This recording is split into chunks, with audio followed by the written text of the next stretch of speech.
instead of us from afar. So if we could all comply.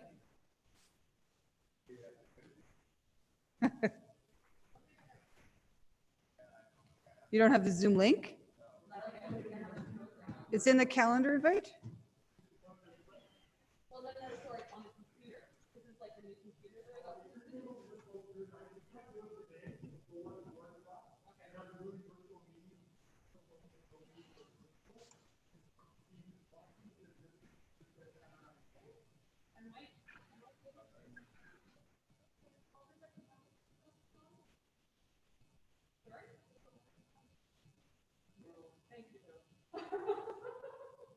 Is our IT support behind that big screen? Do we need to have Zoom downloaded onto these on our? No, it should just go, right? Okay. I will.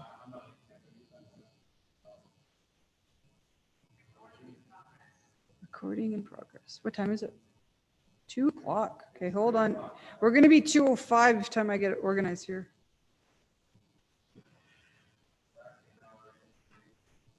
I showed up at our lunch with Dale at 11 because the clock in my office hadn't been switched. So I was there an hour early.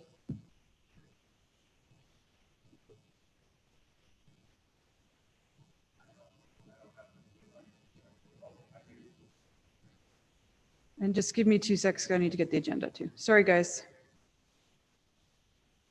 Kathy, just so you know, I'm here. Thank you, Sheena. We're just getting organized. Give us 2 secs. Meeting host has to let me in. Thank you, meeting host.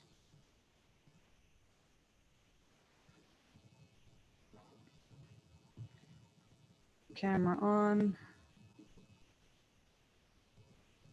Okay.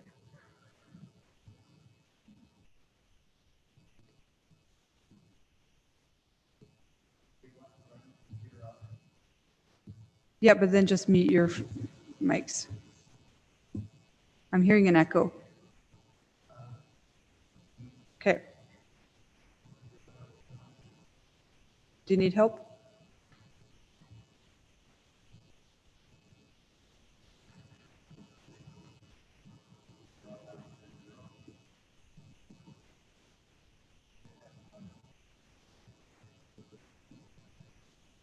Okay, agenda open. I am ready to go. So,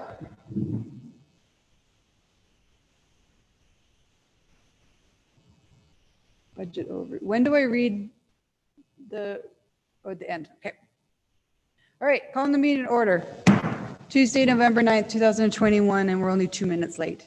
So it's not bad. Okay, attendance at the start of the meeting is 100% with everyone in chambers and Councillor Hughes virtual.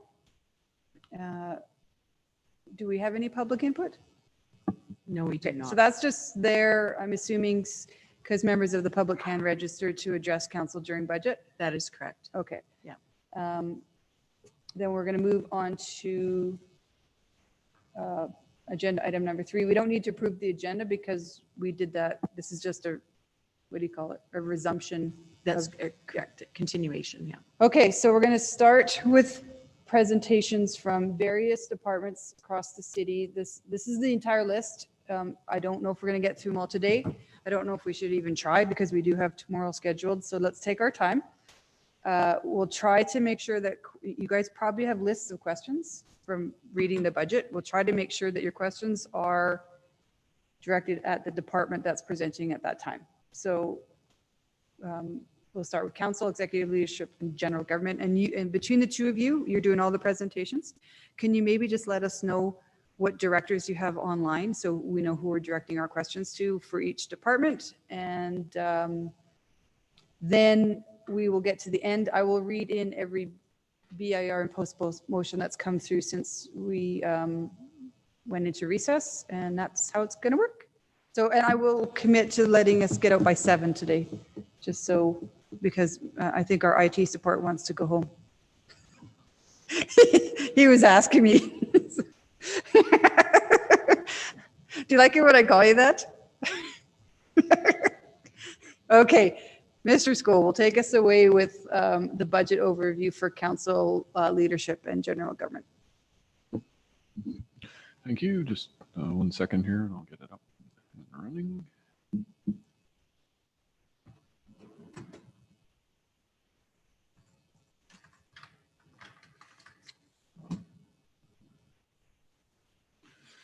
All right, so good afternoon. It is my pleasure to present the financial plan and 2022 budget for council, executive leadership, and general government.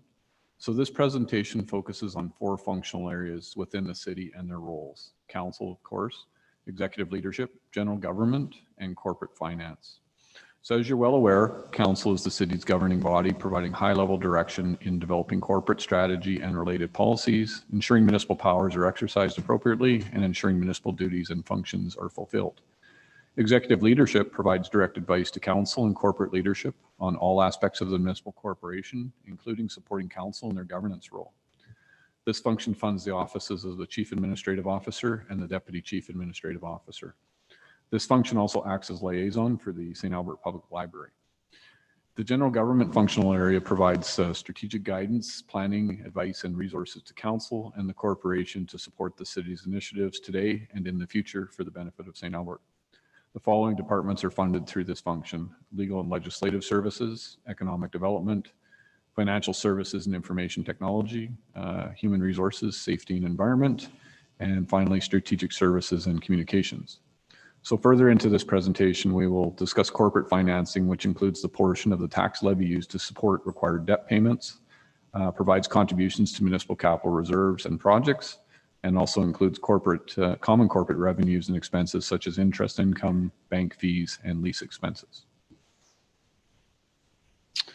So the City of St. Albert follows an established strategic framework to align the city's strategic and business planning, budgeting, management, and reporting practices and processes to achieve the outcomes established in the community vision and pillars of sustainability and the City of St. Albert Council strategic plan. Council reapproved the strategic priorities early in 2021.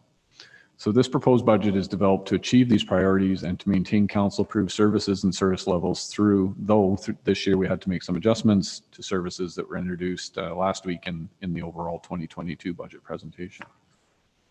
So as discussed in that presentation, administration is proposing a 2.5% municipal property tax increase.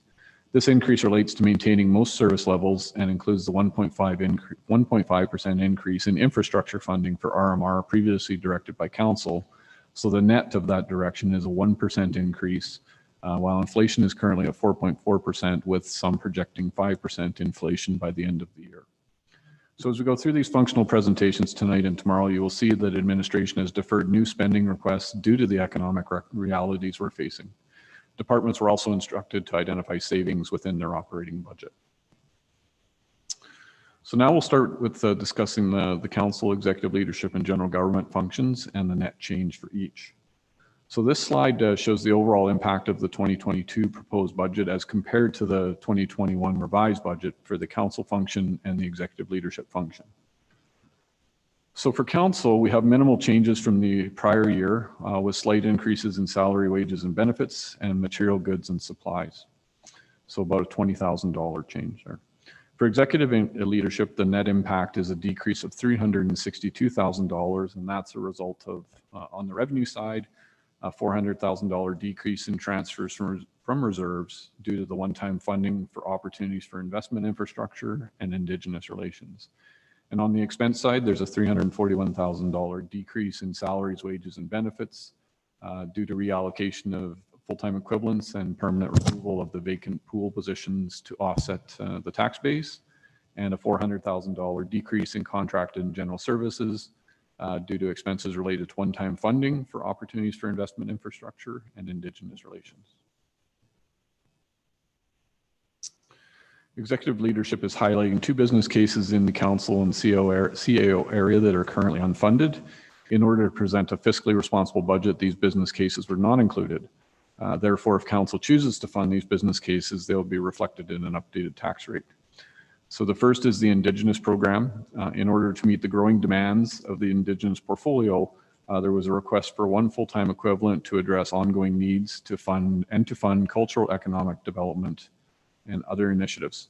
So included in that also is honoraria required for committee work to guide administration and council, as well as program dollars for emerging events and external consultations.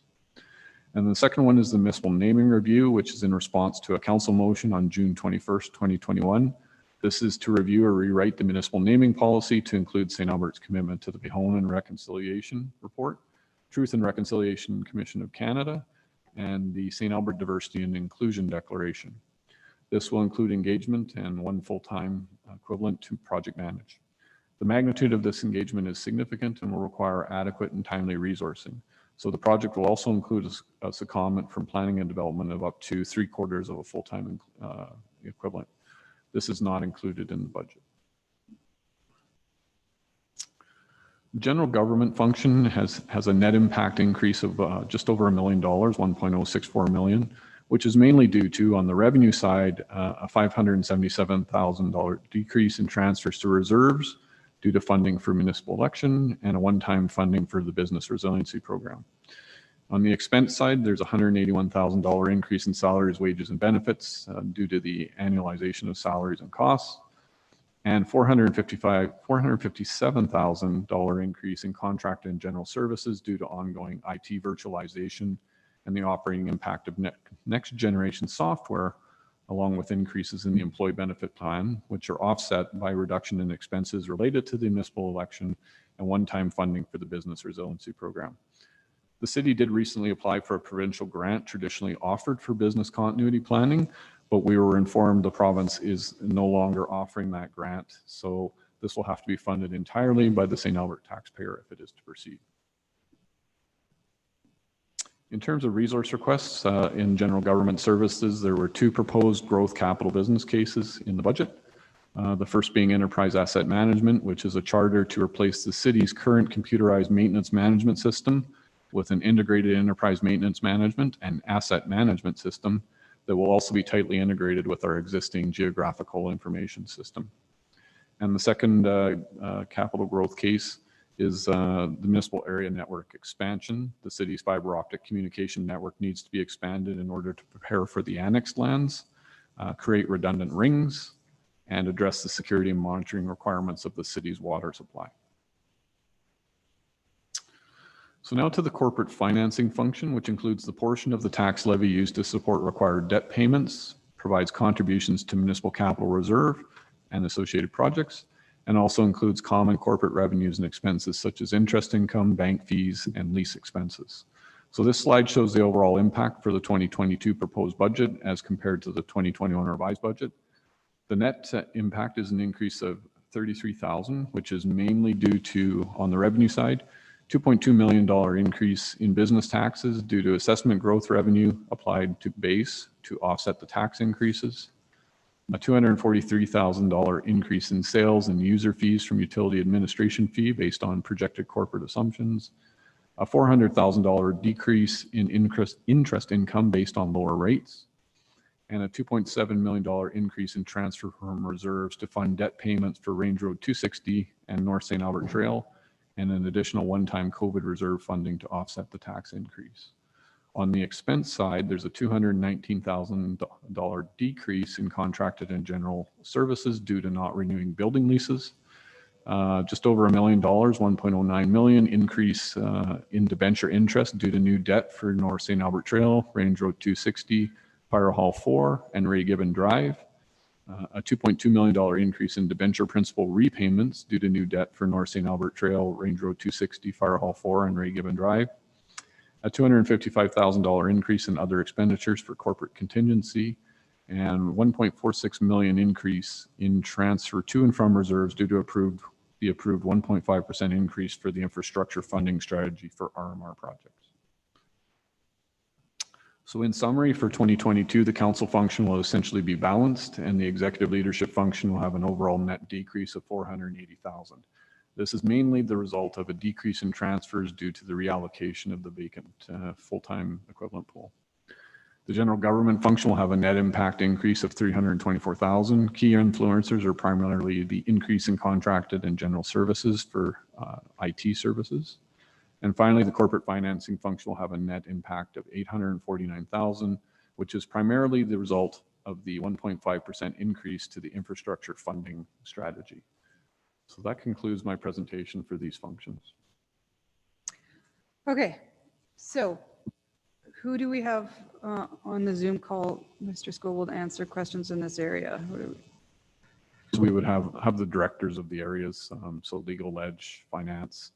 I'll have IT people, just going back here to So we're entertaining HR. questions on your office, the DCO's office. Yep. Legal and ledge, Yep. economic development, financial services, human resources, and strat services. Correct. And With IT. communications. Okay, so let's try to keep this coordinated. So is there any questions specific to anything of the Office of Council, which I'm looking at? These are my two most important pages, was the service level adjustments that were funded and the business cases that were unfunded. And the department is on the far left, so it's pretty easy to understand. So any questions on the Office of Council? Did we move the Indigenous program? It's under the DCAOs, but that was originally a council. No, the naming, municipal naming. That's a kind of a council thing, isn't it? Correct. That's under a current council motion. Okay. Questions on that one? I'm sure you do. Yeah, go ahead. Thank you. So do we have a sense of how much time or resources were used over the last year dealing with concerns about naming in St. Albert? I'm thinking last year there was a lot of overtime for sure with the media and residents contacting council and admin. I think through the our community relations position would have been very intensive over the summer, May through probably August. We had numerous discussions on that. It has probably tapered off a bit. However, that has probably transferred more into the working with the Indigenous community since then. Okay, so speaking to that, currently it's tapered off a little bit. Just today, I believe it was just today, Edify published an article where they interviewed Kisha Supernant she's the archaeologist at the U of A who's helping with searches. And she said that they've done a search of the parking lot site next to or on Mission Hill, but they plan to look at 4 other sites in St. Albert and that they expect to find something, is what it says in this article. So, I mean, are we making plans for when things are found? I suspect there is going to be a cost to deal with that again. I don't know if you can comment on kind of the volume that we're expecting. So I will start and then I'll turn it over to Cindy. So right now we have been working with the local Indigenous and Métis communities on grave locations. Right now, they have not applied for any funding that is available to do that. However, the school board and the city has done a bit of work in conjunction with, and we've paid for, and the school board has paid for. So I'm going to turn this over to Cindy, and she'll probably be able to give you a bit more information about our plans moving forward and how we'll address those as they come up for each project. Thank you. Thank you, Mr. Hiltz.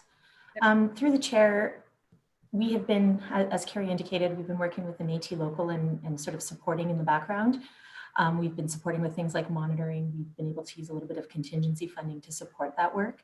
In the Indigenous program business case that was not put forward, we had also included a little bit of funding to support any long-term monitoring that might be needed in the new year. But in terms of a larger contingency, should things be found, we have not included that in the budget with thoughts that we would come back on a case-by-case situation. Okay, thank you. And so follow up to that, unrelated to kind of the Indigenous relations, have we had any concerns come up regarding our name policies unrelated to that? I know the answer to that, but. So I'll let Cindy talk directly to that, as she's probably taking those calls more than I would be. So Adrian is also on the call and he'll be able to speak to that. But in terms of anything related to the renaming of maybe perhaps Grandin, for example, in particular, anything related to Indigenous, I would say that for every phone call that we get with people asking for us to reconsider the naming, we get many asking us to really make sure that we're methodical and deliberate in making that decision. So I can say that there's been no clear direction, and that's why the operating business case is quite comprehensive, because we recognize, as Mr. Scoble pointed out in his presentation, that the depth of engagement required to consider some of the renaming policies would be so substantial. But perhaps in terms of other naming, I think Adrian, Mr. Slatt would be more equipped to answer that question. I would just second what Cindy has said so far. A lot of the comments that we've heard are specific to the Grandin neighborhood, and it's been a fairly kind of even feedback. We haven't heard a lot of feedback otherwise on the principle of not naming after people in as much as other sorts of opportunities for naming neighborhoods and things like that. But it is, since Cindy mentioned, it's something that that's why we have proposed such a robust kind of program, is to really review that and make sure that we're giving it due consideration. Thank you. And just my last question. So that high price tag, so that's trying to do a really comprehensive review and policy recommendations. I guess, can you comment on why we do that kind of really heavy duty plan when we've seen that the Catholic School Board and the Public School Board have just made that decision? I know my kid's school is being renamed next year for kind of reasons associated with our history. So I can perhaps start. I can perhaps start, and then Mr. Slatt or Mr. Hiltz and Mr. Scoble can jump in. We recognize that a decision of the magnitude, because it is an entire neighborhood. So using the Edmonton, for example, Grandin LRT station was one station, a little bit more simple in terms of, people not having to change their, personal banking information, passport office, changing of addresses. There'd be a lot more consequential impacts if we were to choose to rename an entire neighborhood. Even some businesses in the community have been named after a community that it's been located in. So we recognize that we needed to be very thorough. So as Mr. Scoble mentioned, there is would require for next fiscal year one time a full-time equivalent to project manage and oversee. So that was about $100,000. We also would need about $75,000 to do the associated, planning, pulling files, all kinds of research to recognize, some of the renaming policies that would need to consider. Certain neighborhoods may have been named after someone we think, when it could have actually been named over someone different. So there's a lot of historical research that would need to be contracted out. And then the remaining $150,000 was to look at the engagement and the required honoraria. This couldn't be just a one-time survey or public opinion poll. So we would need to, of course, look at pre-engagement and multiple events. We would need to look at very specific stakeholder relationships and make sure that we thoroughly and properly engage with those key partners. We would need to look at development of multiple pieces of material to help inform people and help them understand what a renaming would look like and what it would entail. And then, of course, we'd have to distribute that information in a really thorough way to make sure that all residents had an opportunity to weigh in. And of course, this is something we really hope that we could reach as many of our 68,000 plus residents on, to make sure that what we bring back to council for ultimate decision is very robust and very comprehensive. Great, thank you. That's all I have, Mayor. I'm going to actually just jump in there. So stay online, Cindy. I'm talking about the municipal naming, the 325,000 business case. The motion, is it there? Was about our policy to rewrite the naming policy. There was a subsequent change about renaming, but when this started, it was long before Kamloops, and Natalie had brought it up.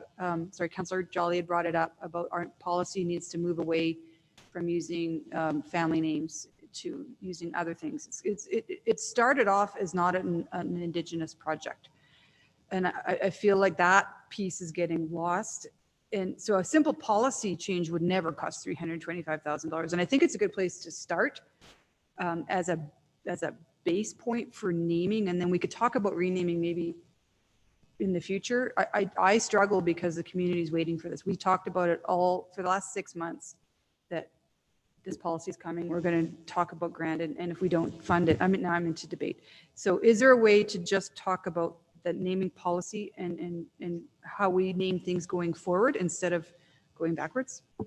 that would not require the same amount of consultation. Right. And I think that this is kind of where this project is at as well. It is something that we're looking at that is beyond the Indigenous community as well.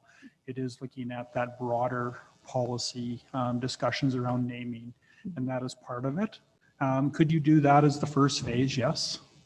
But we probably still need, we'll still need to do probably an Indigenous component of it as we kind of work through it. And that's going to be from the direction of those relationships that are built as we're moving forward.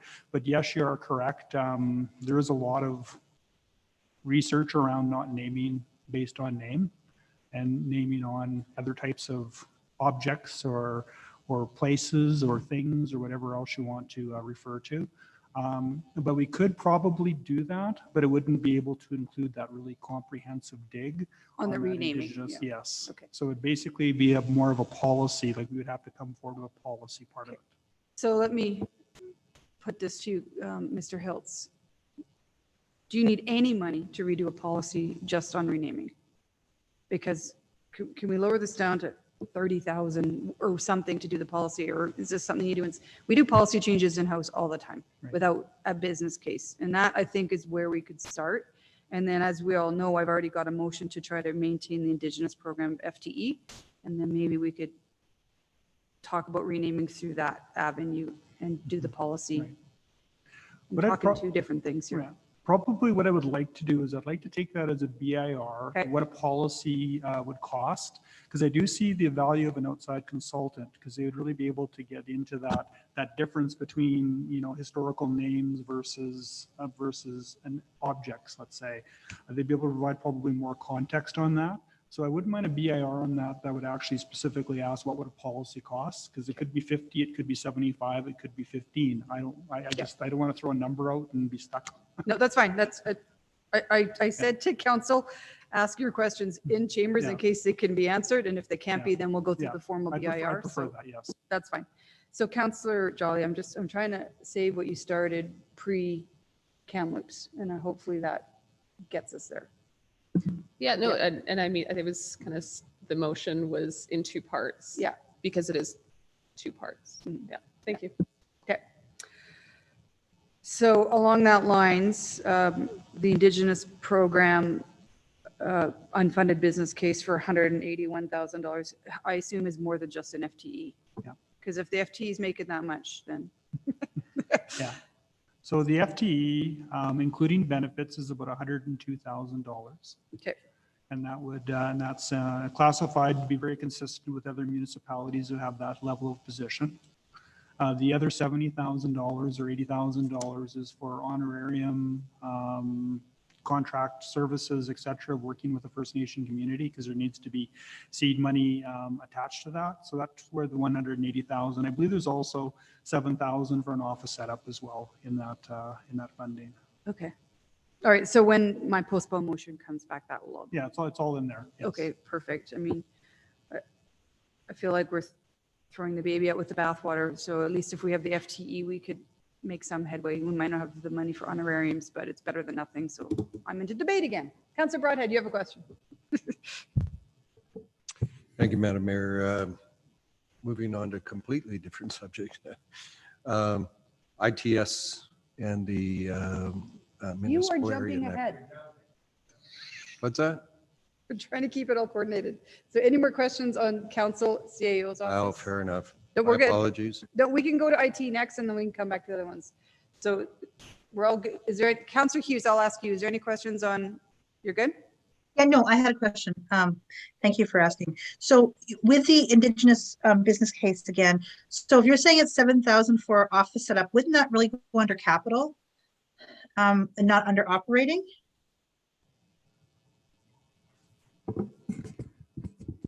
Going off of the Councillor Hughes, I'm going off the BIR that's provided, that's going to be provided to council.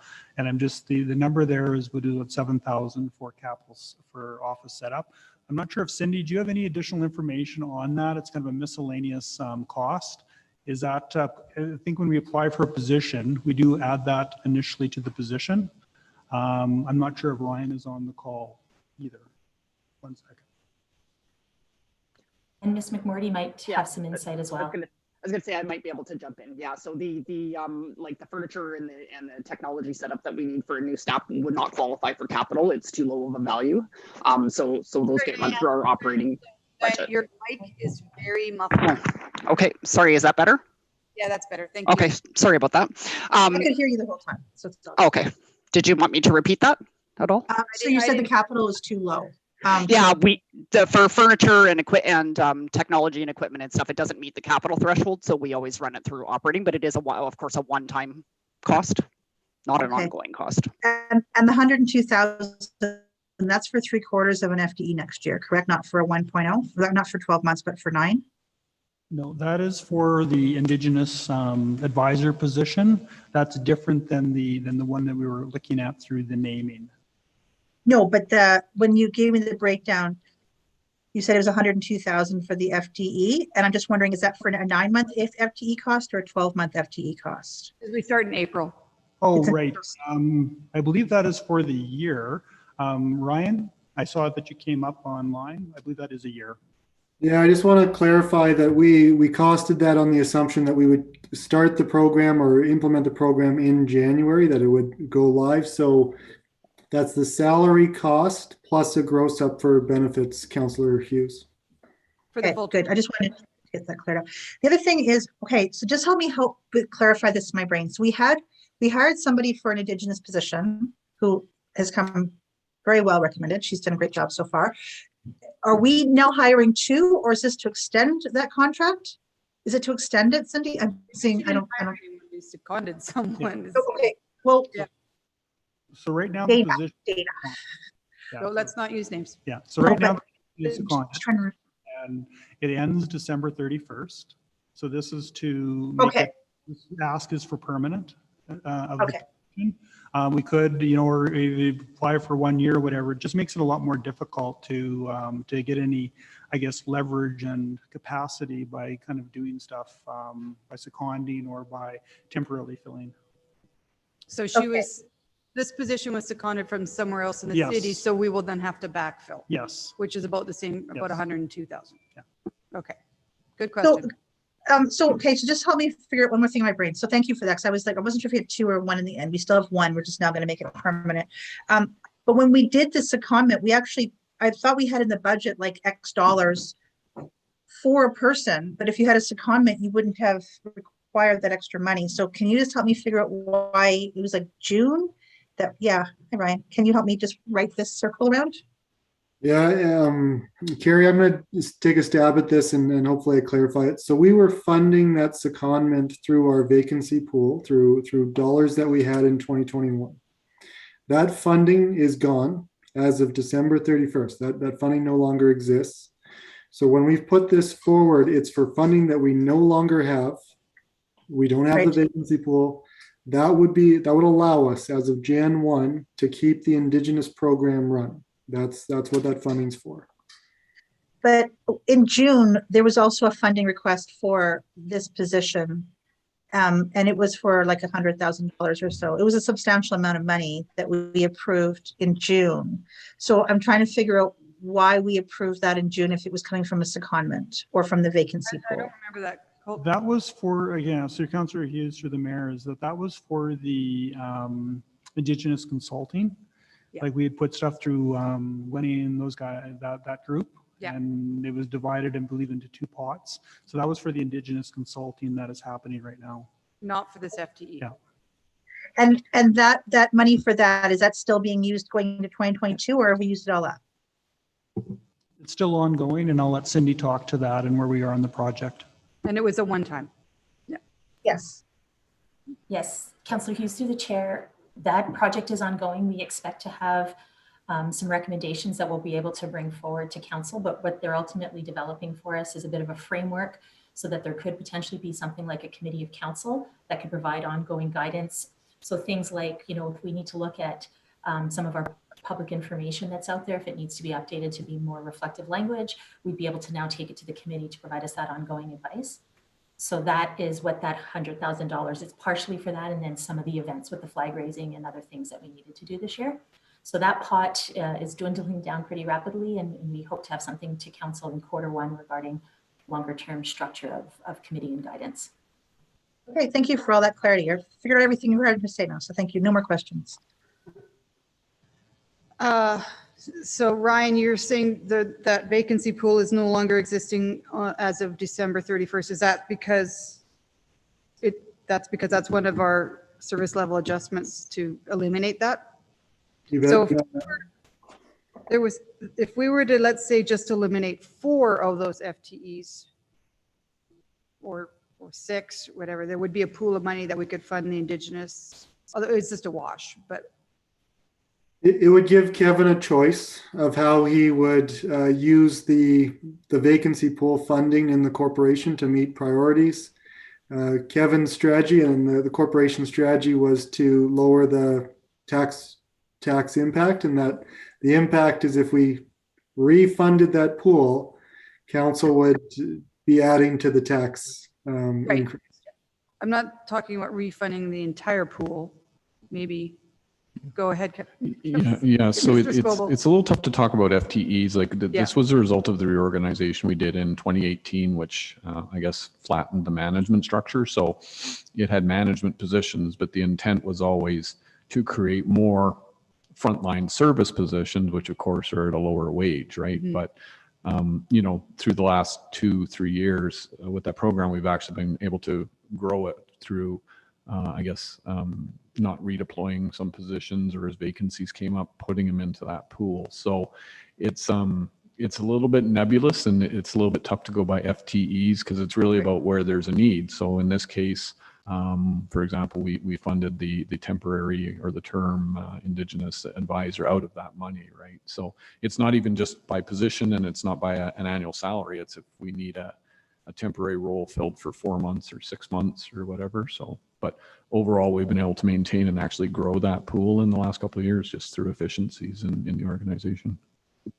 And so is it in your intention, and I appreciate you giving it up because we need to lower the taxes this year. Is it your intention as we move forward when we do restructures or retirements to try to grow that pool back? Carrie and I have talked about it. We'd like to kind of, with, again, rationalizing positions, we hope to grow it to maybe 4 positions or so this year. Like we're going to start all over from 0 basically this year and try and grow it again as we go forward. Okay. All right. Okay, any more, Councillor McKay, is there a question on council or, okay, go ahead. And then I'm going to go to you, Councillor Brata, and we'll go to IT next. Yeah, I guess part of what my question has been perhaps answered by the previous discussions.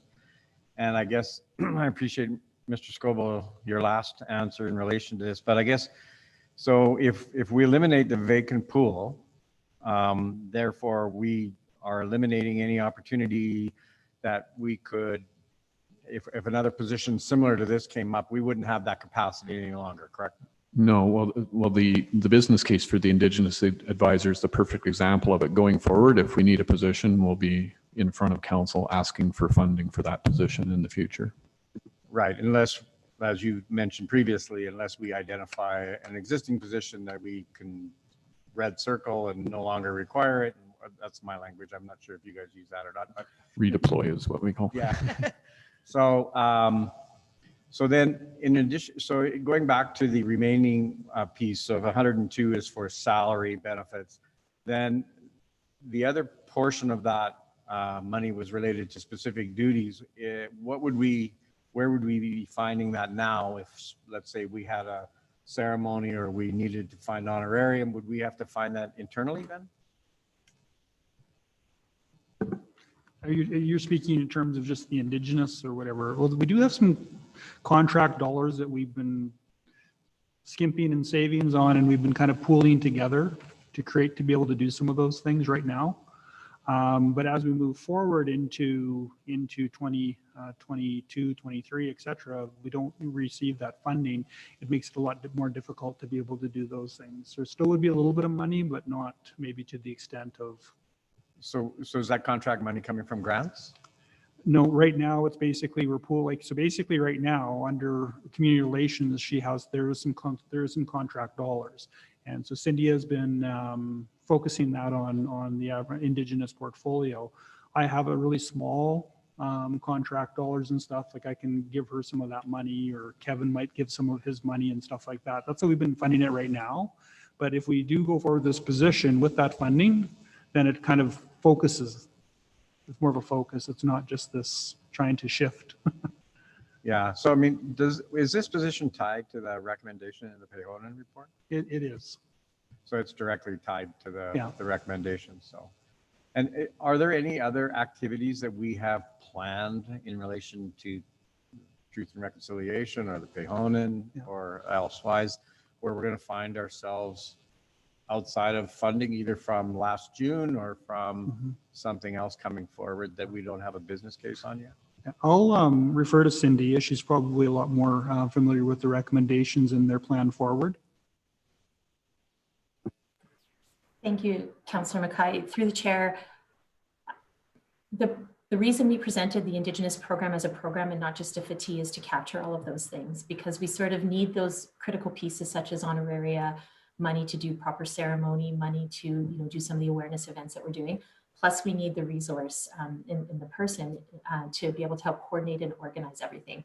So that's why we put everything in one sort of pot to build a program so that we can actually approach it.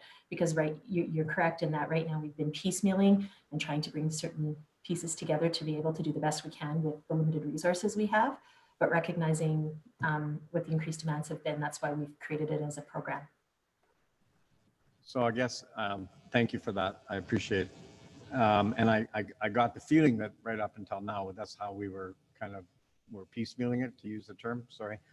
And I think that I'm not getting in debate, Mayor. I'm just thinking that I'm trying to find a way. So are there grant opportunities that we could look at in relation to and I apologize, I think this is a BIR that Councillor Jelly had. Is there a grant position or something that money that we can have access to? You mean a grant, like a federal grant, Indigenous grant, something where we can actually either get funding for a position and or for honorary ceremony, other potentially things?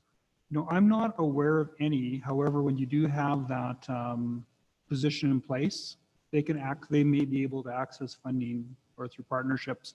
Usually that money goes to to First Nations or to Indigenous communities or Métis. It wouldn't come directly to municipalities, so through those partnerships. But Cindy, again, might be aware of something, but I'm not aware of anything that we'd be able to tap into directly for an FTE. Thank you, Mr. Hiltz. Councillor Mackay, most of the grants aren't related to FATIs and they're not related to sort of the investment that needs to be made for proper ceremony and protocol. So the large majority of those costs aren't typically available in grants, or at least nothing that we've been made aware of. But to Mr. Hiltz's points, our goal would be that if we had a resource in place, we would be looking to research and identify maybe future funding opportunities, recognizing that the reality of a FATI being covered under one is probably pretty limited. And my last question, Madam Mayor, have we looked at opportunities to partner with our Indigenous partners around accessing either people, resources? So I'll let Cindy talk to that. So one of the things that we've been really focusing the last 6 months on since we've had a person seconded has been the importance of building that relationship. So both, the Métis local we've been establishing and working with and sort of identifying how we can work together. They are a group of volunteers, so they're fairly tapped in terms of what their capacity is. They're looking at trying to hire staff.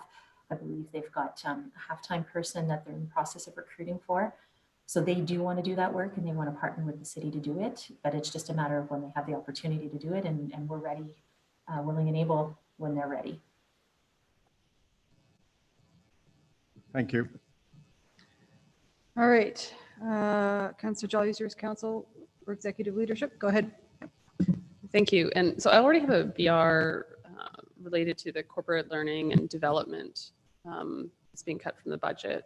And I don't know the details of whether that includes or the practical implications, but my question is whether that kind of impacts our competitiveness in terms of recruitment. Retention too. Yeah. Go ahead, Mr. Stovall. Yeah. Well, Kevin, if you want to jump in first, I can shadow anything that you missed. Oh, I was just going to say, short answer is yes, but I'll let Ryan explain. The short answer is yes.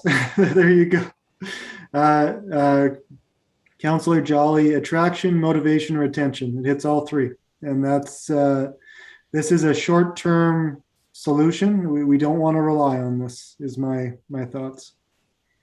Okay, thank you. I'll probably have a postponed motion regarding to that at some point. It's interesting, yesterday during our World Cafe, one of the residents said, treat your staff well, keep them educated, and do you remember that comment? It was something like that we need expertise at the city. So it was funny that a resident actually pointed that out. So I think I just got one last question. I have the corporate membership list here. That remember I had a BIR. I just want to make sure, Mr. Scoble, that mid-sized mayor says $2,000 set aside in the budget. It's supposed to, but I'll follow up on that. Yeah, I'd sent an email on that prior, but if it's not in there, we'll make sure it gets in. And the EMRB falls under you, which is 97,000 or something like that. Yes. Okay. All right. Mayor, can I ask you one more quick question? Sure. Sure. Just to follow up on Councillor Jolly's question. So, because I'm just not finding it written in the budget, so I'm just going to do a cheat on this. The recommendation to remove that corporate training, is it to remove all of it or a portion of it? It's a portion, Councillor Did you Hughes. say is it like half or what proportion? Do you know? If I remember, I'm remembering offhand, it's about 40%, of about 35-40%, and we're trying to rebuild it over the next 2 years back to pre-COVID funding. And how much historically, like let's not take COVID into consideration, but historically, how much of the budget is typically used up each year? Do we typically use the full 100%? It's usually a little under. We're probably somewhere in the 85 to 90% utilization, but COVID, we cut it down naturally because people couldn't attend conferences or other facts. And there's a real potential that could continue next year. So I'm wondering, during COVID, what percentage of that training budget actually ended up being used? Just because there's fewer opportunities, do you know how much less it was? We reduced our budget considerably, or I think it went down to about 400,000, somewhere in that range, and we used about 80% of that amount. So. Okay, but like out of the 100% during COVID, did it go down to like we only used a total of 30%? Or I don't know the total budget off the top of my head on this one category. Or did we use like half of it? Yeah, so I'll try to use real numbers. The full budget non-COVID is about 735,000. In COVID times, I believe we cut that to around 400. Diane McMorty, if she wants to get really detailed, she can help me with that. And then of that, we were in the mid 300s for utilization. And the recommendation, and forgive me, I just don't have it on this. 100,000. How much was it? It's 100,000, isn't it? So we're removing $100,000 this year is the recommendation? I believe that's right.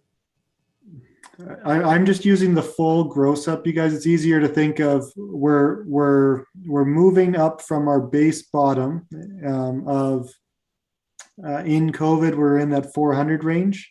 I think we're keeping it around that area was my understanding. I don't think we're reducing it to 300. I thought we were keeping it at 400. Let me just, I'll follow up on that. I could actually maybe jump in, Ryan. So what we did, what the 100,000 reduction refers to, Ryan had mentioned that our original plan had been to rebuild this budget back over a couple of years. So the original base budget, when it came in, had it coming back up to about 600,000. And so what we did was we reduced it to 500,000. So it's a bit of a growth still over 2021, but less than where we wanted to be for 2022. Oh, that's good. That's actually okay. So traditionally, it looks like if your budget was around 735,000, you're probably spending about 600,000 and change under regular timing. Would that be right? 600 to 650? Yeah, with pre-COVID, we always try to maximize utilization, but due to capacity constraints, there was always a window that was not utilized despite being planned to be utilized. Okay, so we're really, from general usage to what we're recommending this year, it's probably a little bit over the $100,000 less than what we used pre-COVID, with the knowledge that we probably won't have the same training opportunities in 2022 just because everything hasn't flushed out yet. Okay. Correct, Councillor Hughes. We were thinking that there's still a window of people relying on virtual learning or lack of opportunity. Okay, thank you for that. Thank you. That's it. Okay. Councillor Jolly, is yours? Okay, so if you look at your bookmarks on your budget, we've done council, we've done executive leadership. We're moving on to general government, which is legal and ledge, economic development, finance, IT, human resources, safety, and strat services. I'm going to start with IT because Wes has a question. So go ahead. Thank you for that, Madam Mayor. Just a question around ITSB 009. You talk about this particular project expanding the municipal area network to the northwest and around Ray Gibbon Drive. Is this a capital project? Okay. Yes, it I'm is. just trying to keep up. Keep Bro- going. Yeah, so my question is, does that imply then that the rest of the city, and specifically I'm talking along the Boudreaux corridor, is that serviced by the municipal area network to such an extent that we could upgrade the TS system in there from what is currently there too? So I'll let Diane and or Joanne speak to that, just where we've got the network already and where we're And going. it's page 132 of your document if people want to find it. Yeah, thank you, Councillor Broadhead. I will just pass it over actually to Joanne to be able to provide that. Thank you. Through the chair to Councillor Broadhead. Yes, we do have fiber running along that corridor. The intent of the project is to, in addition to extending the north and west and to Ray Gibbons, is also to address any new intersections. I would need to get back to you to note if there was any new intersections on that corridor, but however, we do have fiber currently running in that area of the city. All right, fair enough. I'll put together a BIR just for the specifics around it, but thanks for that. My question was really around the Boudreaux corridor, because I got some questions when we get the engineering around the engineering project around ITS at that point. Thank you. So that's a good question. Does this fall under IT or does it fall under Dean Schick's? Well, so this is I guess if you want to call it the hardware, right, for Yeah. the system. So there's two systems. I mean, this is the base system that the engineering systems are built on. Yeah. So this is funded, Yep, Right. we've proposed it be funded in the growth capital, yes. but you've unfunded some ITS strategies. So we'll talk about that when Dean's here. Or I guess the question is, do we have to do this before we fund the next step? Is that why it's being unfunded? I can wait for Dean. Yep. Sorry, so I just want to make sure I can jump in. And so, yeah, I mean, for the Boudreaux corridor, we do have fiber communications running down the corridor. There are some small integrations, some added infrastructure that we need to place at the signal cabinets themselves that go beyond the fiber lines, but connect to them. And that will support our IT, the Intelligent Transportation Systems, ITS system along the corridor. If there's details about the Boudreaux corridor, we can definitely hash that out. But the fiber network itself is, as Kevin had mentioned, the kind of the backbone, the spine, of what the ITS system would run on.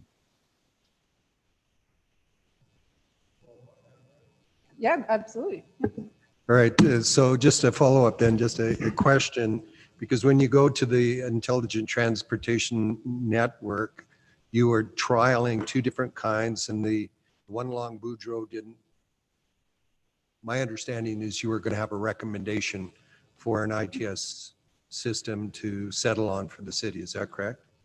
Yeah, that is correct. And we have eliminated one of the technologies that was originally placed on the Boudreaux corridor, and seeing some success with the St. Albert Trail technology that was applied. We are now investigating the opportunity to expand that with the existing infrastructure on the Boudreaux corridor, to apply that technology on the Boudreaux corridor as well.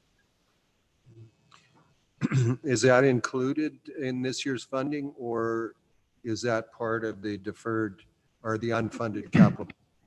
So it's actually an opportunity that we found through the existing program and project. So we don't anticipate additional funds to be required. So there's a deferral essentially of the ITS funding, recognizing opportunity to utilize the system we have and expand on it with our existing resources. Outstanding. Thank you.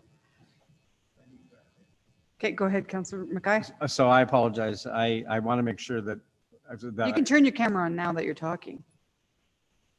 sorry, everybody. You're about, you're going to lose your lunch if you didn't have it already. There you go.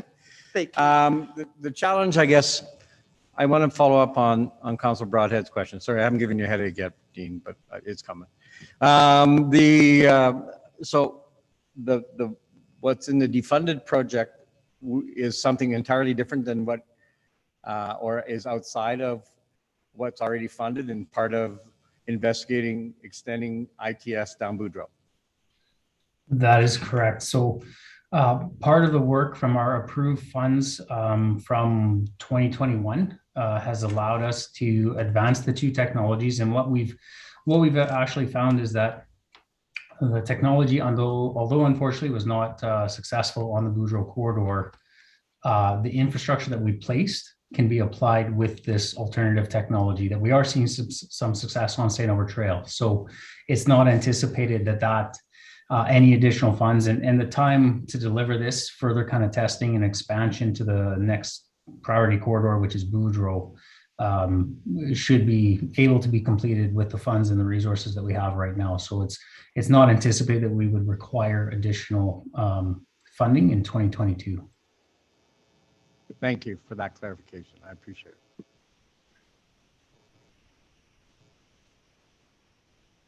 All right, so any more questions on IT? I have one, Kathy. Go ahead. So just out of curiosity, Mr. Schick, where'd you go? Don't go anywhere.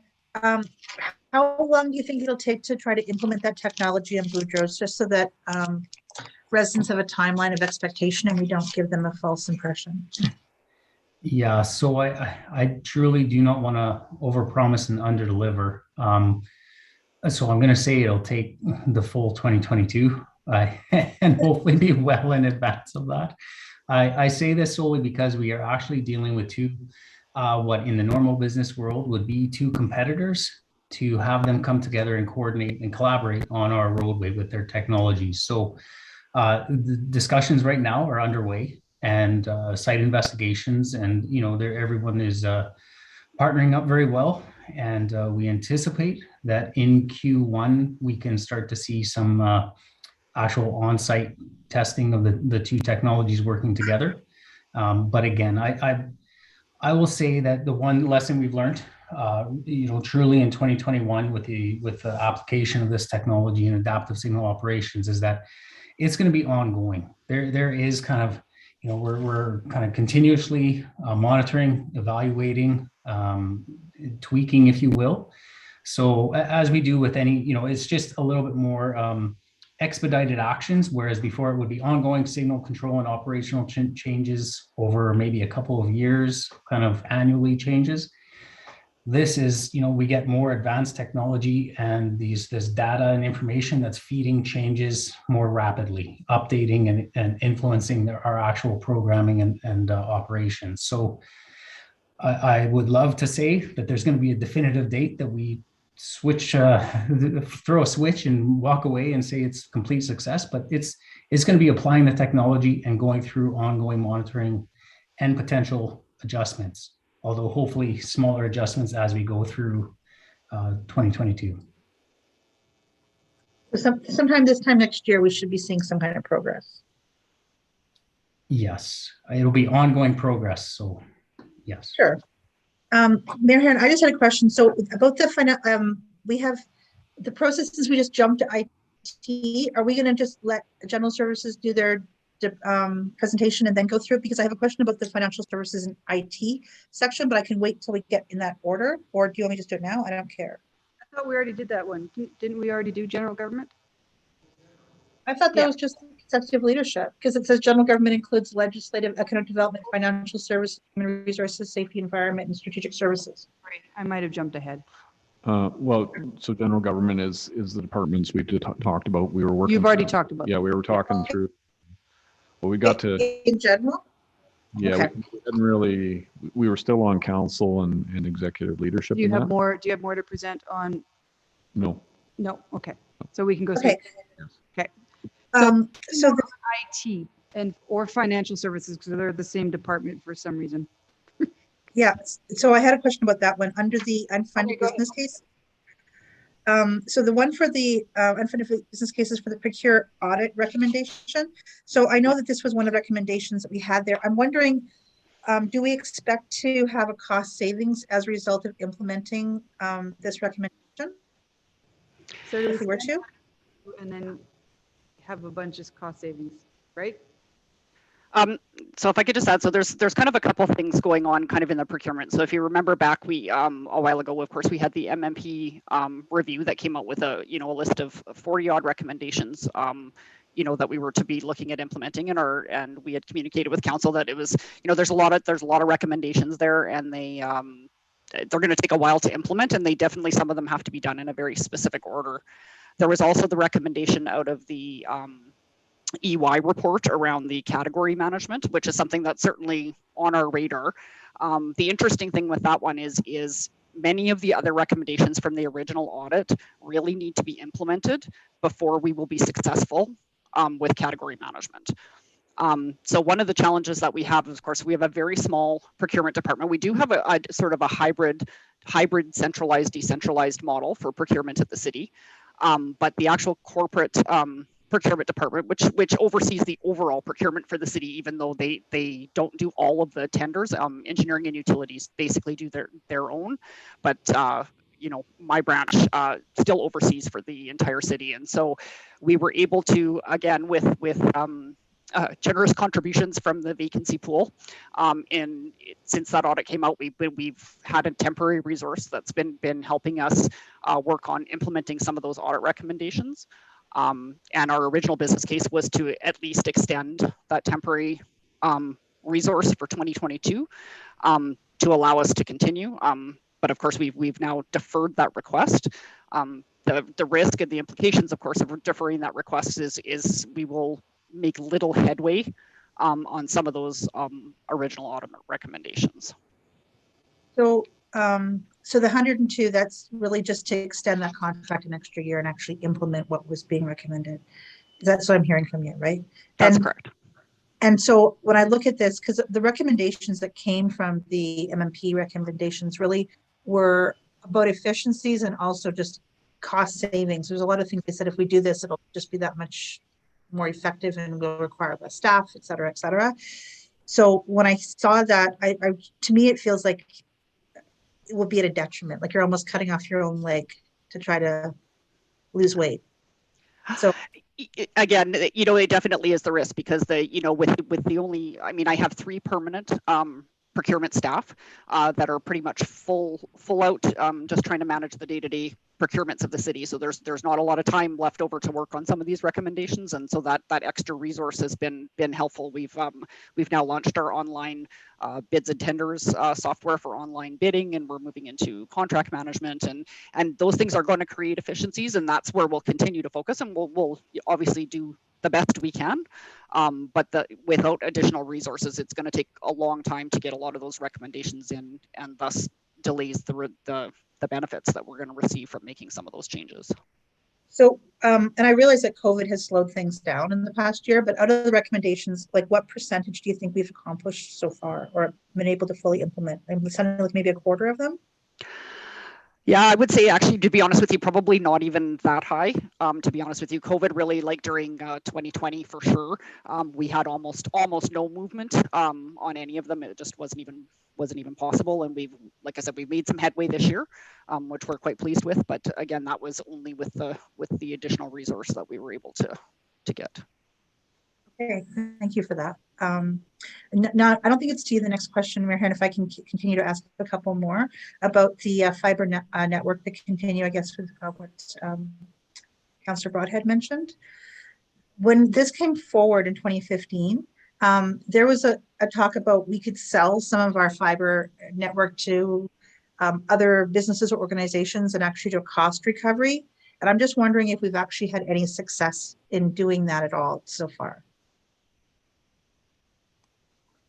So through the chair to Councillor Hughes, to my knowledge, we have not pursued that avenue.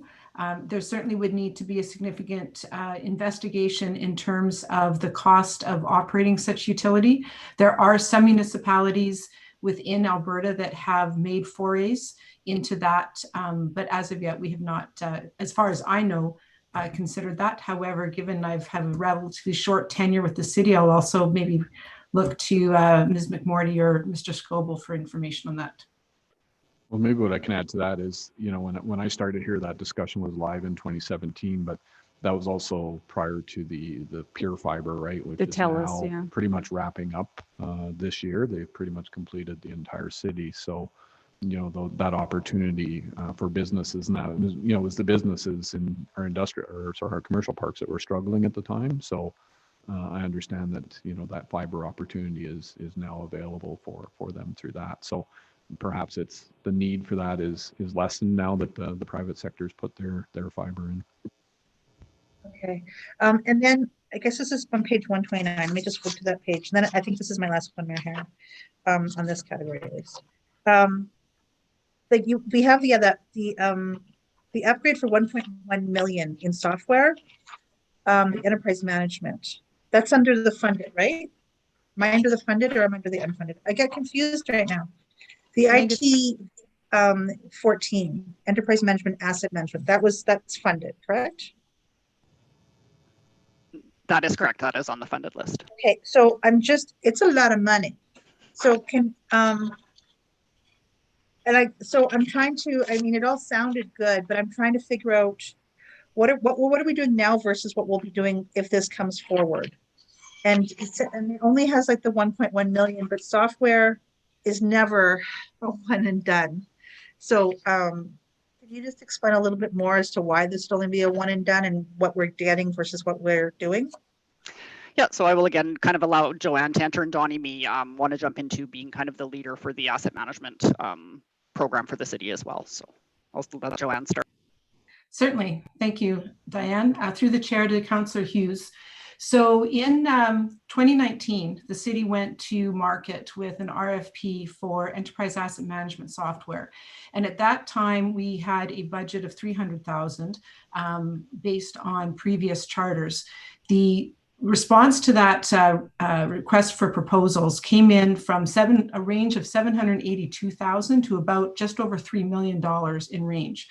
So based on that information, the current charter was developed and put forward. So in terms of what we're intending to do with this charter, we're going to be looking for a platform, if you will, for enterprise asset management and for maintenance management, because the two need to be tied very closely together. We're also looking for a technology platform that will fully integrate with our spatial geographic information system, because that's absolutely critical when it comes to managing assets that are above, on, and below the ground in a municipality. In terms of what we will actually be able to get for that combined total of 1.4 million, because we do have the 300,000 from the previous charters, that will remain to be seen when we do hear back from market. The intent of the RFP is to put it forward in a modular fashion so that if we do find that the market responds as something greater than our budget, we'll be in a position to make decisions about possibly taking a phased approach as we go into implementation. And there's no maintenance costs included on here. So do we think that there won't be maintenance costs? There will always be maintenance costs. Initially, we had a charter that spread the money over multiple years. However, we've consolidated that into one lump sum into the 2022 budget. The maintenance costs will depend on the type of implementation we choose to do, whether we decide to implement it on our own servers or if we do it as a cloud implementation. So those will remain to be seen. My understanding is that we expect those to be coming out of the 1.1 million and will be part of knowing what that market value is going to be. Okay, so we're not expecting extra costs, any more surprises after this. Is our goal is to get it to fit in that? Well, yeah, so I will be very transparent. Going to market with the RFP that we plan to do in 2022 is going to tell us exactly what we can expect. If we are in a situation where we find that the market cost exceeds what we have budgeted, we will need to make decisions at that time, but it will be at that point that we will know if we need to make any adjustments to our plans. Okay, thank you. No more questions. Thanks for your hand. Let me go at that for so long. No, My we're good. pleasure. This is a question, I think, for Diane. In July, the Community Growth and Infrastructure Committee had a conversation about, I'm just trying to find it now, setting up a pool of money for software. And then that came to council and it was supported. It was about $700,000 that was that, is that in the budget, I guess is the question. It is not. So of course, through that motion, council kind of approved or directed us to bring forward a business case. So we developed the business case, but now that is one of the cases that has been deferred. Just due to trying to get the tax impact down. So we were originally looking to start this first year with, I believe it was 100,000, because we said we wanted to build that fund up over a period of time, not all in 1 year, but we have now deferred that business case. Okay. Is that the automation and modernization business case? Is that? That's correct. Okay. Which is, yeah, only 100,000, and we decided not to go forward. I think that might be something that the new council might need to hear about in the future, because it was a good idea, and it was supported 100% by the previous council. So, okay, thank you for clearing that up. I just wanted to make, I didn't know what it was called. All right, we can move on. Hold on. Yeah, I'm just going to say, so under general government, we still have, so if you want to start with economic development, we can go there. Go ahead, Councillor Mackay.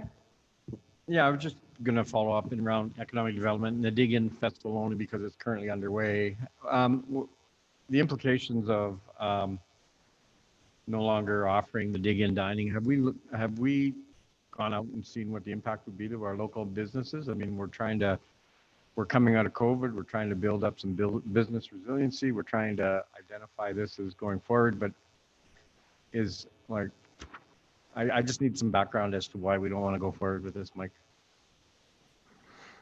Sure. Through the chair to Councillor Mackay. We don't have, I'd say that we don't have a bunch of data to examine, to look at the history on this event. I can say that we were typically around 15 to 20 restaurants that participate in this event. And really it's morphed, it's changed, I think, from what it was originally when it was brought in 2014. It was focused more on like a combination of horticulture and culinary. So it was more of a festival.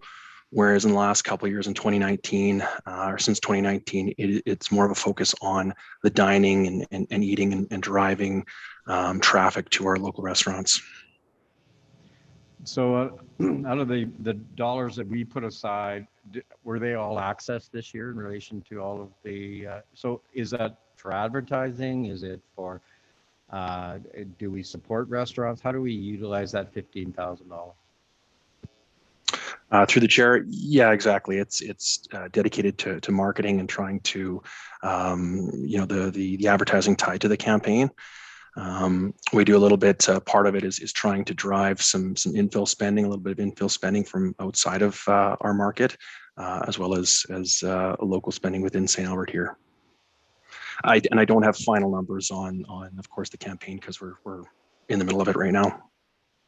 Yeah, so just going back to your original comment, we don't really, this was just a program we offered or a service we offered to benefit our business community, but we never ever, have we ever done any research around it? Have we ever done surveys, say whether or not this was successful, or is this something that our business community restaurants are going to miss?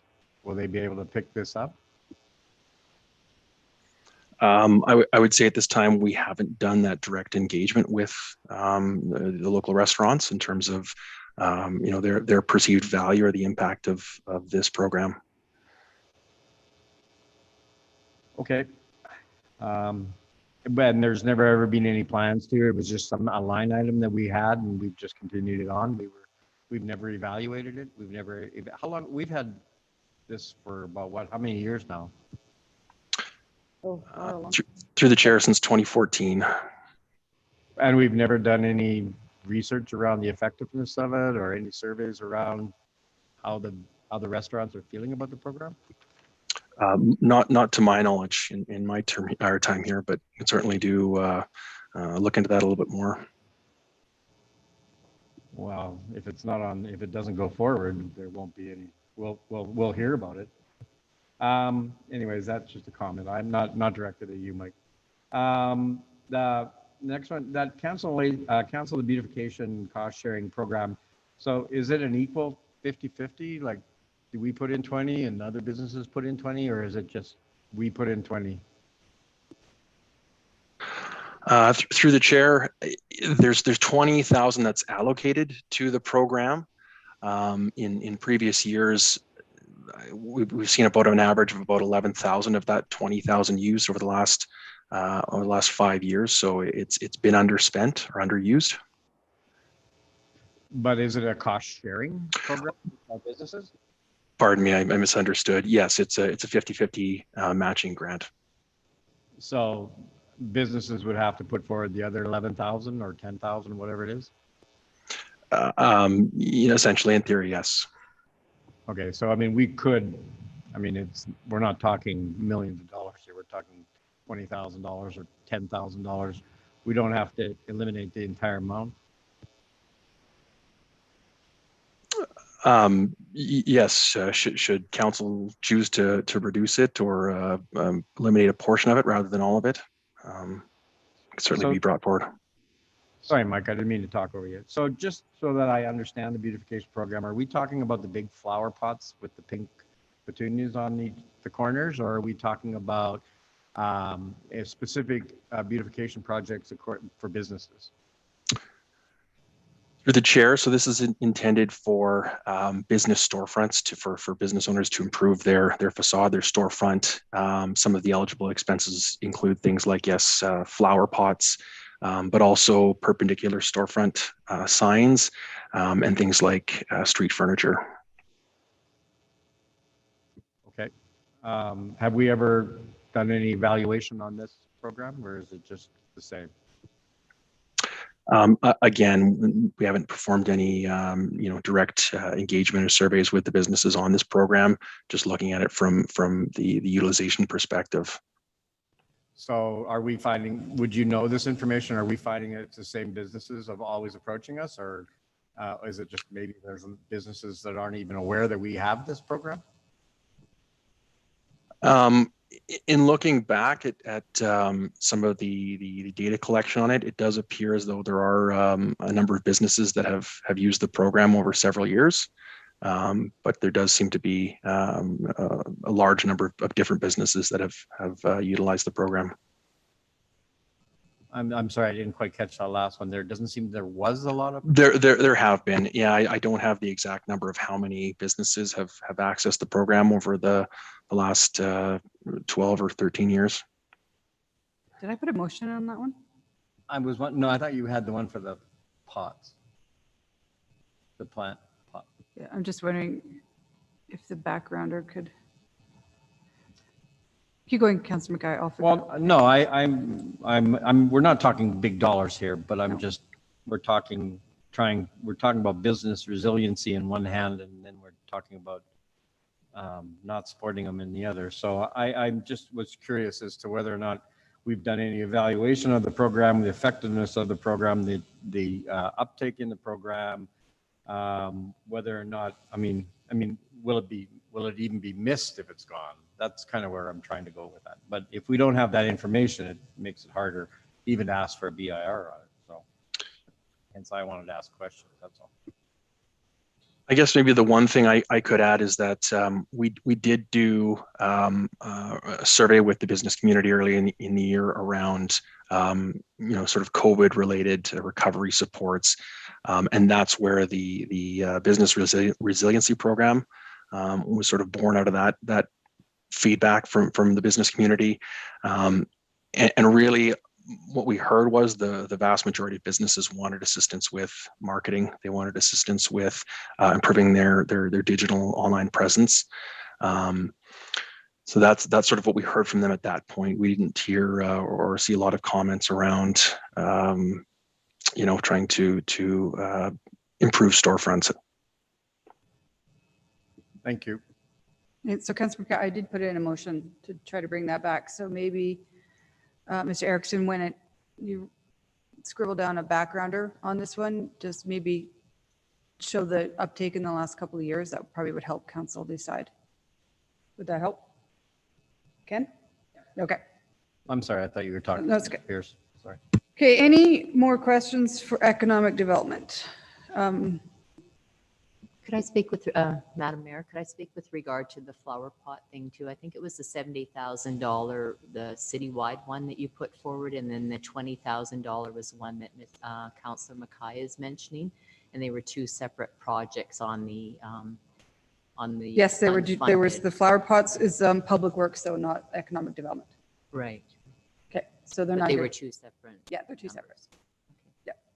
Can I mention on the IT still? I mean, I pressed my speak button here. I'm sorry if I missed it. Go ahead. Yeah. Okay. I just want to mention that is a large number, in the IT. And my question for that was IT is evolving, and why in a year that, budget is tight and you're wanting to, cut back on the basic services that people are getting and whatever, why did this year become the one that IT had to be pushed forward? As it's been discussed in the previous few years, and I know that our IT systems are getting older and such, but again, IT is always evolving. So will you ever catch up, depending on which year you do it? And the last question I had was related to the Indigenous job. I just want to know the full-time employment job. 102,000 seems like a very large number to me. So I just want to know where the comparables were done for that and how many of those actual positions exist in other regions. Okay, so two questions I just heard there. When the backgrounder comes for the FTE on the Indigenous program, can we have some comparables? If there are any. And then was there a specific project on the ITS that you were referring to? Well, the 1,100,000, we're talking ITS, and then there was another in public works. So, I mean, there's a lot of IT money in this budget, a huge amount, actually. So I just wanted to know why it was chosen for this budget year. Can you please provide the specific project number? Yeah, I think it helps with the project. So I think one of the ones is the capital project that Wes was talking about. Yeah. The ITSV 09, which was the municipal network. So that's the one you're talking about? Why? So you're asking why that was pushed forward this year? Yes. Okay. So you want to take that as a BIR? Yes, I would like them because I feel like we're mixing up different things No, that's here. fine. So. Yeah, I'm trying to, yeah. I mean, this all relates back to the general asset management program under engineering too, right? Which is, again, we've heard as a priority. If it's not a priority, then we won't do it. So. But if the municipal network is a precursor to automated ITS, like the transit or transportation that Mr. Schick is, that is a priority. Yes, and that's my point is transportation, asset management, ITS systems, they're all interlinked, right? So if you don't spend money on one, you're not gonna be able to realize traffic efficiencies, or you're not gonna be able to realize the asset management program. They're all interrelated, so. Okay. So BIR, okay. And you might want to, it might help if you type that one up, just so they really understand what you're asking. Okay? One question, I just don't know if I'm just supposed to speak up when I want to say something or use the button. Use the button because I'm not. So it's not working because your button's not working? Well, I didn't get any response. Push request to speak again. It's not showing up. You should see it pop up.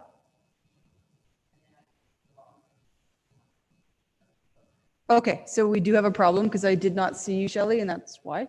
So for now, throw something at me or just unmute. Yeah, and I'll just like I'll try to go to you as I do to Sheena because she can't push either.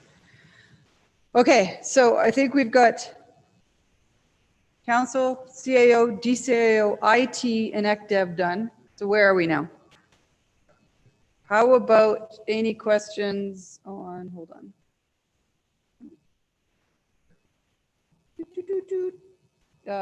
Legal or ledge? Is there any on legal or ledge?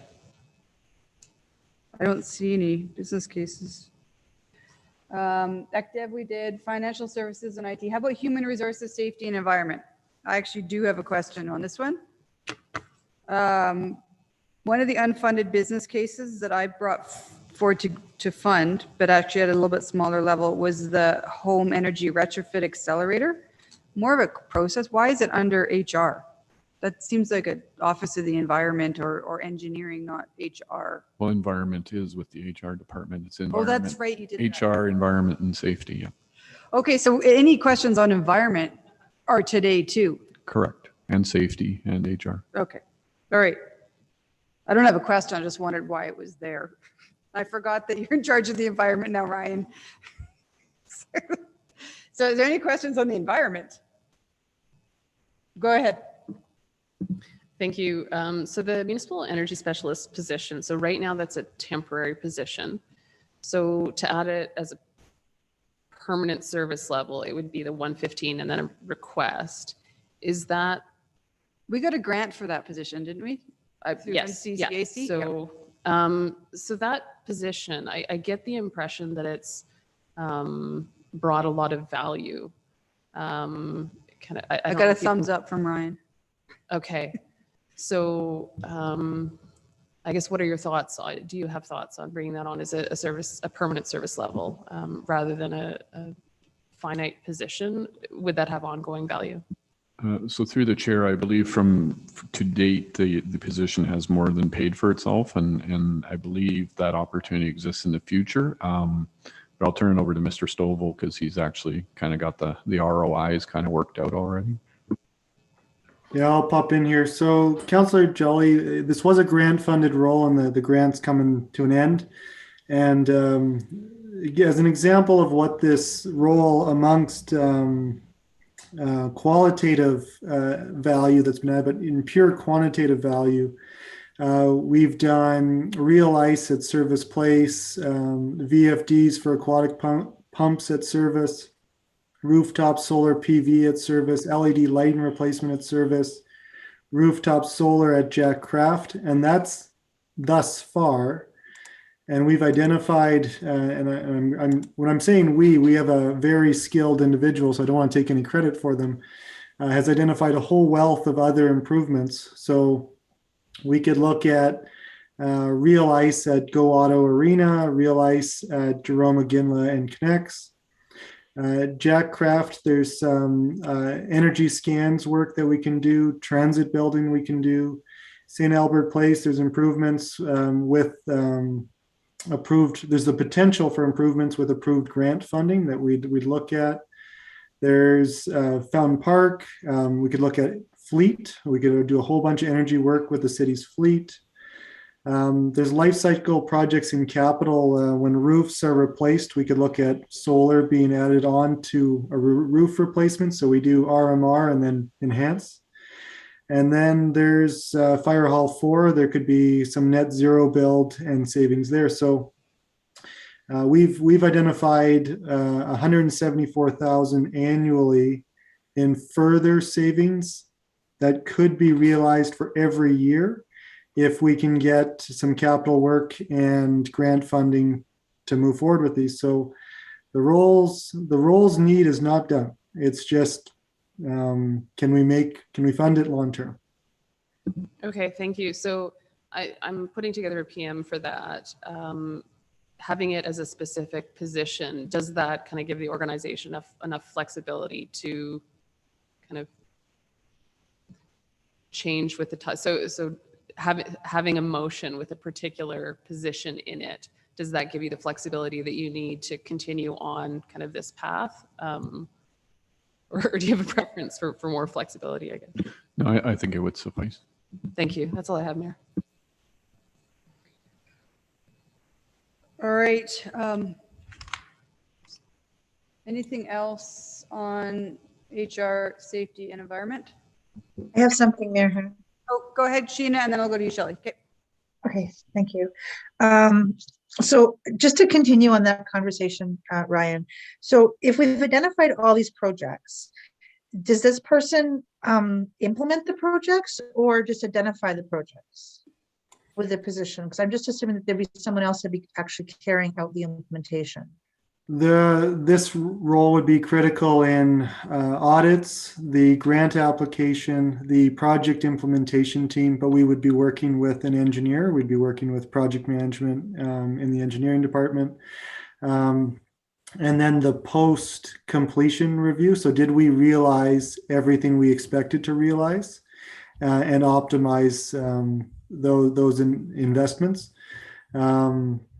I have a whole list of things that I can talk about. This is a long conversation that if more information I can put to into the PM or information coming from Councillor Jolly. There's probably more I can talk about than today.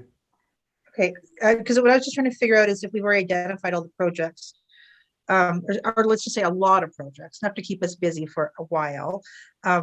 If their job function was to basically do that, or if their job function is to implement the projects. And you're saying that they're still, like, if let's say that the Councillor Jolly's motion does, do we still have the opportunity, wouldn't we still have the opportunity to implement all the projects that have been identified to date? Like, how would we not be able to do that? I just think we don't have the capacity. I think there's enough. I guess my response would be you couldn't implement it as quickly, and you couldn't get the return as quickly as we're projecting here without a resource. So could we pursue these things on the backs of other things that would drop off? Maybe you'd have to make a choice. What is real ice? Because you mentioned real ice and many of them, I don't have no idea what that means. I think Megan Myers is on the call. She's the manager of environment. I might pass that one to her to give you the more detailed specs of that one. Can we move on? I'm just going to find some information on it. Could we move on to another question if we really, and then I can come back with that information? Sure, I'll let it go I'll just stop asking questions for now, and then Mayor Heron, I'm done for now. That's my point. Thank you. Good for now? Okay. Well, I'll let you come back for the other answer. Okay, Councillor Romanski. Thank you, Madam Mayor. I have one question with regard to the human resources. Was there any savings with people working from home in the last couple of years, like lease office space, cost savings in the buildings and normal workspaces that has been accumulated? Well, one of the outcomes of COVID and the EY review, and it's something we've been looking at for a couple of years, is we are in the process of leaving leases. So we're giving up a number of our leases. I think it's about 200 to 300,000 a year in savings there. And so, of course, part of that entails having part of our workforce working remotely permanently going forward. So just prior to the, I guess, the rep restrictions or direction from the province in September, we actually have a remote workplace directive developed, and we were starting to engage with employees, and they were submitting paperwork with respect to their desire to work remotely. So of course that program is on hold at the moment because everybody's mandatorily working, but the idea is going forward that we'll have employees working remotely, which allows us to save this $300,000 a year in leases from buildings that we've traditionally had. So one lease is up at the end of this year. We've actually vacated the building, and I think the other two come up in 2022. Yes, we've got it out 3 leases by December 31st of this year, and there's one more in 2022, and that'll be a decision point if we stay in that location or we vacate it as well. That's a good question. Yeah. And that's all incorporated in the budget. That's all in the budget, like that, those savings. Awesome. I see no more. So the last one is strategic services and communications. So Mayor Heron, the question about the real ice, I'm just wondering if Megan has that answer before we continue or not. Sorry, the question about real ice that she said she just wanted a minute to get that information. Oh, okay. Yeah, Councillor Hughes, I can speak to it now. So real ice reduces the energy consumption, both the natural gas formerly needed to heat the floodwater, as well as the electricity used by the ice plant to freeze and maintain the ice. It just reduces our utilities cost wherever there's a rink. And do we know how much it costs to implement that? Well, we had grant funding for part of it, but I can give you some rough numbers right now on the ones we've done. Darn,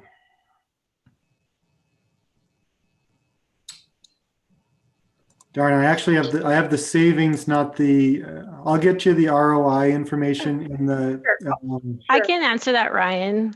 all right, perfect. So it was approximately $50,000 to implement that, and we received $28,000 back in grant funding through MCCAC. So it was about a 1.5 year payback approximately. And do we have plans to do other ones already or no? I know you had mentioned them as upcoming, but are we just planning to do it everywhere then or no? Yes, we're looking in, excuse me, into doing it at 2 other ICE services next year. Did we need that as part of a postponed motion, or is it automatically happening right now, or? It's in the plans to go ahead with this project, and we have some budget funding for it. Okay, so nothing more needs to be done to make that happen. Right? That's correct, yeah. Thank you, that's it for now. Thank you. Okay. Anything on strategic services and communications? I mean, go ahead, Councilor Baratsky. In that category there, it's listed an IT life cycle for 750,000 in communications as well again. So and that was on page 42 of the budget. So I wanted to know how that fits into the communications exactly for that dollar amount. I'm going to refer that to Ms. McMorty or Joanne. Paul, would you take that? Councillor Bermansky, sorry, could you point us to the page again? Did you say page 42 in the budget document? Sorry, page 42, IT life cycle 750000, contracted costs in communications.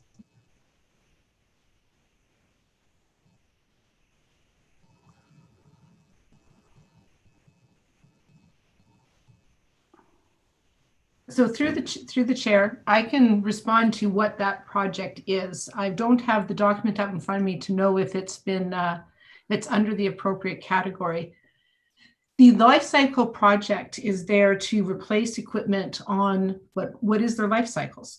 That life cycle can be different depending on if it is a piece of network equipment, a piece of communications equipment, a server, a workstation, or a laptop. And so we do have a policy that states when we will replace that information, that equipment. And the intent there is to replace it before the both the maintenance costs on it, the warranty on it, and just the number of service calls on it increases. And so that life cycle varies from 3 to 5 to 10 years.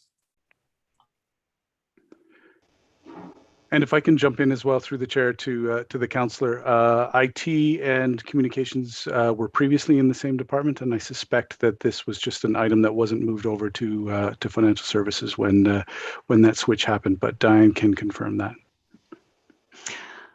You may be right, Paul. We'll have to look into that. But the IT lifecycle replacement plan is part of an annual program, along with many of our other lifecycle programs that are reserve funded. All right. Question about communications, Mr. Scoble. I mean, it came up a lot during the campaign. I'm assuming there's no increased funding in our current budget for more comms.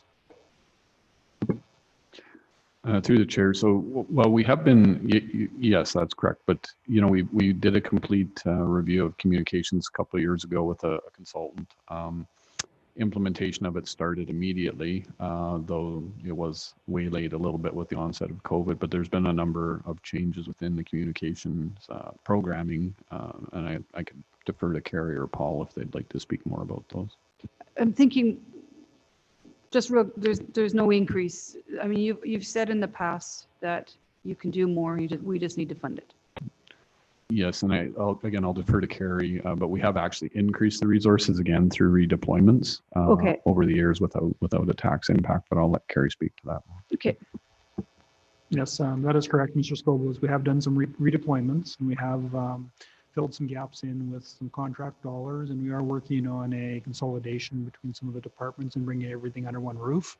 But I'll let Paul speak to anything else that he'd like to add to that. But to add more resources, we would need to add more dollars to it.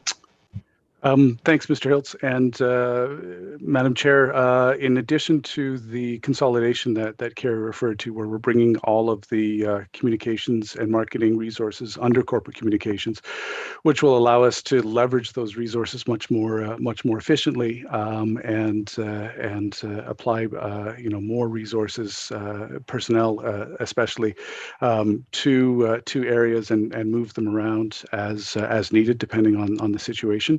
We are also in the final stages of completing a complete social media consolidation and bringing on new tools for how we deal with social media, scheduling posts that include a much more robust measurement function as well, so we can get better stats out of it and more efficiently schedule social media posts and really take advantage of some of the features of Facebook and Twitter and Instagram.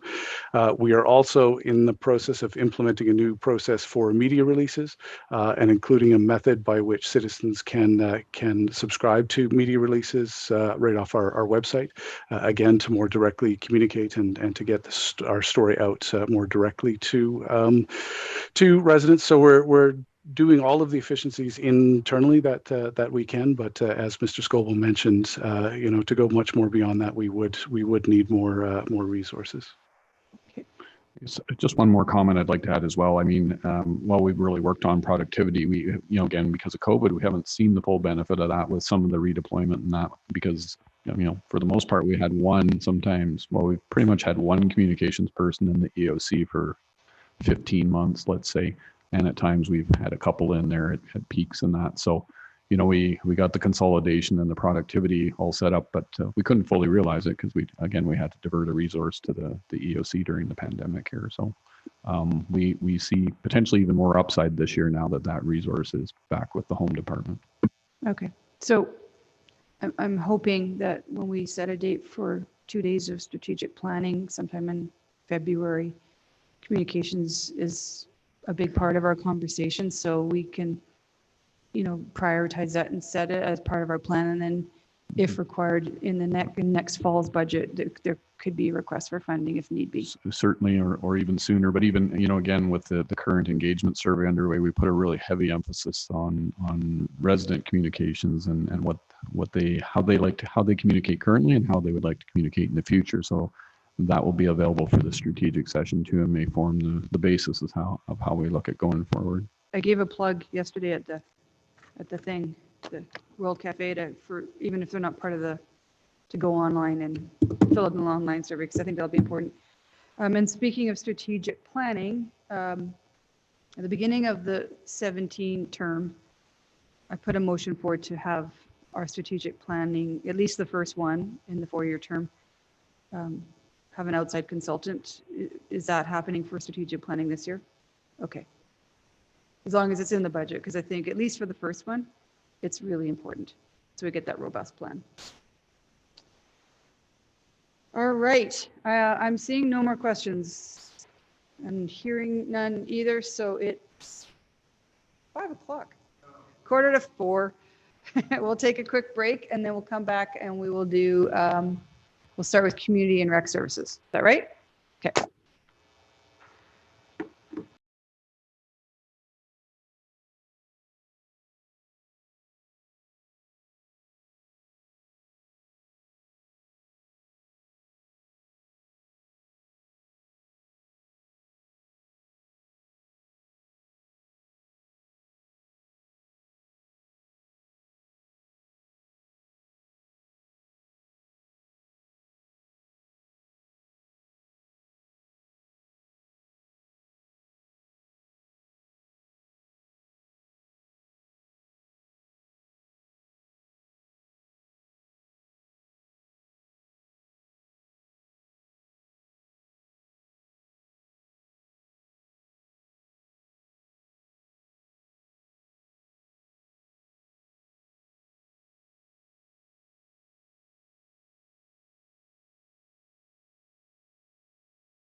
It is my pleasure to present the Community and Recreation Service Plan and Budget for you today.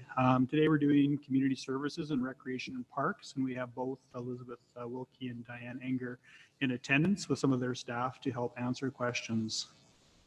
The Community and Recreation Service function area provides external services in the areas of culture, community and social development, as well as recreation and parks. This function also acts as liaison for local boards and outside agencies such as Arts and Heritage Foundation, St. Albert Senior Center, Community Services Advisory Board, and the Affordable Housing Advisory Board in conjunction with Planning Department. Community Recreation and Parks are two of the departments funded in this function area. This slide shows the overall impact for the 2022 projected budget as compared to the 2021 revised budget. The net impact is a decrease of $726,000 and is mainly a result of reopening of our facilities after COVID. On the revenue side, these impacts include $2.5 million increase in sales and user fees due to the increase in membership and daily admissions due to the reopening of facilities to pre-pandemic levels. $578,000 increase in rental revenue due to reopening facilities to pre-pandemic levels. $304,000 increase in other revenue due to an increase in donations and advertising revenues due to reopening of facilities to pre-pandemic levels. On the expense side, $1.7 million increase in salaries, wages, and benefits due to annualization of salary costs and increase of casual wages to reopening of facilities. So what that means is that the more facilities will be open, the more staff will be needed. $411,000 increase in contracting and general services due to reopening facilities. $341,000 increase in materials, goods, supplies, and utilities due to reopening of facilities. And again, as the facilities will be open more and we will not have the shutdown at Service Place, utilities would be at a higher rate. $92,000 increase to transfer to from operations capital due to reopening of facilities. As part of the Community and Recreation Services, we have three capital charters moving forward, but we also have no operating business cases. One of the capital charters is the Red Willow Park Meadowview Construction Charter. It involves the remaining phases of the Red Willow Park West Meadowview project and includes construction of key trail connections from the New Grey Nuns White Spruce Park to the existing trail east of the CN Trestle Bridge, including seating and viewing nodes, and along with design and construction of a new parking area and potential washrooms, aligned to future development of roadway access from Riverside. The second capital charter is Community Amenity Site Planning. This charter is to complete the conceptual plan, including functional and technical studies and site concept planning and costing. The third capital charter is Neighborhood Park Development. This charter is to provide park and open space recreation amenities and trails within new neighborhoods. It encompasses costs for concept planning, public participation, detailed design and construction. Work in 2022 will focus on the partnership with Averton for the first park site in South Riel, design for the first park site in Erin Ridge North Phase 2, and completion of the park master plan for Choureau East neighborhood. So in summary, for 2022, Community and Recreation Service is proposing an overall net decrease of just under $726,000 as facilities and programs work towards pre-pandemic levels. That concludes the presentation for Community and Recreation Services. Awesome. All right, Ken is already eager to ask a question. Go ahead, Councillor McKay. Yeah, excuse me, I'm also chewing on some snack. I apologize. So can you, slide 2 of your presentation, Mr. Hiltz, you had the comparisons in relation to revised 2021 and then proposed 2022. Is the revised is obviously an impact of COVID and the impact on our operations. are the proposed are they going to be similar numbers to 2018, 2019? I'm going to turn this over to Diane Enger or Diane McMorty, because I'll have more information on that. But the intent is to move back towards pre-pandemic levels, so prior to what had occurred in March of 2020. Thank you, Mr. Hiltz. I can start with that, and then Diane McMorty, if you'd like to jump in. So what we're seeing in 2022 is a gradual recovery to pre-pandemic levels of revenue and expenses. As our revenues can climb, as Mr. Hiltz explained, our expenses are aligning, but again, we're trying to maintain our bottom line. What we're seeing in 22 is I'm talking about now, looking at the bigger picture, community services and recreation and parks, a net of $1,200,000. And what we were seeing pre-COVID, like 2019, was about 14. So we're expecting by 2023 to be back to the levels that we were at prior to the pandemic. Diane, are we seeing staffing levels about the same then, or are we still under what we would have had in 2018, 2019? We are definitely seeing decreased staffing levels. So a lot of our programs and services, we're basing our salary or our casual staffing levels on our service delivery. So as our programs start to, again, recover over 2022, we will be increasing staffing. But at this point, we are aligning our staffing resources with our revenue projections.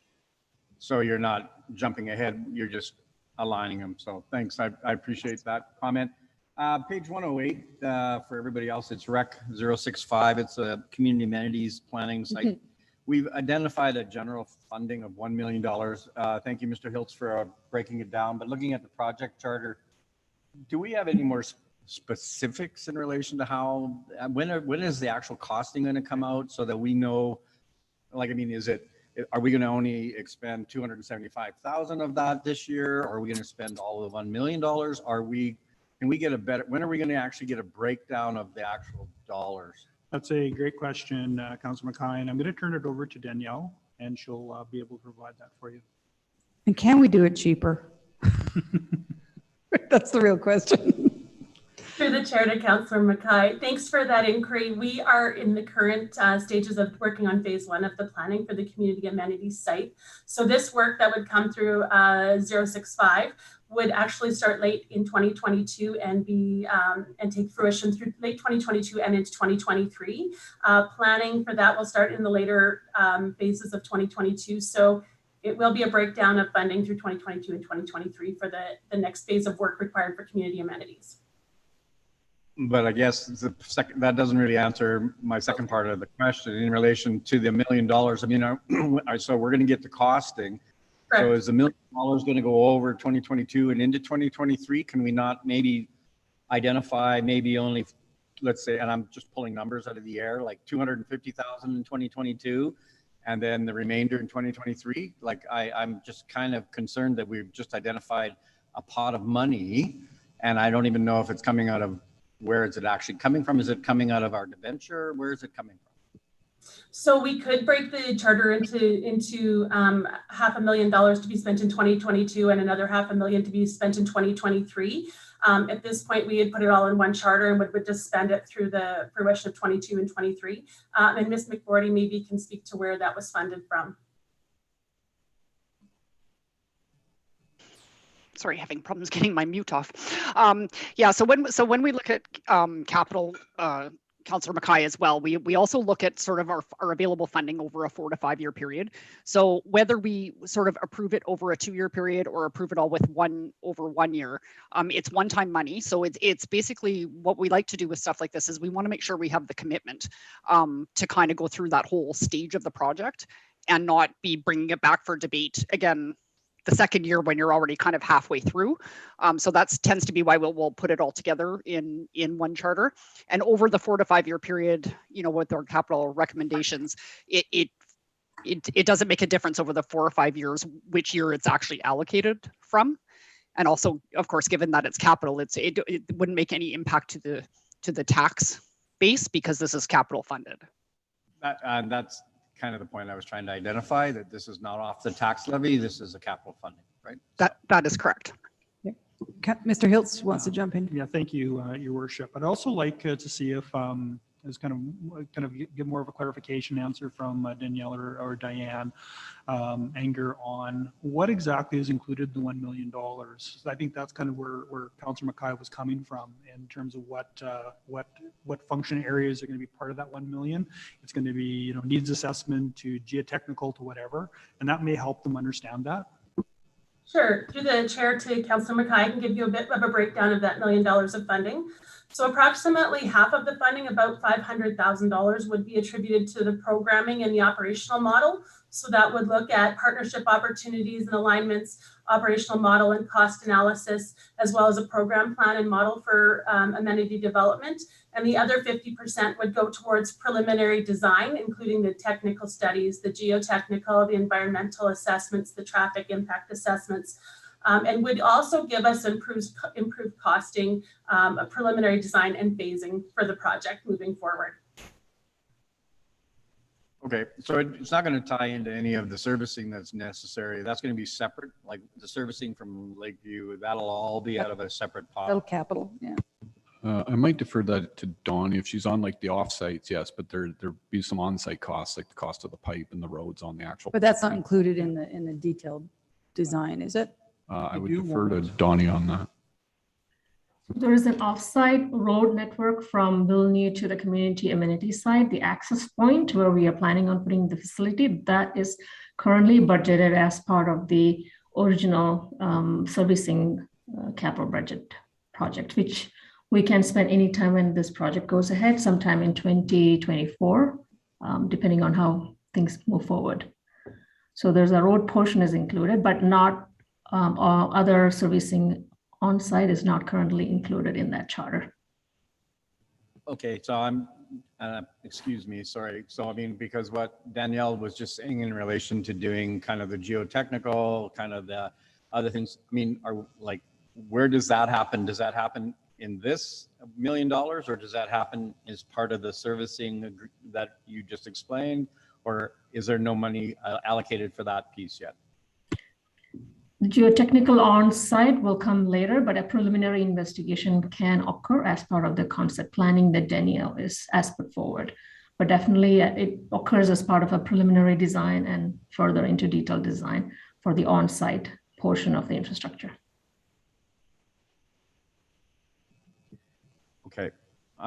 Would it be unreasonable, Mr. Scoble or Mr. Hiltz, to ask for more of a detail or just a little, or is that even possible at this particular part of the project? Is that, I mean, I'm not asking for particular dollars. I'm just trying to get a breakdown of what's. No, I think what we can do, Councillor, is we can put together what typically occurs in each stage of the project again, and what's in, what's out, like, you know, like the border of the properties where the on-site costs take over, right? Like the off-sites are underway. But we could say geotechnical and environmental studies and all the things that come in those. We could put that together for you if you like. Well, I'm just trying to reconcile the $1 million. That's all I'm trying to do.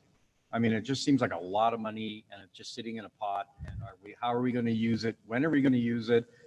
And I mean, and I realize it's capital and I realize it's not coming off tax levy, but I just want a little bit, as much detail as we possibly have. I don't want to channel Councillor Watkins here, but is this the 50% again or whatever, you know?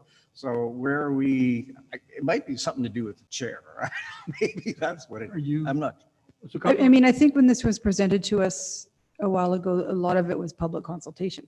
And what do we want to see there? And, you know, maybe that's something that there's some wiggle room that we don't need to do that same level of public consultation. I mean, it's pretty obvious we need a pool and ice and whatever. I think we're looking to maybe free up some money here that we could maybe build a boat launch in Kingswood or something, because that's my next question. So are you going to be putting that through, how would you like that answered, through a BIR, or was it going to be through some other mechanism? Because if it's going to be a BIR, we'd like some additional time than 2 days. But if it's, but if it's not a BIR, then yeah, I just wanted to know. Well, I'm trying to be I realize that you don't have all the information yet, but I'm just trying to understand in relation to, because I mean, obviously, like I've already explained, the $1 million is a lot of money sitting to have access. And I mean, if we can utilize some of that $1 million somewhere else for 2022, it would be nice to know where we could do that. So I mean, if it's a BIR, as long as I can, I think a BIR is probably better, and I can put a BIR in, but I don't want to also, I'm also trying to get a feel for what information you already have, so I'm not trying to create additional. So if we put in a BIR, then we'll just ask for a little bit of a time extension. You'll get it before BIRs are closed, but I just want to make sure that you're not expecting it in 2 days. I don't. No, well, no, I was hoping you had the answer right now, but no, I'm joking. But the idea would be is just get the information. But as much of a breakdown as much what's happening when, because I mean, nothing that I read in the business case that said that it extended over to, I apologize if it did, say it extends over into 20.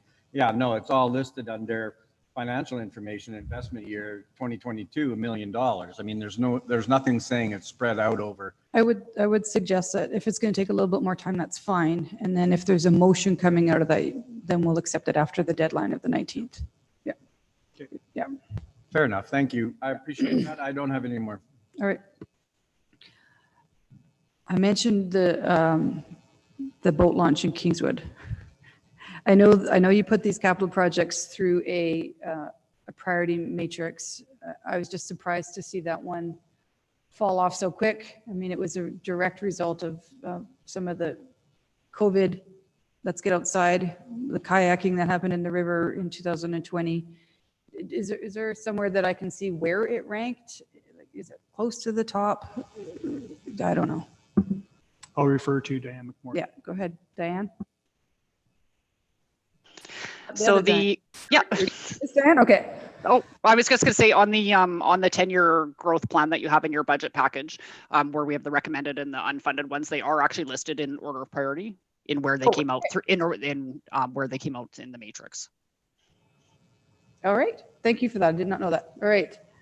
So is Diane Anger here?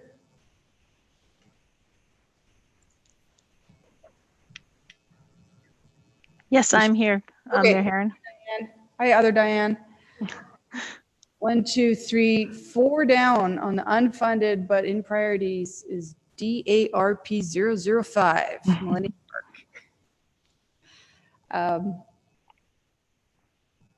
I'm not going to fund it this year, but I mean, it came up a lot during the campaign. I think you know my desire to get this thing done. I think it's a shared desire by Councillor Broadhead, and it came up a lot when we talked about revitalizing the downtown. So my question for you is phasing it, and how do can we have a full council workshop on this park and talk about its future, because it's expensive. But I think it's key to some of the things we're trying to do beyond just recreation, but for economic development in the downtown and stuff. So I'm looking to you for advice on, after we spend $100,000 on placemaking to design this thing, how we push it forward and not lose that investment. So is there a possibility of phasing? Is there a possibility of a bigger conversation around this? To you, Mayor Herron, yes, absolutely both. There's an opportunity to have further conversation. And as you will see in the charter, we did rescope it last year and we did phase it. So some of the very expensive work of that park was the infrastructure, so the buildings. We've pushed those out into later years so that we can at least first do the design, the site works, and some of the basic amenities to build it into a park, and then add on some of the more expensive infrastructure down the road. So we did rescope that. It is over 3 phases. So that has already been done. We would be happy to have a conversation about how we can look to find some creative ways to fund this park. I know we've had some conversations with developers. So it is something that we are working in the background on to see if there's some creative ways that we can look at bringing this one forward. However, to Diane McMorty's point, it is sitting in the matrix in the order in which it's prioritized. And as subsequent years go on, as some of our other projects maybe move off the list, this one could move in to the funded list in the coming years. Okay. I mean, it's great to see it ranked number 4. That's not bad. It needs to be number 1 actually it needs to be above the line is what it needs to be done. So yeah, you've got, solar, the Maloney front counter, and then the dog park ranked ahead of DARP. So, I mean, I'd love to see DARP before dog park, but. All right, I'll follow up with Mr. Scoble. It might even be a little conversation during strategic planning. So, all right, anything else on Parks, Rec? Mayor Hearn, I have a couple questions. Go ahead, Councillor Hughes. Thank you. Okay, I got to find the right page now. I got all excited and then I just jumped the gun. Relating to the, again, because why don't we just continue to beat this planning? Why are we beginning the consultation process so late in 2022? Because you said it's going to start the later part of 2022 with 2023, and I'm just wondering why we aren't just starting like in the spring. You kind of like froze for 2 seconds. So what project are we talking about? So the community amenity site planning, I'm just wondering why we are beginning the consultation process in late 2022 and not earlier with your plan. Okay, so this is page 106 of the budget, all right? Yes. It's about the timing, because they said that they were planning to start it later in the process, like later in 2022, and I'm just wondering why we're doing it so much later and not just starting it right away. Who can answer that one? Oh, thank you, Diane. Councillor Hughes, thank you for that question. I can start and then I can turn it over to Danielle after. So we are on our first phase of planning for community amenities. So we are doing public engagement starting early in 2021. We're going out to the community and our stakeholders and our regional partners to talk about what the recreation needs are in our community. We're bringing that back to council in the second quarter of 2021. So the work, the project charter. Sorry, 2022. Yes, thank you. 2022. The $1 million that this project charter we're talking about is for the subsequent work that comes after we've identified the community need, brought that back to council, identified the concept planning and what can fit on the community amenity site. Then we go into the next phase of planning, which is the more detailed planning around, it's not so much the engagement with the community, but it's engagement with partners. So once we know what we want to build, then it's talking with, looking for partnerships, looking for funding and regional strategies around how we can move forward. So that's part of it. And then the other part is once we know what we want to build on our site, based on council's direction, we'll do some of that work in terms of some of the geotech and some of the preliminary work that needs to be done to actually determine what can be built where and what the feasibility is of all of that. So this is what I'm just trying to figure out in my brain. So okay, we have the planning, but there's a lot in that space. So we can put a lot of different things depending on the timing of what we can afford and how much of a tax increase and when that tax increase could come in relation to all the other debt that we currently have. Correct. So are we intending to decide the first project by this time next year of what's going to be built? Money goes into making it happen? Is that what I'm hearing? So yes, this first phase of work that's already funded that Danielle's working really diligently on is the community engagement to determine the needs. We'll bring that back to council in Q2 of 2022. Here's what we've identified the needs are, identifying what are our priorities. Then we will do a concept plan. So what will fit on the site, some preliminary costing. We'll bring all that back to you by Q3 of 2022. So once, and council can direct us in terms of how fast you want to move forward with this or where we want to go. So this is to fund the next phase of work after that, which then gets into once we've looked at the concept plan for the site and we've looked at what our priorities are, then it's getting into more of the detailed work on that site. So in the next 12 months, we'll know on the 38-ish acres what will go where, like what will go where. We just won't determine what we're doing when at that time. Well, then we'll do the next step, correct? Right, 59 acres is what we will determine this year, what can fit on that site and what are our priorities. And then we'll move forward with more of the detailed planning once we have some direction from council. That's how you want to move forward.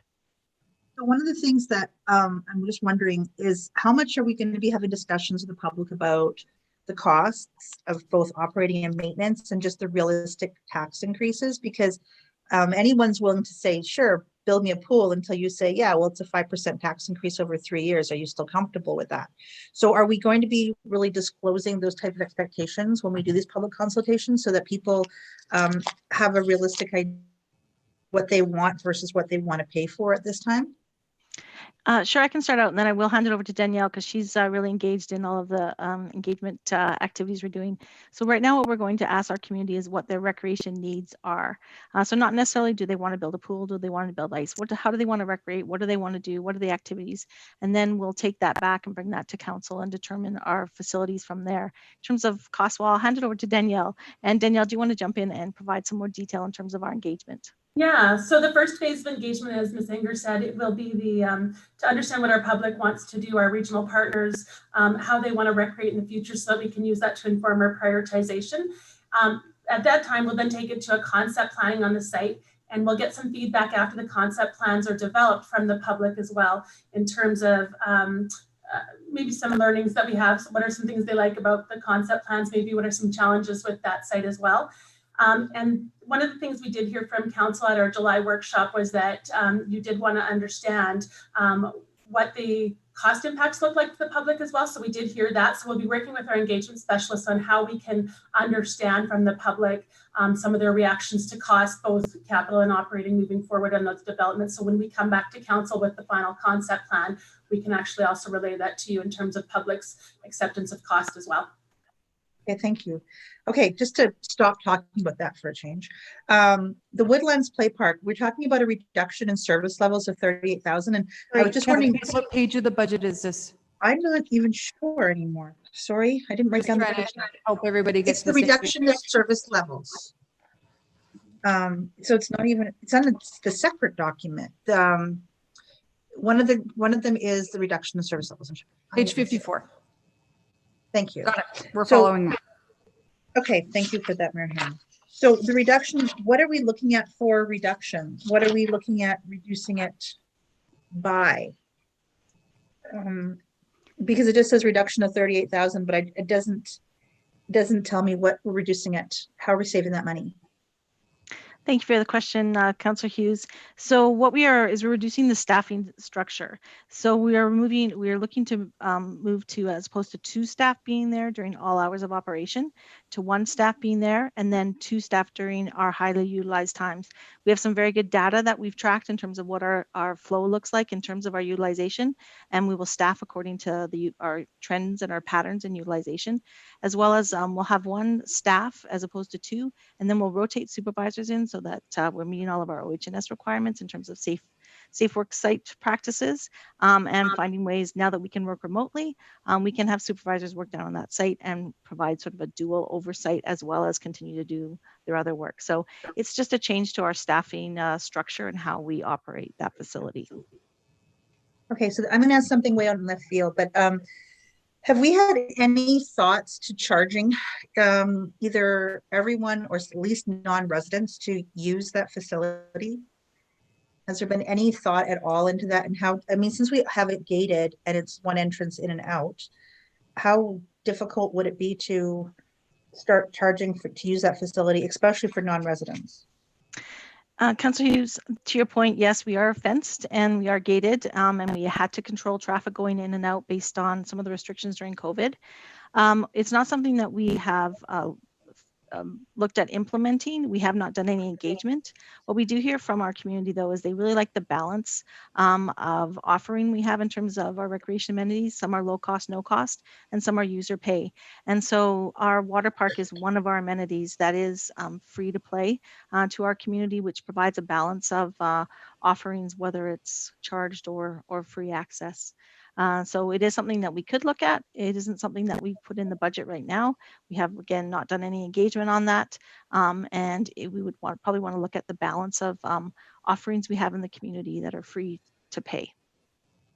Okay, I might have I probably will have a BIR about what would be the cost if you were to charge for non-residents, where if you had it, you show that you're a resident, you're good to go, but non-residents pay like $2 to get in or something like that. Like not necessarily like a large amount, but to help offset those costs, I guess, because I think it is something we could just explore. The other one I had is the savings from the art reserve, because I'm in the right area, right? We're in culture, right? And just so you guys know, Mr. Hiltz, this breakdown you gave me, I'm following it religiously right now, and so I really appreciate it. the savings from the art reserve, are we using that to decrease the taxes this year, or where is that? Because it normally, I believe that came out of it's a one-time savings. So we're using that to decrease the taxes this year. Diane, would you like to? Yeah, I can jump in and say that. So yeah, so normally our public art reserve transfer that we put into the public art reserves comes from our capital funding formula. So we did actually reduce that this year. And you're correct, it is still one time. We did it one time last year as well to help offset the taxes.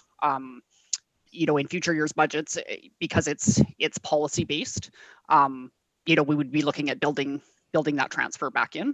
But for 2022, it is a one-time reduction to the taxes. Okay. Because we've kind of broken the rules quite a few times this year about the one-time transfers and reducing taxes. But so when next year we should expect some kind of an increase in the taxes to compensate because you're taking it out this one time, right? Okay, that was that. Hold on. One more question that's going all over the place. The Kingswood dock. It just is. There's no mention of how we came up to $182,000.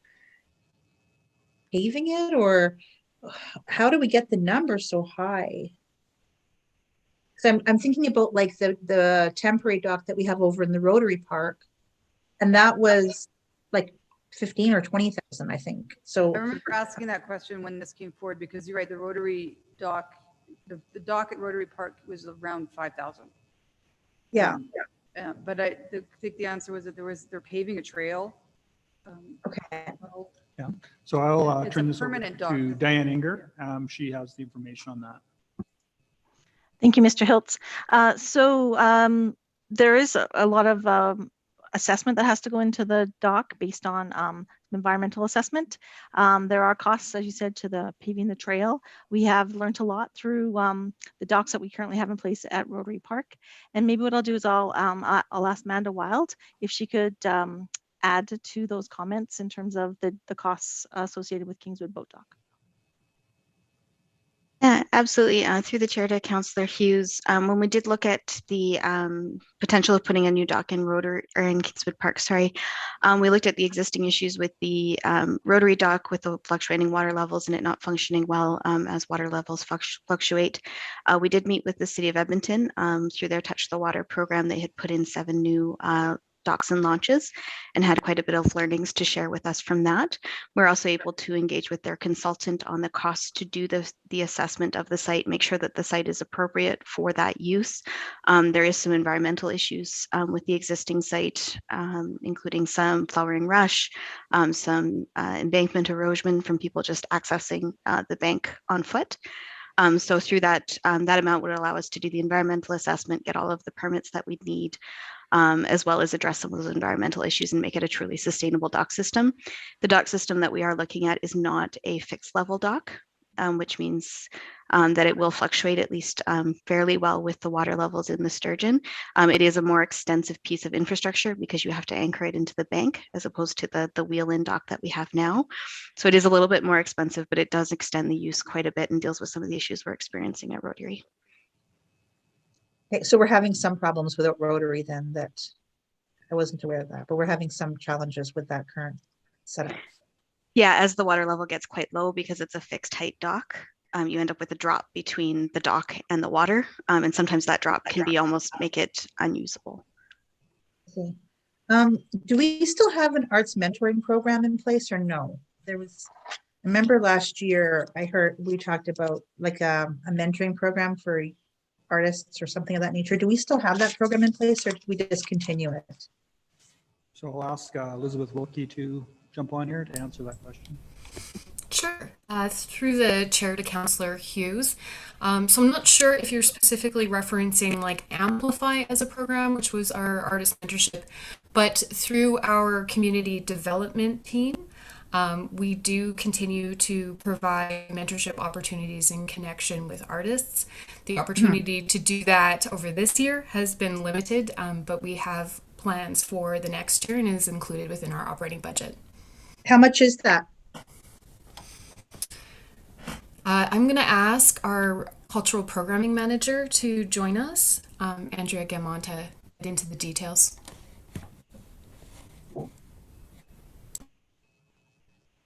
Well, through the chair to Councillor Hughes. Normally our community development budgets for outreach and supporting our arts organizations and such is in the neighborhood of 10,000. That's not all specifically for mentorship. That gets divided between networking opportunities and workshops and various things. And we have that full amount in the budget right now, is that correct? Yes, that's correct. Okay. I think that's it, Mayor Herron. I feel like I'm missing a question, but so please forgive me if I need to ask later. Okay, thank you. That's it for now.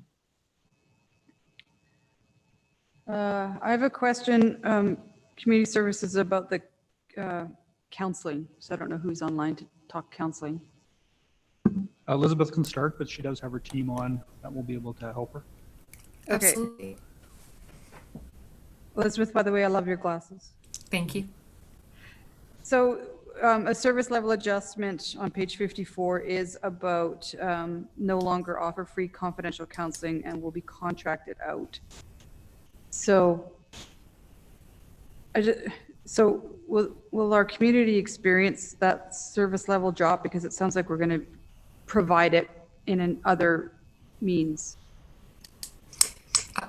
Through to to Mayor Herron. I may have Connie add some additional information to this, or FCSS manager, but this is no, residents will not see a service level drop. In fact, it will increase access to all residents rather than to a specific age group, and this is through the exploration that came from the Ernst & Young recommendations and the discussion that we had with council during the budget process last year. Connie, would you like to just add what that shift to contract specifically looks like? Yeah, absolutely. Thank you. And in response to Mayor Herron, the counseling program prior to pandemic and then even more evident during pandemic was the amount of trauma that our clients that were coming forward were dealing with. And so what that did is that really put the client at risk coming in and seeing a counselor for a very short time, because that's all we can do within our mandate. And so a counselor would see that individual for a short time and then have to stop service, find someone else to carry on. And it just doesn't lead to the trauma, again, that these people are experiencing. So we saw a shift in terms of our staffing leaving so that they could go and move into counseling areas in the community to provide true counseling, long-term counseling for people experiencing trauma. Another reason, and I'll just say, is because FCSS is going through currently a review. And one of the things identified in that review is to go back to that true prevention and away from intervention. So it's a win-win in terms of getting our residents to the appropriate long-term counseling that they require to deal with the trauma. It allows us to go back truly to the mandate of FCSS. And by contracting out counseling, we can contract those counselors in the community that are specialized in the areas that the individuals require. So I think we will enhance our service going in this direction. No, sorry, okay. I mean, I'm always thinking youth counseling, and that because that's an area that we need, and that was where it started. So good to know that the community won't see a service level drop, and when it comes to youth counseling, hopefully we bring that youth mental health hub to St. Albert. So we'll keep working on that one. Yeah. Questions on anything community services, CSD, recreation, culture, any more? All right, I think we're good. Let's move on then to, is it emergency services that are next? Okay. Dinner will be here at 5. Okay, so let's start emergency services. Is that what you needed? Well, yeah, I just looking at the agenda, they have time specific for the live. Oh, is it time specific? Are they ready? No, nobody's here, but I'm just saying it's time. I'm just looking at the bookmarks in my budget. That's how I'm going. So should we take a break? Well, I mean, if you look at the printed agenda, it says time specific, right? 5 o'clock and 5:30. That is correct. But does it matter? in Well, what if they're regard? coming and If they're here, can we keep I going? don't believe they're here yet. Okay. No. Who's doing the presentation on emergency services? You are? Okay.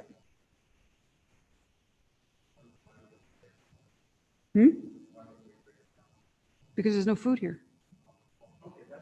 Yeah. I don't want to take a break and then get back for 5 minutes and then dinner arrives. Yeah. If we can, Carrie will do the presentation, and if we can get Everett and Aaron and Ryan, whoever's there. And this.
You ready? I don't want to rush you. Do you have your directors here to answer? Yes, I do. questions? Yeah. Okay. So this is one of those, when you have multiple presentations to do and you get mixed up on which one keeps coming up Okay. when you share a screen, so. This one says emergency services. Yes, so it I think is. you're on the right track. I think I have it. I'm going to have to probably have help again, though.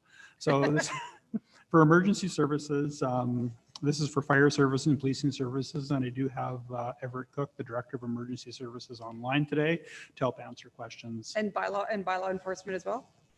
Actually, bylaw enforcement's away right now, but we are prepared to answer into those questions. He has given us, prepared us for it. Okay. Any questions that come up. Okay. So it's my pleasure to present emergency services plan and budget to you today.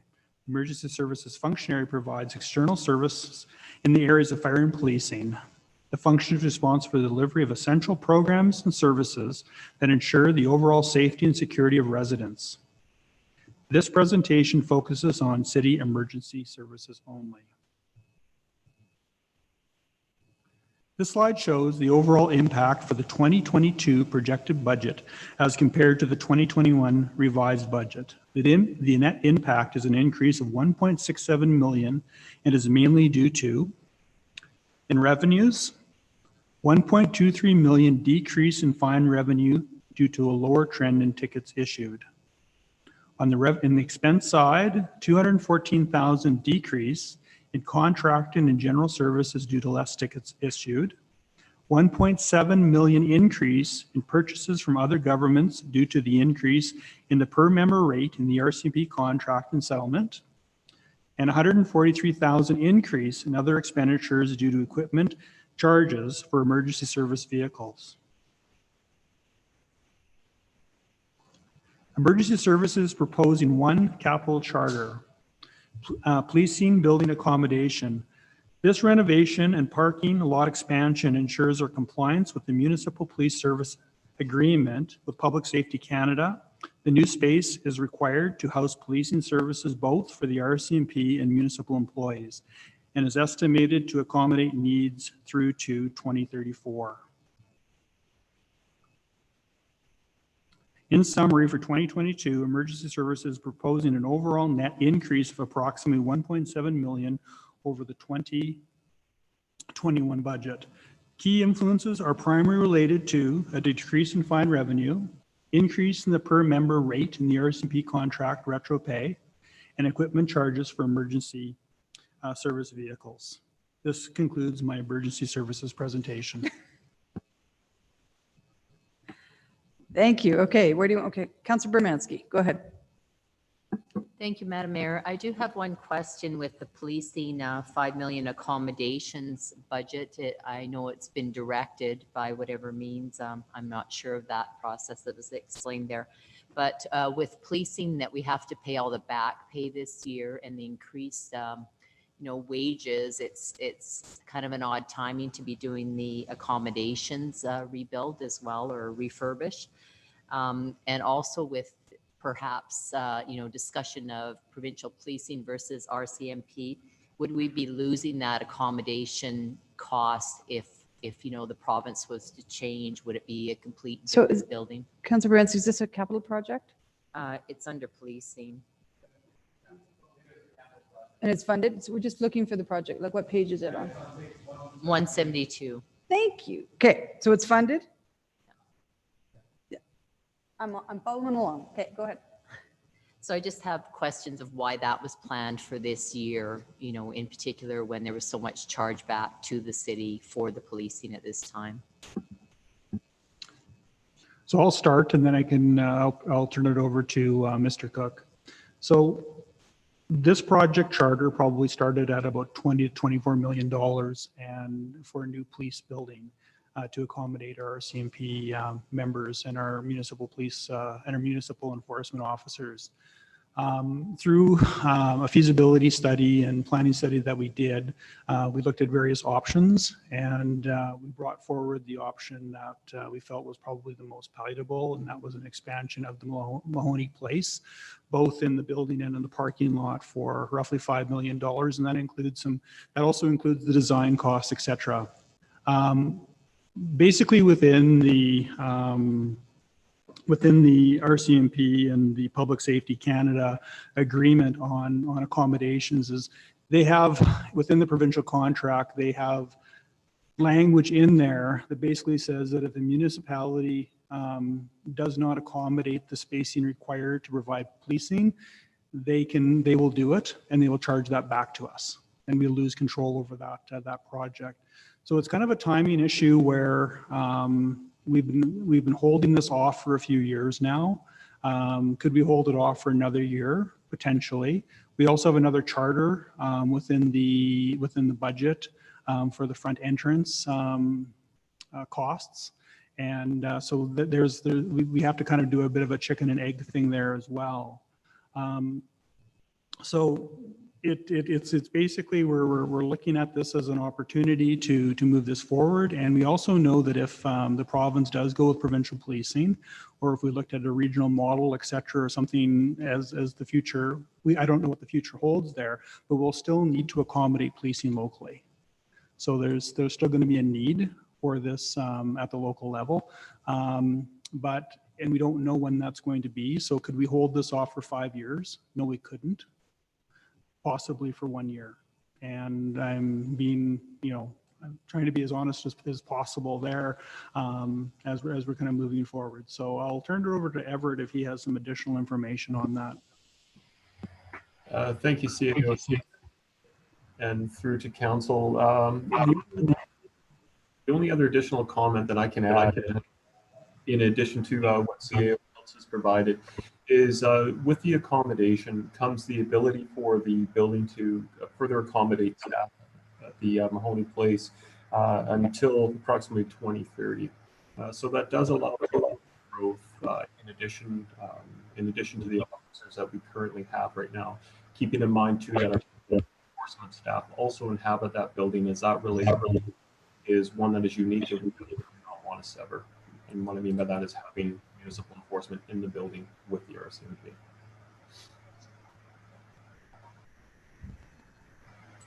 Does that answer your question? That's all? All right, I got Councillor Broadhead next. Thank you, Madam Mayor. And Mr. Hiltz, you alluded to the other project charter, the Maloney Front Place counter. As I was reading through, I stumbled across one word, and I'm just wondering how you can sort of square this circle. It says the scope of this project to renovate Maloney Place front counter area in order to meet mandatory RCMP security specifications? So this is an interesting question, Councillor Broadhead, is that we have to move forward with that front counter improvement. But if we expand the renovate the, if we do the $5 million project, that would include the security. But if we put off the expansion for a few years, we have to do that, the security. So we're going to be throwing whatever, $180,000 or $200,000 away, but that may be, that's a decision. Those are the two options. Yeah, Yeah. okay, fair enough. Yeah, don't want to throw bad money after good, so there you go. Or good money after bad, or how. That's my Just let's question not anyway, and throw thanks any for the money answer. away. We'll accept both. All right, thank you. Sure. Back to you, Councillor Bermansky. Thank you, Madam Mayor. The other question I had, and I'm not sure if it's under the category of policing or in another area, so correct me if I'm incorrect. Page 34, Next Generation 911, which is 1,194,300. Is that a cost that has to be incurred this year as well? I'm going to turn that over to Joanne and Diane as we're working through a project system right now on addressing that one. So they'll be able to provide more information. Hi there. Yeah, and I'm hoping Joanne is still on the line, and we'll jump in. But yes, this is a project that we have to move forward with. It's technology changes for the whole 911 call system that I believe allows like text messaging and some other pieces of that.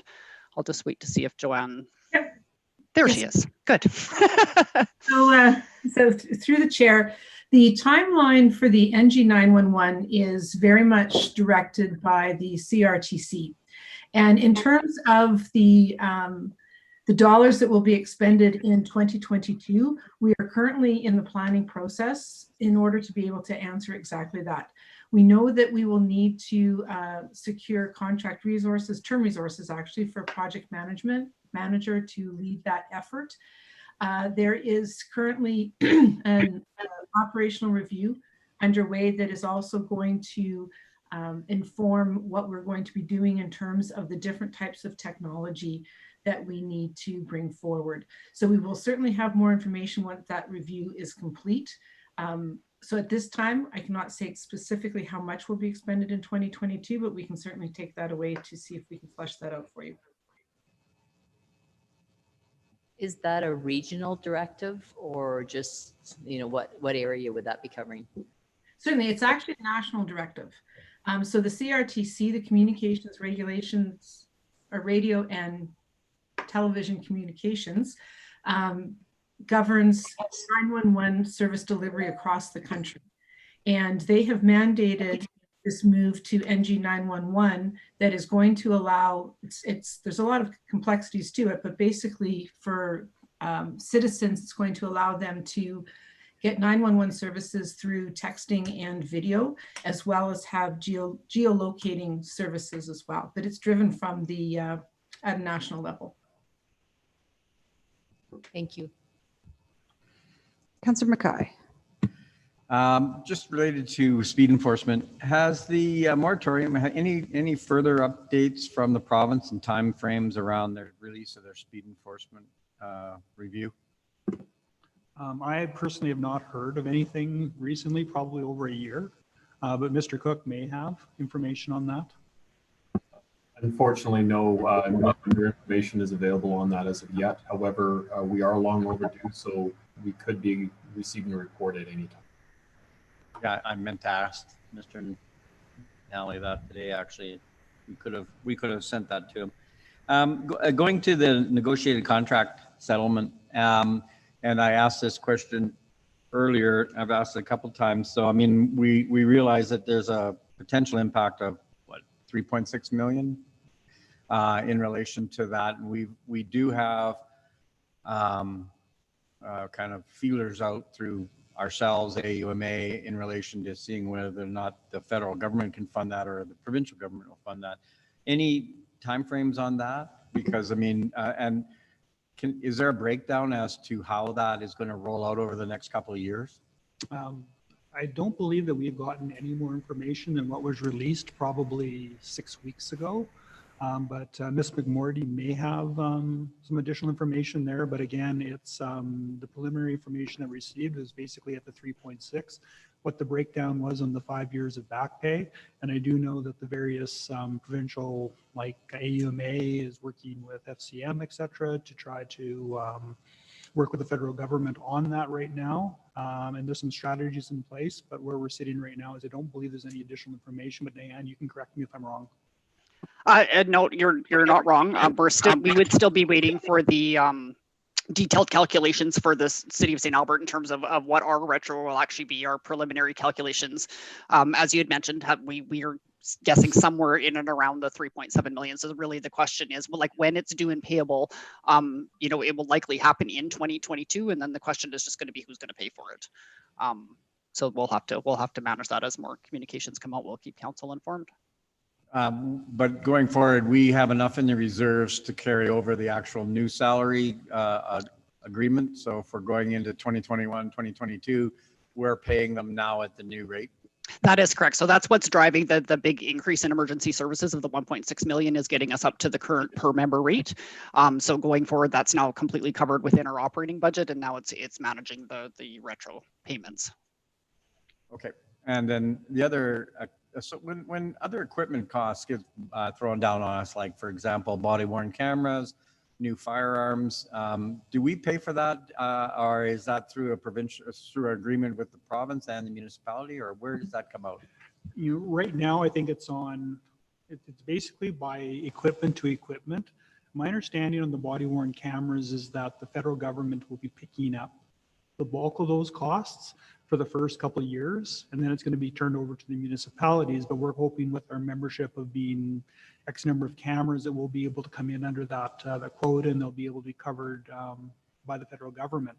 But we basically the details we have are extremely high level, and so each piece of equipment seems to come with that attachment. Sometimes they come forward and they'll say you're responsible for each officer and $6,000 of training. The next one they'll say they're covering. So it's really a difficult to budget on that. What's our actual? I'm sorry, Diane. What's our RCMP budget right now? 11 million, 12 million, 12. I think it's 12.6 million is what our contract is at for this year. That's what we budgeted.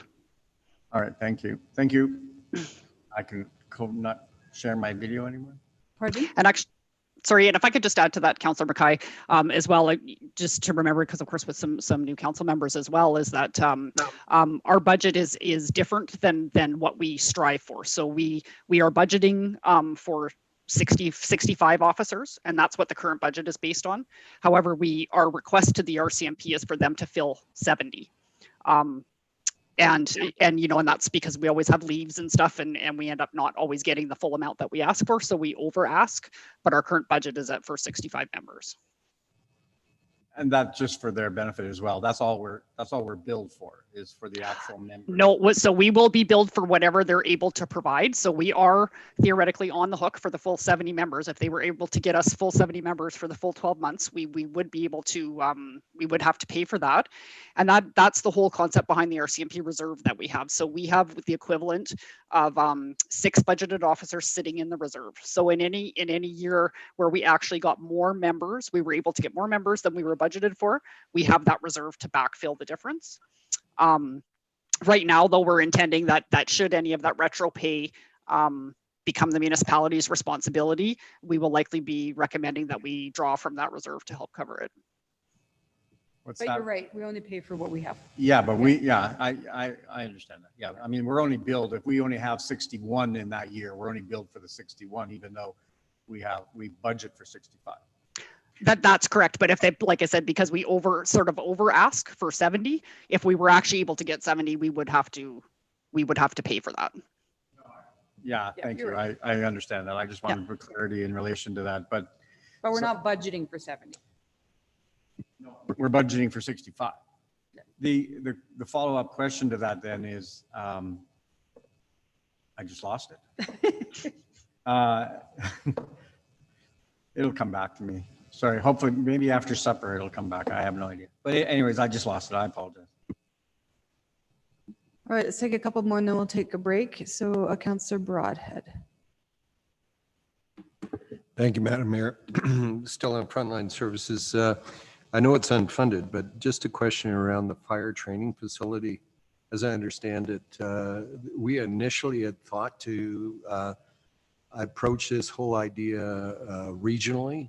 I recognize that the idea of renting it out or to other, fire services is seen as a revenue stream, but has an assessment been done as to whether or not it would be to our benefit if we actually brought them in to the planning and the procurement and purchasing and construction cycle as well as full partners? Right. So I'll let Mr. Cook answer that question because I don't believe a lot of that level of planning has gone into it yet, but I'll let Mr. Cook speak to it. So thank you, through the chair to Councilor Broadhead. Deputy CAO Hiltz is correct. There has not been a lot of that level of planning taken place as of yet. Discussions are happening on a regional, for a regional approach still today with our partners, of course, and those partners all being in our immediate area all share the same interest, of course, and that is to provide accessible and available training site for our firefighters to maintain our skills and competencies. Again, to go back to your question, no, we're not at that point with this project as of yet. We definitely can take those next steps here in the coming year in 2022 to bring back to council a better outlook at what the regional snapshot may look like for such a shared facility. Fair enough. Thank you. It would be interesting to see that particular study be done because it may save us money in the long run. Thanks. Councillor Killick. Thank you, Madam Mayor. Question about the renovations at Boudreau Place. It's where co-located with the food bank. And question would be, do the renovations there impact the operations of the food bank in any way? Staff parking, drop off, food deliveries, pickup, and other services that the food bank provides, and parking for volunteers, etc. Will all that still be able to be accommodated when the renovations are done? It's my understanding that the project would not impact the food bank. The only impact it would be to city employees in the FCSS. They'd be relocated to another location because it's just basically the front part of the building. But I can let Elizabeth or Connie step in if they'd like to. Thank you. I was just going to add that is our understanding as well, and that is the conversations that we have already had with the food bank, is that their operations would continue after this transition as they have to this date. Thank you. All right. Councillor Mackay. This will be really quick. Sorry, my memory came back.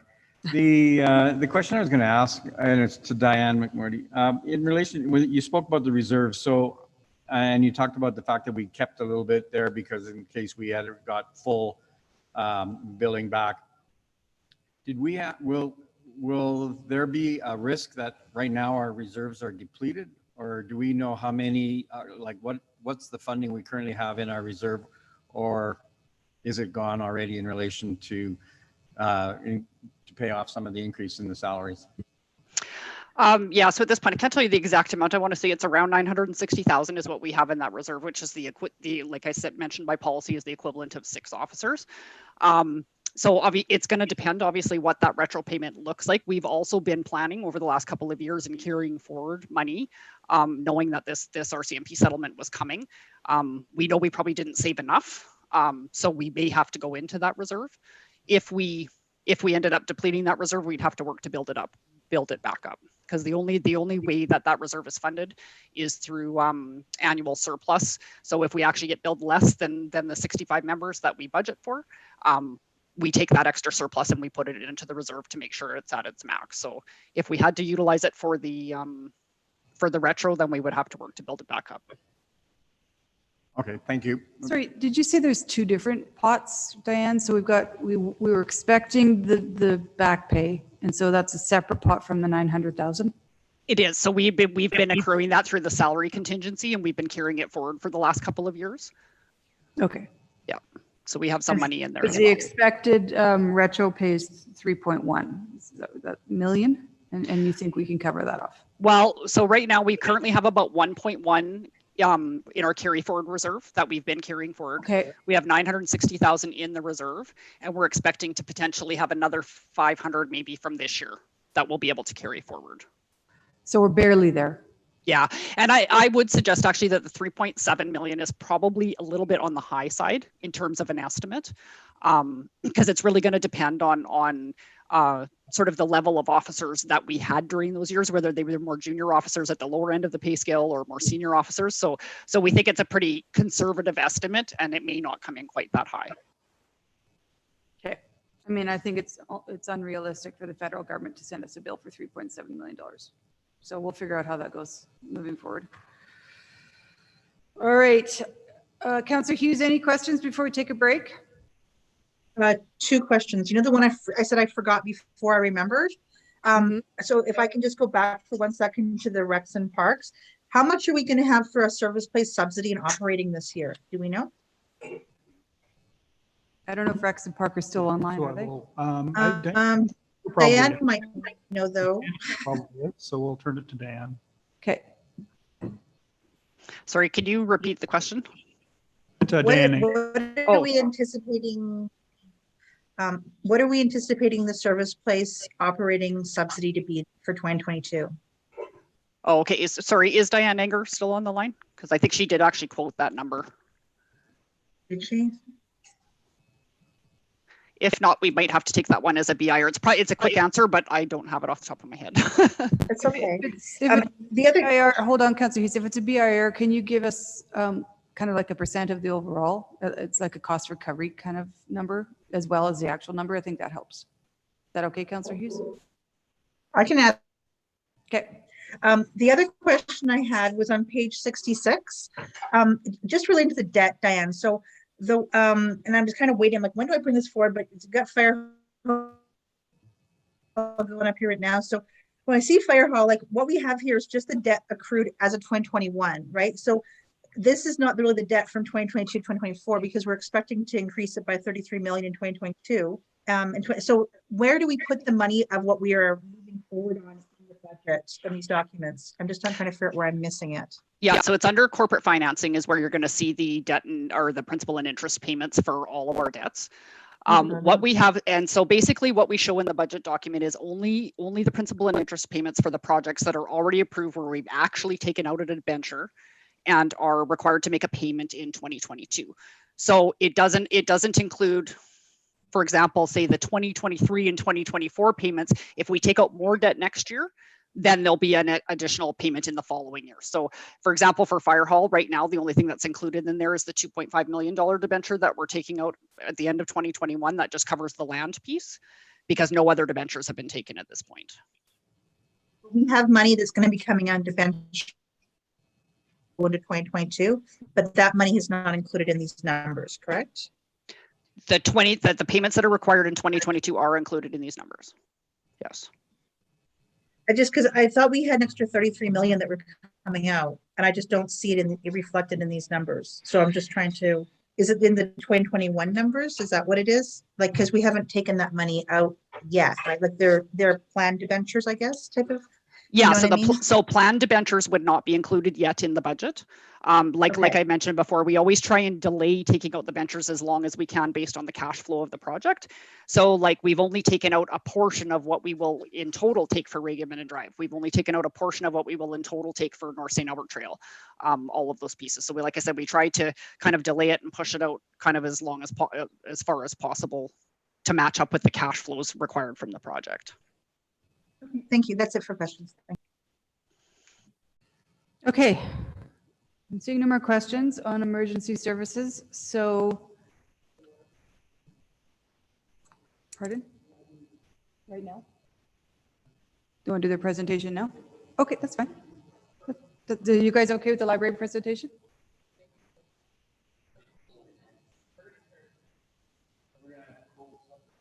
Okay, what, can they wait? Was it time specific? It was at 5 Oh, o'clock. and of course, I'm looking up here waiting for them and they're not. I'm sorry. Okay. The library board was for 5 o'clock and Arts and Heritage Foundation is for 5:30 time specific. Okay. Sorry. Sorry, no, and I said have dinner here by 5. That's my fault. I think we're going to take a break. I think we will go squirrely, but we'll do a quick one, especially with one member council who needs to eat at a regular basis, and that's Ken Mackay. I'm sorry, I apologize, and I will apologize to them when they get in as well. So let's have a fast dinner, guys. It's as fast as you can. I'm not even going to set a time. Okay? Kathy, what are we looking at for me? Because I won't see you guys till you show up. So are you looking 20 minutes? Yeah, probably. Sound good? Okay, thank you. Okay.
All right, thank you.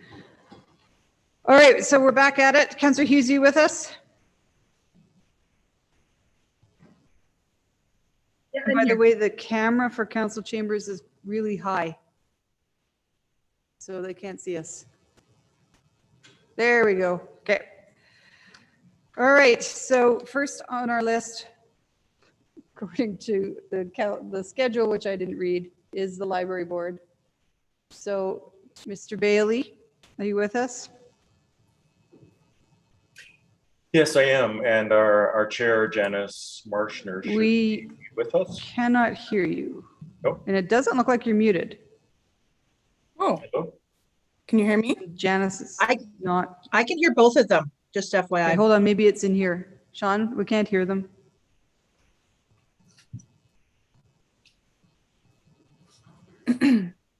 Councillor Hughes, can you say something? Sure. I can begin with my. Okay. This is speakers and chambers.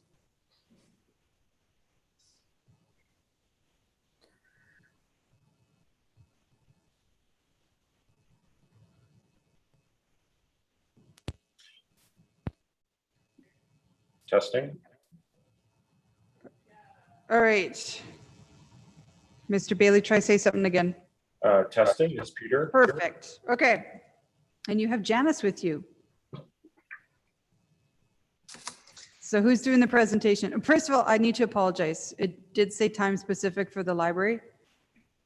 I didn't see that, and it's completely my fault. And I made sure that dinner arrived right at 5. Sorry, that was completely. That's no problem at all. Oh, these things happen. If you were here, I could have shared dinner with you, but. Just across All the right, hall. who's presenting? I am. Just give me 1 second to put it up here. Okay. Here is your water. Okay.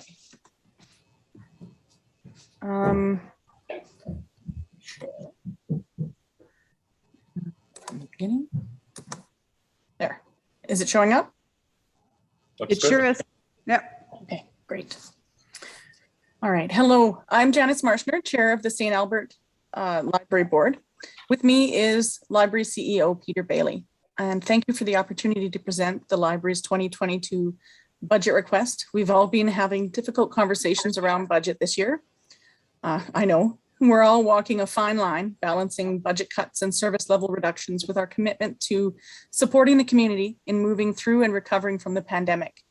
We appreciate the hard work that you're doing on our behalf and on behalf of the community to support recovery. And we appreciate your support of the library in our own work, offering services and programs to help the community get back on its feet. I wasn't sure right until I clicked that button that was going to work. I want to acknowledge the support of the city, both council and administration throughout the pandemic. Over the past 20 months, we've worked with city administration to ensure we're on the same page, and their advice and help have been significant. We share the city's focus on community recovery. Our 2021-22 strategic plan, Recovery and Renewal, supports social and economic recovery for individuals, organizations, and businesses. Library recovery priorities identify and support all St. Albertans through early literacy, digital literacy, support for teachers, learners, and parents, job and career supports, and through social and community connections. Despite the continuing pandemic, we've made progress in our goals of supporting the community. In support of lifelong learning, we have strengthened our relationships with schools and grown our support of educators and learners of all ages. Work with schools includes the monthly educators newsletter, loaning trail tales to classrooms, virtual classroom visits by staff, and special virtual events such as Christmas Around the World and the Rooney and Pooney Reading Show, which each reached around 1,500 students. Staff created a library of STEAM videos for classrooms and homeschool use. Responses to this work are very positive, and educators report feeling supported and engaged by library services. The pandemic is having a negative effect on children's reading skills, and the library has increased its focus on reading and literacy support. Our online and outdoor summer reading games helped hundreds of kids and teens keep reading and progressing on their reading skills. Our online and the Reading Buddies reading encouragement program was expanded to help even more reluctant readers. In support of economic recovery, we've focused on helping job seekers by promoting and expanding the reach of the library's Career Resource Center. Within our building, the demand for free printing of resumes, cover letters, and other career-related documents is high, and job seekers are deeply appreciative of it. The library also implemented a loan system for laptops with headsets and microphones for job seekers doing online interviews and courses. One of the library's strengths is bringing people together, serving as a community hub. The pandemic really set us back on this, but pivoted and reinvented library services online, outside, and remotely. But we and our patrons were grateful to be back inside the buildings in mid-June. Our children's programmers dug deep to plan safe in-person programs. Why? Because parents told us their kids need these programs. Screens aren't enough. We need to be together, and our kids need to be together too, to learn, to meet each other, to grow. Our Jensen Lakes Library after-school programs are full with waiting lists even before we start promoting them. The top left image, no, it's not the left, the top right image shows 47 attendees at All Abilities Afternoons this summer, a program for adults with developmental disabilities.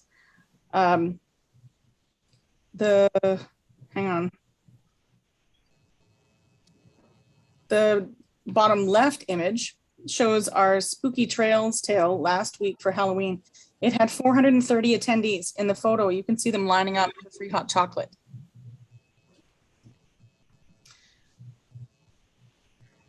You know what? My images aren't matching this, unfortunately. But regardless, we believe that one of the best ways to recover from this pandemic, one of the best ways to rebuild in the community is by celebrating and making space for our need to connect with others. No, you know what? I didn't advance it far enough. That's why. Sorry. All good.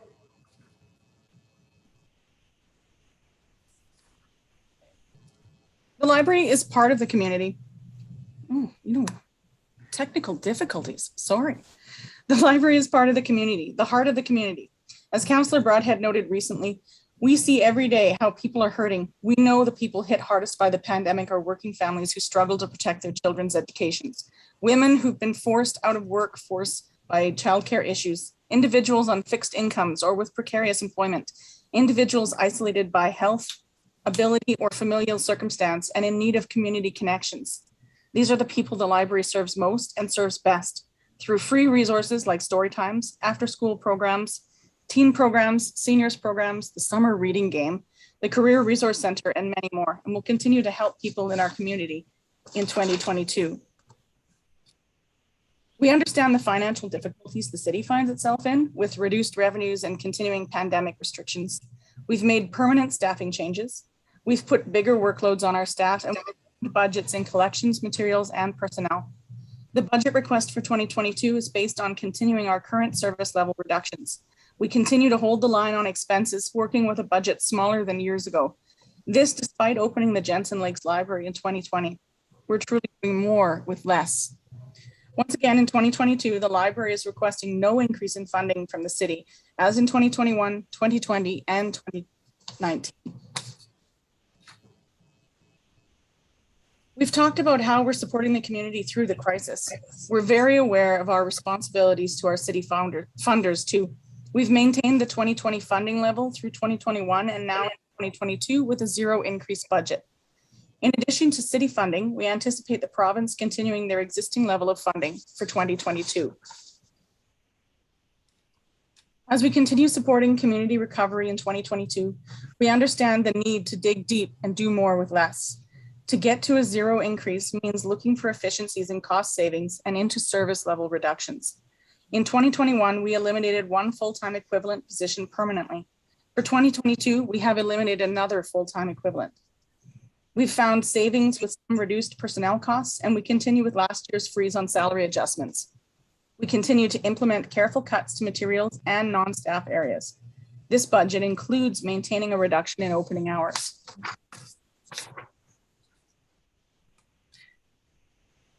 Through cost saving this year, we were able to reopen Sundays downtown in September. The community asked for this repeatedly. We funded the extra open hours through library reserves and cost savings due to pandemic closures earlier this year. To be clear, those cost savings were found through savings in staff wages while we were closed, and they aren't replicable while the library is open. This means service level reduction of reduced opening hours continues in 2022. We've submitted an operating business case for the restoration of full pre-pandemic opening hours, and the business case is unfunded. Finally, we again express our appreciation for the commitment of the city that it shows in supporting citizens of all ages, needs, and walks of life through your support of the library programs, services, and collections. We've heard councillors speak on the importance of supporting the community services that both help with the current effects of the pandemic and strengthen our community going forward. We know councillors support measures that hasten the return to normal life in our community. We share your commitment to community recovery and have focused our 2021 and 2022 work in support of that goal. We also support council's work to attract new business and new residents to the city. And that's about quality of life. Accessible, high quality library services go hand in hand with council's goals for vibrant communities, affordable housing, a revitalized downtown, and retaining and attracting young people with accessible family activities and opportunities. The library is one community service that serves every citizen regardless of their circumstances or needs. We're here for the community as it recovers from the crisis in the months ahead, and we're here for the city in doing what we do in the most effective and efficient way we can. Thank you for your time. Well, thank you, and thank you for, you've done so much for the library. Maybe we can unshare your screen for now. Thank you. I actually skipped a section somehow. I'm not sure how I did it. Mayor Heron, was there a paper copy of the budget for the library provided? Because I didn't get anything by email. No, we did not. So normally this is included in our budget package and we didn't get it. So can council get a copy of this? Okay. Mr. Hiltz is nodding his head. Is there a particular page you want to focus back in on, Councillor Hughes? I wanted to see the numbers. I hadn't seen any numbers what the budget is for last year versus this year, or the breakdown we normally get. That one page summary. It's not in our agenda. It's not in our budget package. I don't know why, but it was presented by Janice. So do you want that back up on the screen? Sure. And also, can you guys email it to us as soon as, like, right away? We did provide this to legislative services yesterday, so. Yeah, thank you. Council did not get it. Okay. Yeah, Councillor Broadhead was just asking me the same thing. Where's outside agencies? We didn't get it. So we're not very well prepared to ask questions because we have not seen any of this. So I don't know, how do you want to go forward? Do you guys want to wait till we get this and ask questions later? I'm seeing nods. So kind of a breakdown. So hold on.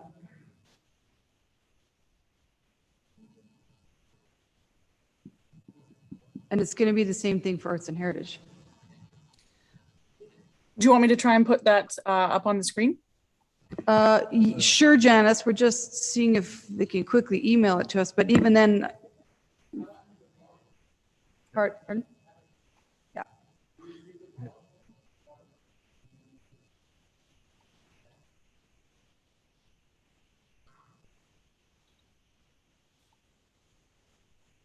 Hold on.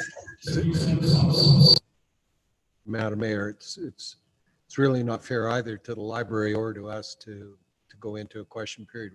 I completely agree. Yeah. Okay, fair enough. Thanks.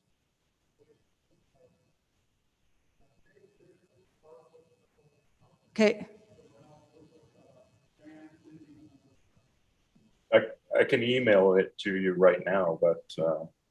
So, Mr. Bailey, would you be emailing us just the PowerPoint or your council? What do you need to see beyond maybe that page that's right there? Yeah, this would be the slides. So it would include this 2022 budget page. Okay.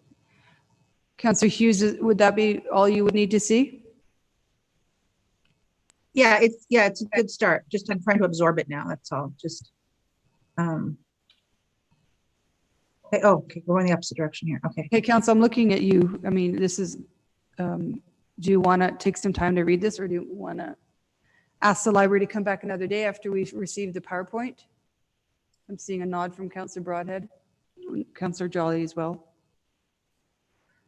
What do we normally get though from the library and outside agencies? Can you refresh my memory? Outside agencies is normally included in the budget package. The library, yeah, it's in the budget package. Yeah, so what Yeah. I'm trying to draw out of you is that we don't just get the PowerPoint presentation, we get actually what? Pretty much what you're seeing on the screen right now. And then any requests. So there's also the library services unfunded business case. Would have been some more details about that in the budget package. Does anyone have any questions about the unfunded business case? Councillor Hughes? Can we talk about that for a minute then? Yeah, we can do that. So Mr. Bailey, so it says to increase the operating hours. So specifically, is that money for Sundays being opened, or which hours were you looking at? It would be Sunday and morning and evening hours for the full. So there's 44,600 for the Sunday hours and 98,400 to return to full evening and morning hours. And then combined together, the full business case is 143,000.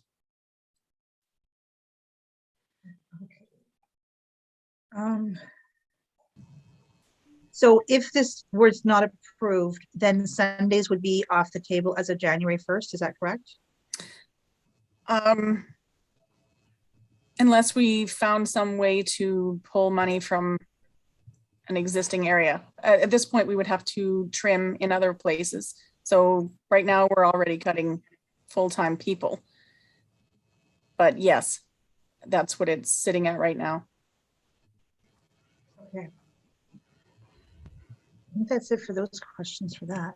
How much is the out of this? I don't know, Mr. Bailey, if you have these numbers, but out of the total budget here of 4.8, how much of it is going towards that storefront for both operating, like all of the expenses? How much is the total amount storefront versus main branch?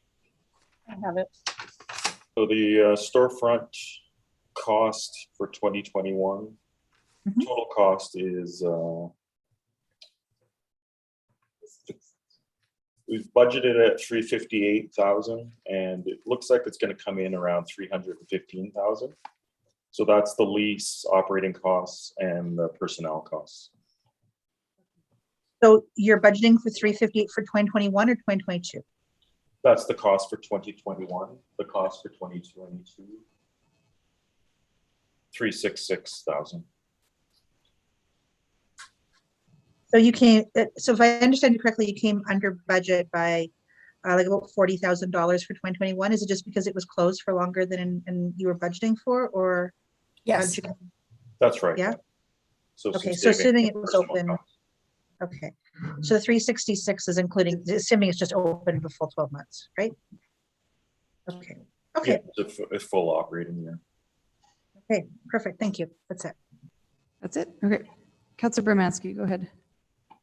I just have one question. How many full-time employees do you have, or full and part-time rather, that you eliminated the one, because your salary and benefits seems very, very high to me, but I'm not familiar with the library either. So. How many FTE do we have? Yes. Or employees in total would be fine. 38 FTE, about 58 employees total. And is that divided between the two locations? That's right, yeah. We have 3 personnel up at Jensen Lakes.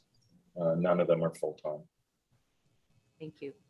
All right, Council, now you have the library budget presentation 3 times in your inbox. So I'm kind of trying to hope that we can get some of the, not have to ask the library board to come back, but if we have to, that is fine too. So you're done with your questions, Councillor Bermansky? Thanks. Mr. Killick, Councillor Killick, go ahead. Thank you, Madam Mayor. I'm not sure if this is a question to the library board or to administration, but in addition to the operating grant, Do we provide the library with value in kind calculation for their space and for cleaning of that space and paying their staff or running the payroll, or is there other dollars that we provide to them through value in kind?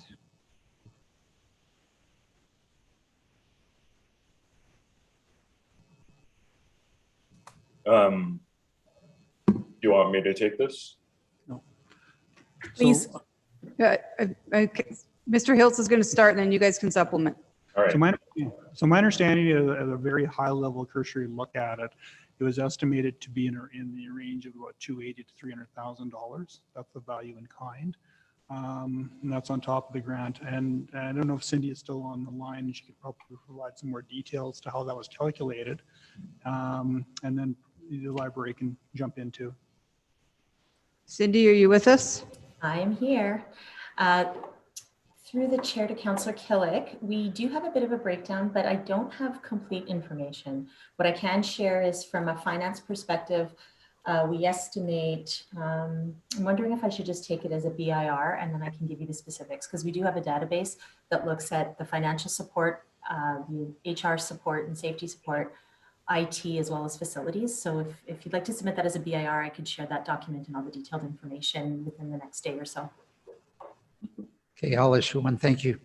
Okay. Okay, here we are now with the big question. Do we want to invite the Janice and Peter back another day with more questions? Because we got this late. Councilor Broadhead, you were the one to kind of, I don't want to put you under the feel. I'm sure they'll come back. You're good? Okay. I apologize to both of you, not only for being late to start and then the fact that we didn't get the documentation. So now we're kind of feeling a little flustered with questions. But would you be okay if questions were emailed to you if they came up later? Yeah, we'd be happy to answer them. Of course. Okay. Yes. All right. Mayor Hamm, before I don't think I'm going to have a ton more, but I just had one set now while we have them here. Sure. So after that, I'll just email them. I'm just also, I don't need to have them come back. The material goods and supplies and utilities. So what I'm wondering is, throughout the pandemic, did you guys continue to order hard copy books at the same rate as before? Or how did that, or did it just change to ebooks more? Or because you're like the budget for that, I mean, it's gone down this year versus last year, but it's really stayed pretty consistent. So was the purchasing of the new product still at the same rate? No, it wasn't. We definitely did shift over to digital products, streaming products and ebooks. It's not a one-for-one kind of thing. As you probably know, ebooks for libraries are really, really expensive.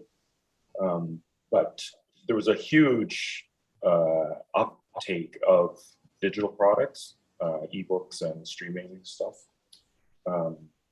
So yeah, we did devote a much bigger portion of our budget, our materials budget, to digital things. So for this budget, are you intending to continue focusing more on ebooks versus hard copies, or what is your intention? Well, since we reopened in June, we've seen digital material use plateau. So we're not seeing the huge increases like we saw earlier in the pandemic. So it's leveled off, and I see us returning to a more of a pre-pandemic mode of ordering. So I think the increased use of digital products is going to be an ongoing thing. You know, some people really tried them for the first time during the pandemic and found they really like them. So I think that part of our budget is going to be increased permanently, but we have returned to purchasing traditional print products as well. So so the reduction in the costs in the materials, goods, supply, I'm assuming that that's including the books. Same purchase That's right. budget for that, so that hasn't dropped at all. So what did you do to drop the money in that one category? going from, From 816 to, well, really from the year before 2020 was 847 down to net 795. Where did you find those savings? I'd say we're always looking at what is popular with our users. So one of the things that we've really taken a hit on in terms of circulation numbers is DVDs and Blu-rays, and of course music CDs. People the streaming products that are out there, Netflix and Disney Plus, those kind of things. They've really hit the use of our DVD and Blu-ray collection. And as you know, we've really focused on having popular, best-selling movies and music. But they're expensive. They're really expensive to buy those first-run movies to get them on the shelf quickly for people. So we've definitely cut back on that expense, just given how they're being used less. And what is your library reserves at right now? Our library reserves, the bulk of our reserves are capital reserves. So we've got 3 capital reserves. So the facility refurbishment, the computer replacement, and we do have a library branch reserve. All the capital reserves are 430,000. And we also have an operating reserve, the library stabilization reserve. That's at $220,000 right now. Okay. So if you did want to open up for Sundays next year, you could take from the operating reserve to make that happen. That's correct. That's what we're looking at. We don't really have an expectation that council will approve our operating business case. I mean, we're ever hopeful, but our plan B is to look at areas like the stabilization reserve. I don't think it's a long-term solution to opening to pre-pandemic hours, but it's certainly something we'll look at for 2022. Okay, perfect. I think I'll have another couple of BIRs, but I will just put those by email because I just think it might be a sensitive topic. I don't want to. I'll just bring it by email. So just expect one in a couple of days. That's okay. That's it. Thank you. Oh, and before we start, there it is. Budget presentation for HF. Yep. Okay. Any more questions for either Peter or Janice? Okay, I'm seeing none. Janice, I'll just say I suspect your time on the library board is potentially drawing to a close. So I just wanted to thank you for everything you've done for the many, many years you've been on that board. So from all of council, good luck. Thank you so much. It is, it's coming to the end and it's kind of sad. Yeah, it is. All right, so council, after that little bit of confusion with the library presentation, in your inbox, you will see the Arts and Heritage Foundation budget presentation. So it's there, so you can open it up and follow along. Who do we have online with us? I'm sure we have Anne. Let me see Anne. Yes, I see Anne Ramsden. And Anne, have you brought any board members with you?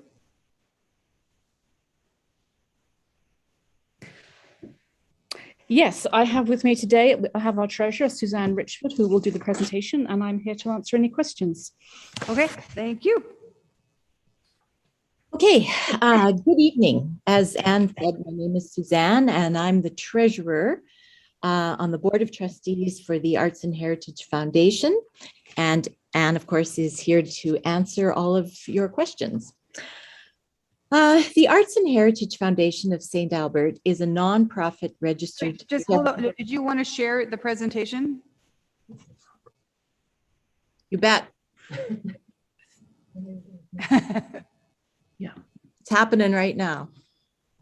There we go. Okay. Okay, so we'll move to. We'll let Anne navigate and you talk. You betcha. Okay. But she's going to navigate over here. There we go. Okay, so I will continue. Since 1998, the Arts and Heritage has had a partnership agreement with the City of St. Albert to manage and operate These are the important areas that we look after: the art gallery, the Musée Heritage Museum, heritage sites, which include the Little White Schoolhouse, the grain elevators, the train station, and the historical houses on the river lots 23 and 24, and our recently opened community garden. I guess because it's November, it's now shut, but the AHF is comprised of a board of trustees represented by 8 community members and permanent staff of 17 full-time equivalents. This is down from 2020, where we had 20 FTEs. We also employ seasonal, temporary staff and contract art instructors for our studio programs. Like so many operations, the arts and heritage have been negatively impacted by COVID-19. We had hoped to see a greater recovery in 2021, but the third and fourth waves of the pandemic did hit, and we didn't achieve a recovery. As we look ahead to 2022, we are cautiously optimistic that we will continue to see some larger improvements. We have made staffing and expenditure adjustments where possible in relation to decreased earned revenues. We are also actively looking for ways to both build on our existing revenue programs and to find new potential revenue streams. Earlier in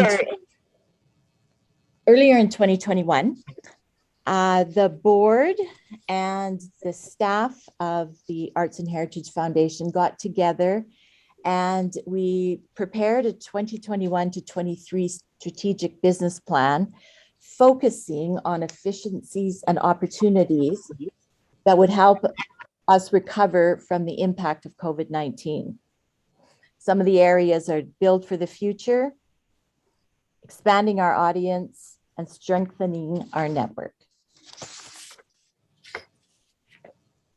So, the Arts and Heritage Foundation for 2022 is requesting just shy of $1.7 million from the city in operational funding. This represents a 0% increase from the amount requested for 2021. In 2020 and 2021, we were able to use COVID-19 related subsidies. However, these subsidies are not expected to be in place for the 2022 fiscal year. So we will have to manage with that same dollar amount without these subsidies. This is the budget comparison. As you can see, 2022, we're asking for the same from the city as we did in 2021. We are hoping to increase our contributed revenues by just under $200,000, and our expenditures will go up in relation. And if this comes to fruition, we will use approximately $38,000 from our reserve fund to fund the over expenditures. Last year, we had said the budget was $10,000 we would be contributing. This is the detail. And the first part shows our operating budget at $2.4 million with a $38,000 contribution from our reserve. And the second besides it shows where the city's contribution of 1.7, how it is allocated. And with that, I will open it up for questions, and please go ahead. All right, thank you for that. Well, Councillor Mackay, go ahead. Just keep it on. No, I don't want to keep it on. Thank you. Thanks for the presentation. I'm just curious in relation to your maintenance. I mean, maintenance is always a long-term project and problem. What's planned for 2022 in relation to your repair or your ongoing maintenance? Okay, so at the end of last year, we worked with some consultants and we actually had some new assessments done of the building. And it was the sort of basically short-term and long-term costs for maintaining the buildings. And those have gone into an asset planning tool. And so the amount that you're seeing here of 95,000 actually comes from a consultant's cost assessment. Do you have any specific projects you're working on though, Anne, for 2022? Maintenance, the buildings are basically in great shape because they've all been recently restored. So really this is preventive maintenance. Everything from replacing furnace filters, painting, redoing small amounts, but there are no major projects. It's really ongoing maintenance. Good, thank you. I was just wondering why the bump, but thank you. I appreciate that. All right. Any other questions? Councillor Hughes? Thank you. So when I'm looking at, thank you for keeping this up so I can read it clear enough. So how are you hoping to achieve the increase in your gift shop, not the gift sponsorship? You're trying to bump it up like $25,000. I'm just curious how you're planning to achieve that goal, or if you were underestimating the budget last year and you can do it this year, or what's that? So the gift shops and the retail areas, actually, we did extremely well this year. And so our 2022 figure is based on the actuals from 2021. So that was a good sign. We were closed for 6 months between December and May as part of the health restrictions. We were allowed to keep our retail areas open, and in fact did reasonably well with that. So it is based on 2021 actuals. And the gift shop as well. So you think because they were open, you actually did better? You're expecting to do as well this year as last time? We're hoping to. It's still not pre-pandemic levels, but we are basing it on actuals. Okay, and then hold on a second here. The program and site administration, I'm not sure if that was what Councillor Mackay was talking about, but it's under revenue. So how is it revenue? So program and site administration, we charge for all our school programs and our community programs, and that's what goes into that revenue line. Okay, so you're expecting that to come back again, is what you're we are. thinking. So the pre-pandemic level for our revenues was over 300,000. So we're looking at hopefully getting back to 2/3 of our pre-pandemic revenues. And if you get up to what you were before, you won't even have to go and draw it all down from your reserves, right? So that would be, how much that would be fantastic. But what we have learned in the last 2 years is we cannot predict health restrictions and when we get closed. No, and it's good to come in conservative and then not walk into a crisis. So I appreciate that. And the other, how much do you have in your reserves right now? So we have 172,000 as of the end of 2020. 20. If you have to go into 38, life will continue, but let's hope that those programs go up so you wouldn't have to do that. And you're also just anticipating, what is a normal, I'll call it pre-pandemic level for the Father Lacombe Chapel? Because there's an admission fee now, or how are you making the money off the Father Lacombe Chapel? Well, the Father Lacombe Chapel has been closed for the last 2 years. Pre-pandemic, it was open 7 days a week. We believe that if it reopens, it will reopen 5 days a week. And so that's why you're seeing a reduced revenue amount for the chapel, both in revenues and expenses. Is there an admission fee to get, because sometimes there is and sometimes there isn't, it goes back and forth so many times. Are we expecting an admission, or are we back to admission fees for the Father Lacombe Chapel right now, as far as you know? And not at this point, but we do, about the educational programs, there's a charge for those. So the 57,000 from the educational programs then? No, the 57,000. So the Father Lacombe Chapel is a provincial historic site. We have a service agreement with the province. They pay us 57,000 to run the chapel. Our expenses on that are about 52. And they keep the revenue from the educational program. That's it for me.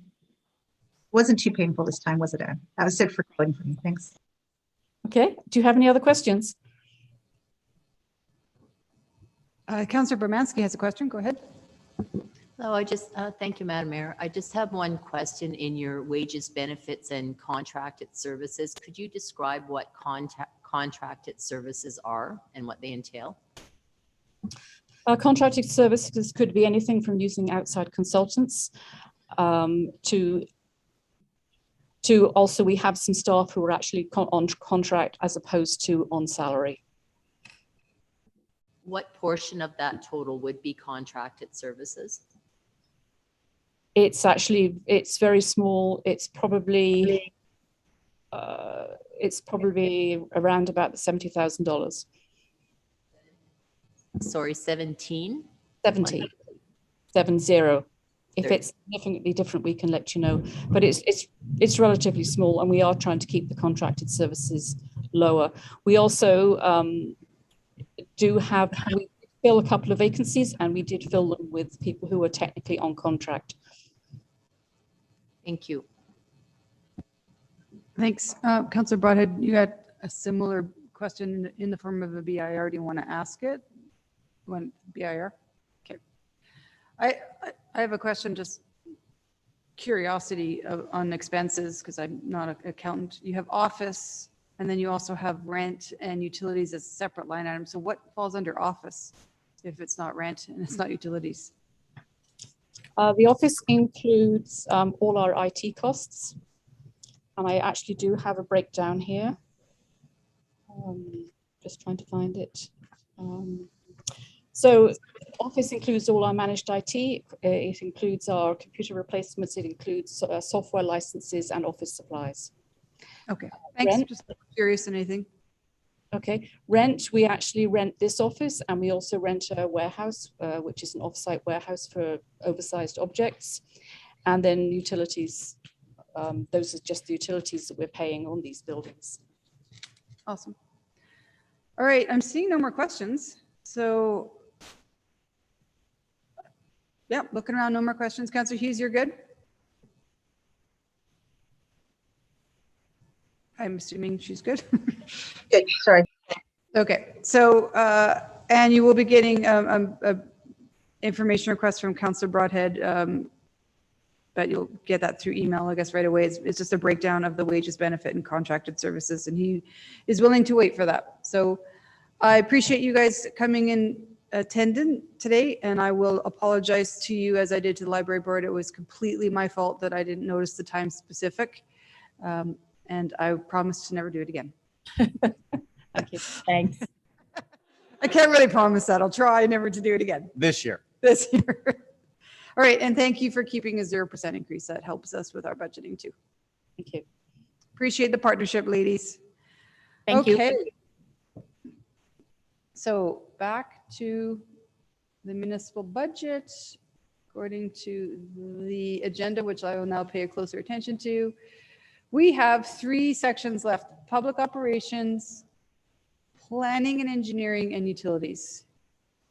Council, are we good to try to get public works done tonight, and then we'll take a break? Okay. All right. So I don't know, Kevin, if the planning and engineering and utilities crew needs to stick around.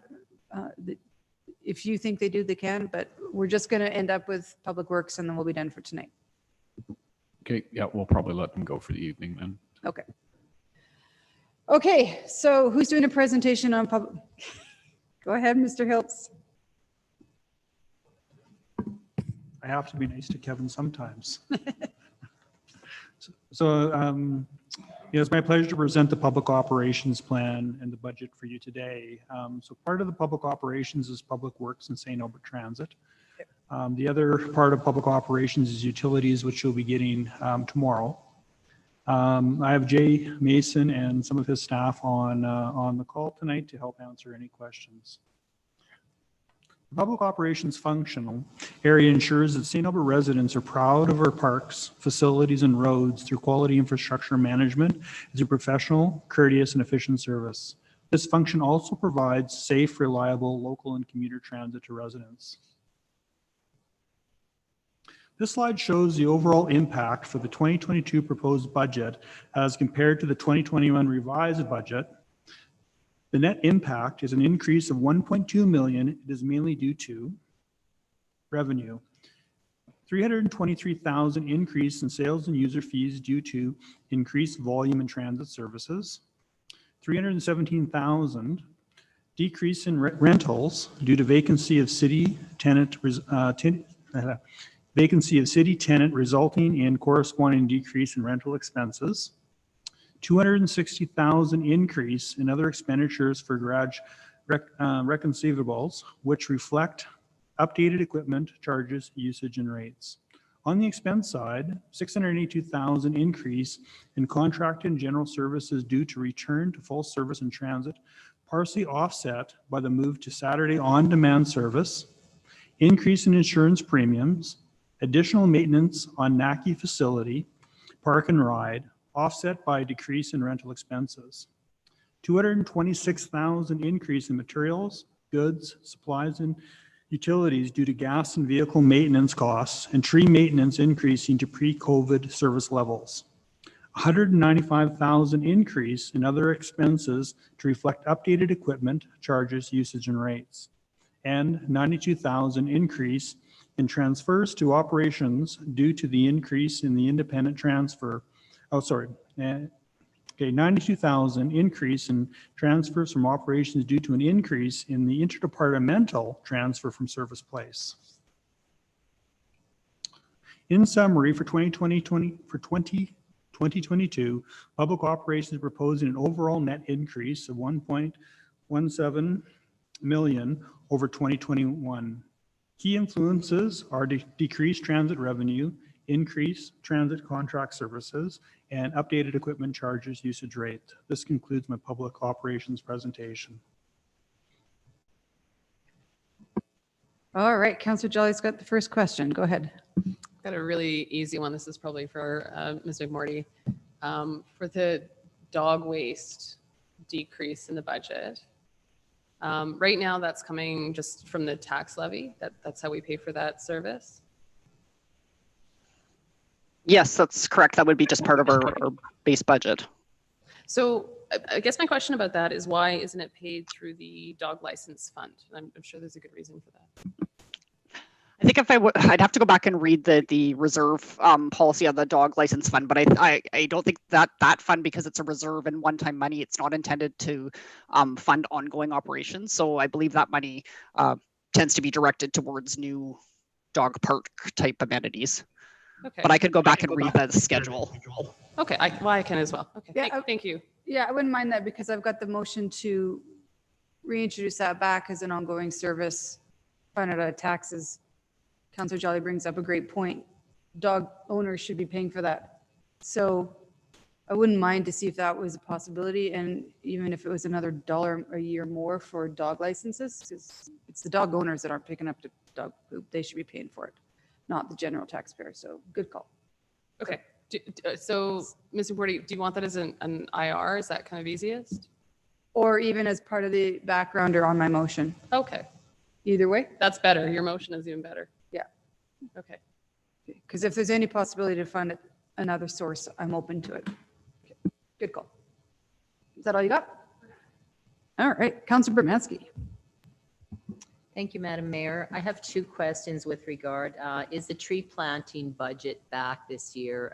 That's always important to pretty much every citizen I speak with, and I know it's been discontinued for the last 2 years.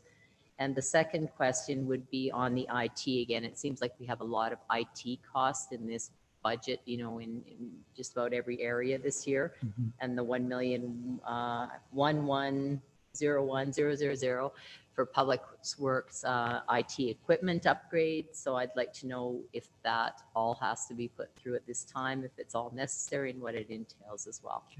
Okay, let's do those one at a time. So tree planting. So I can say the tree planting is back in the budget, fully pre-pandemic levels for 2022. But I will pass it over to Jay and Joanne or Diane for the IT questions.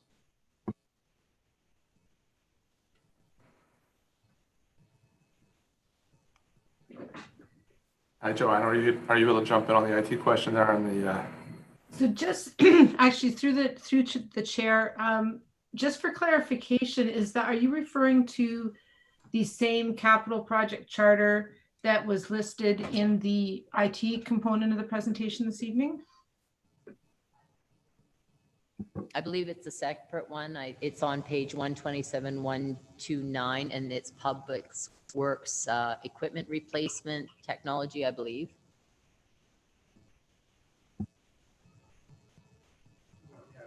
I'm sorry, on page 127 of the budget document? That's asset management. Yeah, that was the same one The earlier. same one, yeah. That is the same project. So I don't know if there was any other outstanding questions from that. I know that with respect to Public Works, the Public Works component of this project is primarily maintenance management, and that becomes, so from a maintenance management perspective, and I'll provide an overview, Jay, and I'm sure you can fill in the blanks. From a maintenance management perspective, this integrated system and the work order component of it, as I mentioned earlier this evening, would be integrated with the geospatial information. And this work order management becomes really quite critical to track the maintenance on the assets, to track the condition of the assets. It includes elements like asset inspection, and also then can provide information that can be used by engineering as they assess the risks of assets, understanding when assets need to be renewed, when they need to be replaced, and then ultimately provides information to finance for the tangible capital assets calculation. So that really is it in a nutshell, but if there's more information, we can certainly follow up with a BIR. Okay, and so the current equipment is obsolete, is what you're saying then? So this particular Method rather, not equipment, method rather. So if you're referring to equipment based on the capital project worksheet, in that sense, the equipment is actually referring to software, primarily software and services for the replacement of the enterprise asset management and maintenance management system. Thank you. Councillor Mackay. Just really quick, because of the increase in gas prices and everything, when do we do our contracts, or when do we buy into or set our final rates or gas rate prices? I'm sorry. So I'll pass that on to Diane McMorty as we've had these conversations a few times over the past couple of years. I have to apologize. I'm going to have to get you to repeat the question. I was looking up some information. Well, just to brief, I mean, a big part of our like transit operations and public works operations is purchasing of diesel fuel, gas, other products. When do we set our rates for that, or is that just always floating? No, we typically would set our rates through that when we're working on our base budgets, which is really around in the sort of May time period. So obviously is a bit of a challenge because it's hard to know what gas prices are going to look like 2 weeks from now, never mind 8 months in advance. I can share with you that in this year's budget, we do probably have a little bit of a risk. If you can just give me half a second here. Because I know what we're budgeting for right now. I just got to open up a file quickly, if you can just bear with me.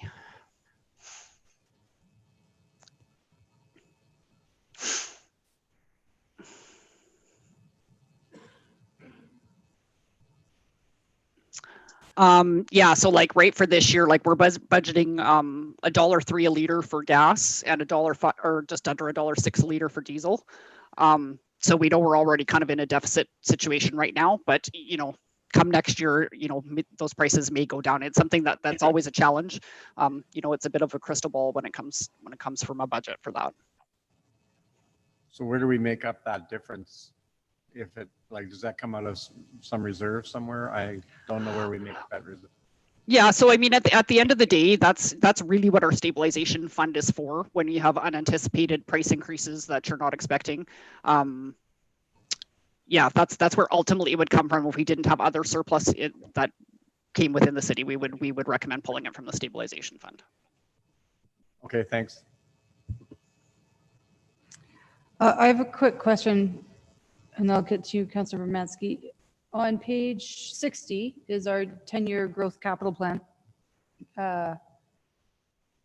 Funded here is a transit project called Transit Growth Buses. And when I went to actually find the project charter in the appendixes, it's not there. So Jay, my only question for you would be, as we replace the buses, I feel like it needs to be a priority, even if it costs a little bit more to continue with the electrification of the fleet. I know there was more federal dollars announced because I think it was lacking that when we replaced the last batch of buses. Is that Councillor Broad? I keep looking for transit.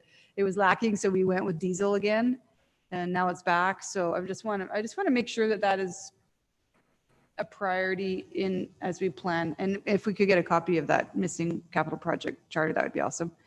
And then. Sorry, Mayor, I was just going to jump in. The reason the charter is not there is because it's not listed in 2022. We've only provided the charters that are 2022 ones. But we can provide it, but we don't typically provide them within the budget package for future years. That's okay. I was just one I was looking for. And it came up today, Jay, about using hydrogen buses when we were meeting with Minister Nally. So I don't know if it's a question for today, but going forward, I wouldn't mind a memo someday on a cost. Diesel, electric, hydrogen, life cycle, savings, potential grant money, et cetera, as we move forward. That's not a problem, Mayor Herron. We constantly actually review all the leading technologies that are coming out right now. So our fleet manager, Tom Kumka, is constantly meeting with other organizations to find out what's working. We are looking at hydrogen. That's sort of the discussion that's going around right now. Obviously, with the electric fleet, there's some dependency due to cost on grants, et cetera. But the technology is improving there as well. So as we near closer to that period of requiring new assets, we'll ensure that we keep council appraised. Awesome. All right, and then I have a question about the going to on-demand for Saturday. So we're eliminating like the regular scheduled bus, but going to an on-demand service. Are you expecting residents will see a significant decrease in access? I mean, we've started to introduce on-demand and you're starting to get some data. I'm just wondering how this will affect our residents, if you think it'll probably be a even keel. Yeah, through Mayor Herron, I don't believe it'll be a major change. I mean, obviously it's an adjustment for people that are used to fixed route. This is an off-peak time, Saturdays, so this should be easily managed for us. We're having some successes in our off-peak times during the weekdays and Sundays using on-demand through the pilot program that was run for the last year. So we're finalizing our contract with the permanent on-demand supplier, and yeah, we foresee it to be an adjustment initially with people who are used to fixed route, but as they get used to the online platforms and the app, there's some significant savings for us in reduction of assets required. Okay, awesome. And then one final question, and then I'll go to you, Councilor Bermansky. We're expecting the Transit Commission to is it September that we're starting? I'm actually maybe going to look at Councilor Broadhead. So is this like 9 months of transit, and then we're just going to give them a cash check in September? How is it working for budgeting, or is it just too unknown right now? Through Mayor Herron, I'll be asking Councillor Broadhead to jump in from a board perspective. But for our perspective, we're budgeting as per usual. There's no defined submission to us on transfer assets or any of that kind of thing. So we are continuing with business as usual for our budgeting perspective for 2022. All right. So we might have to consider some sort of adjustments halfway through the year or something. We can talk. That's all I get. That's all good. Okay. All right, Councilor Bermansky.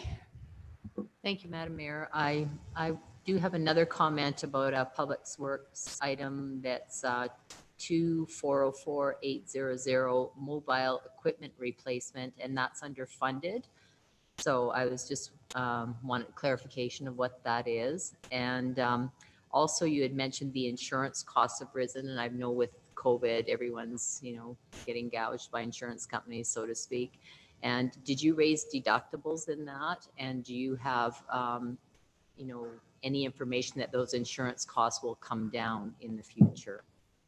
Okay, so the first question was about an unfunded project? No, it's funded. It's under funded 2022. The amount is 2404800 Public Works mobile equipment replacement. Oh, is that RMR? What project number is it? Charter number? That I can jump in, Mayor Herron, if that's okay. It is RMR. It's our equipment replacement plan for the entire city. So That's what we utilize the funding for to replace all of our outside of transit, the balance of the equipment for the organization.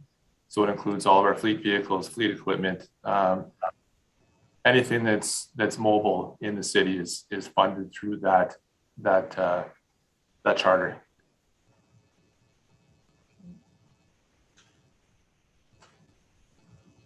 It's part of our life cycle maintenance. Correct. I didn't know what equipment meant. Okay, no, it's a good question. Yeah, And then yeah. you So have it's second everything part. from, sorry to interrupt. I was just going to say it's everything from loaders all the way through. So. Okay. And then you had a second question? The insurance costs. I know that they've, a lot of companies are suffering with raised insurance costs because of COVID, and a lot of companies have went and raised their deductible to compensate for that somewhat, but it's not always expressed if there's going to be a reduction in insurance at any point in time as well. Mr. Hilt seems to have an So answer. I'll pass that over to Ms. McMurdy, or possibly, I don't think Daria's on the line right now with insurance. I'm here. Yeah. Oh, go ahead. You might have some information on that, Daria. I did not think this question will come up, but I'm here. So yes, we have experienced significant increases in the insurance, not just the increase in cost, but also decrease in what's in our coverage. The city does have increased deductibles. So for some, we self-insure just to manage the cost of insurance. Talking to our broker, they are thinking that next year prices will probably remain the same. And then in future years, we may see a bit, more, less increase in prices. The challenge is that there are only very few companies that insure municipal government. So that's our challenge. Thank you again. Awesome. Okay. Any more questions for anyone in? I have a couple. Go ahead, Councillor Hughes.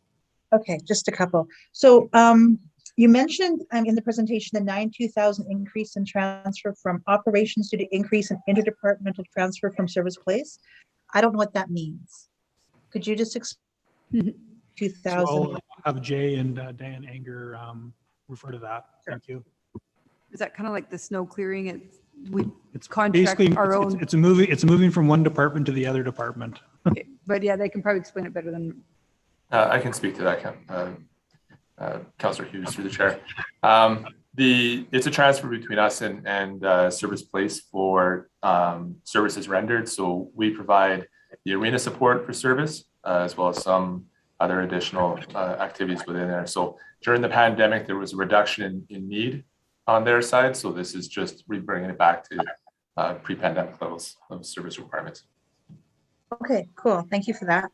The other question, and I don't know if this is like going to be, I don't even know where to ask this, but we're here and it's about buses, is so the entire transfer to the Regional Commission after we made the initial decision to move forward, I really don't know where we're at. I guess it's kind of a follow-up to what you said, Mayor Herron, although I wrote it down first, but it's okay. Like all of our assets, so we have buses in various states of condition that are going to all be transferred over to the commission.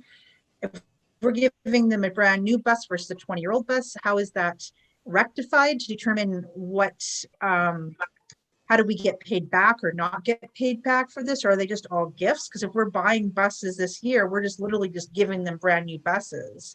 Whereas it would have been the commission's responsibility to make up those buses if we just waited. So when it comes to the transfer of the assets, do we have any idea? And I don't even know if you can answer this, or it needs to be a longer thing.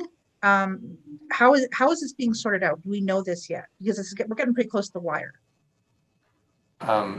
Through the chair, Councillor Hughes, they're still building their full business plan. So until they actually provide us with that business plan of what the expectations are, whether it's service agreements with the cities or an actual adoption of the assets, at that point, once they determine what the requirements are, I think that's when the sit down would happen of what those terms of the agreement look like.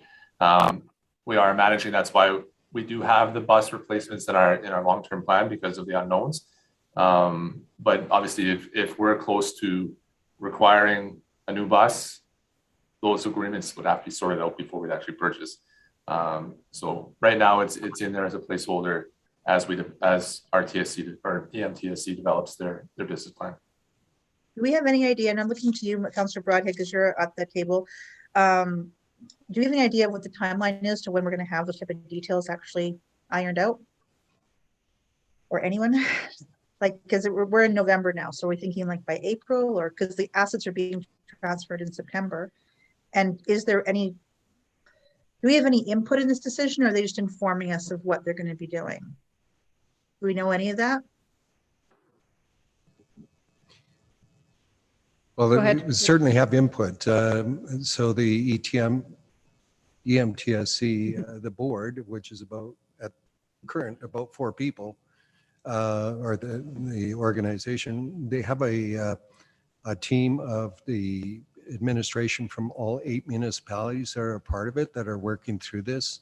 The budget for 2022 comes to the current board on November the 24th.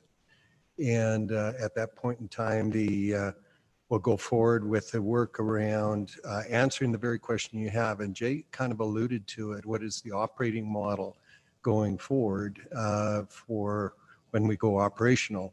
Is it a contracting model, or is it a full upload of assets and stuff like that? So I think the long-term intent would be the latter. The short-term intent may not be that. It may be a contracted model. And I suspect those questions will be ironed out in consultation with 8 municipalities. So the one thing that you have to remember is that the commission is us. So we're part of the collective, if you will, but it is still St. Albert. We're just part of a regional association now, or commission, that provides this particular service. So the question of the bus is the bus will come by and service St. Albert the way we choose it to serve St. Albert locally. The savings under the commission model is around how we provide services regionally. And it's in that area, and it's in that service provision model where the real benefit of the commission comes in.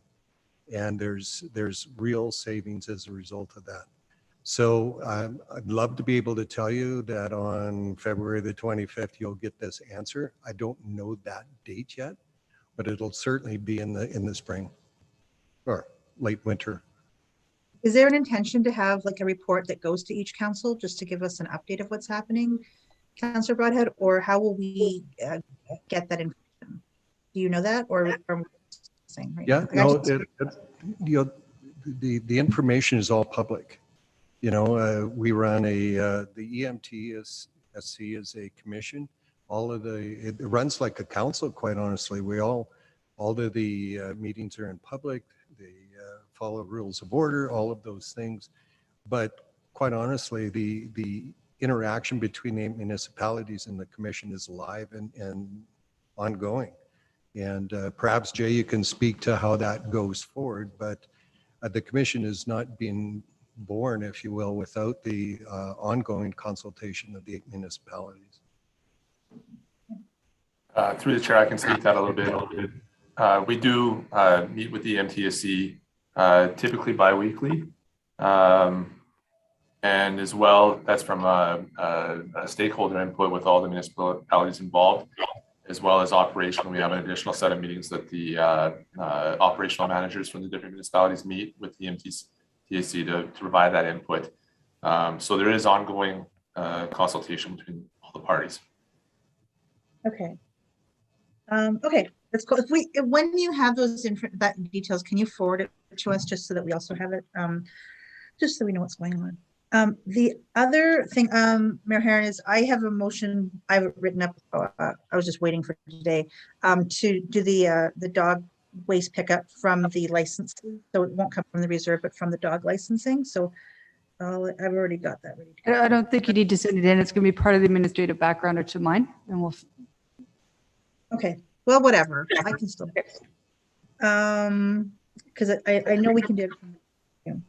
The other thing, the porta potties, all these exciting topics. My understanding is that this was, what's been the public response, or how, Without going into great detail, how much usage are we getting from these guys? Like, is it's, in broad sweeping terms here? I'm just, what will be the effect of the public if this is actually taken away? I'll turn this over to Diane Enger if she's online as they manage that. To the chair, to Councillor Hughes. So we have 30 porta potties in 23 parks. These are parks that we have programs at, so they're bookable parks, sport fields, ball diamonds. So they do get quite a heavy use through May and June and early summer. We've also found with having the porta potties in parks that the general public, as they're walking on trails and going through the parks, they are using them as well, because we really only have 5 permanent washroom facilities in our massive park and trail system. So we have put forward as, again, looking for our service level adjustments across our organization. We're trying to find where we can provide cuts and service level reductions. So we could reduce this by 50%, which would, what we'd be looking at is the parks that are most heavily used. We would put porta potties in those parks, and we would reduce in the parks where we have lower numbers. So how many do we have in each park? We just set up 1 per park typically, or do we set up, how many do we typically set up per park? It depends on the site. So like at Fowler Track, we would put 4 out. In other parks, we put 1. It just depends on the use of the park. And are we eliminating them completely or reducing them right now with the recommendation for 21,000? Right now, in the service level reduction, it's a 50% reduction. So we would reduce the cost of the contract by 50%, and then we would look to put them in the higher use parks.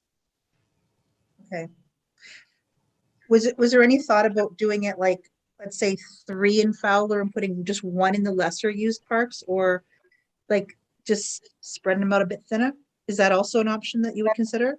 Yes, that's also part of it. So we'll look with for the contract dollars we have. Again, it's based on right now 30 portable toilets in 23 sites. We'd look at reducing that to 15 and trying to even those out throughout the appropriate sites. So we'll look at the best way to use the dollars that we're proposing. Okay, so it's around 50, what about 1,800 a site? Is that what I'm looking at for the cost for each site? I'll defer to Jay on the cost of the contract. Okay.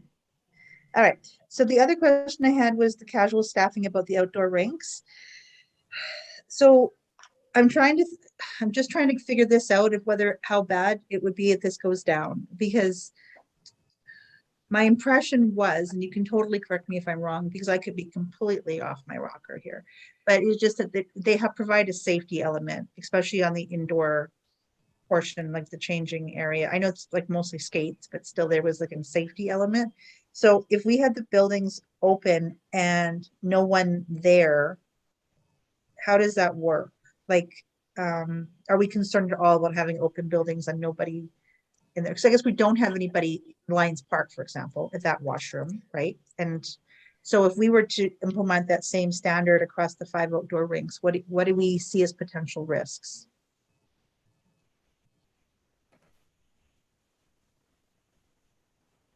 I can speak to that through the chair.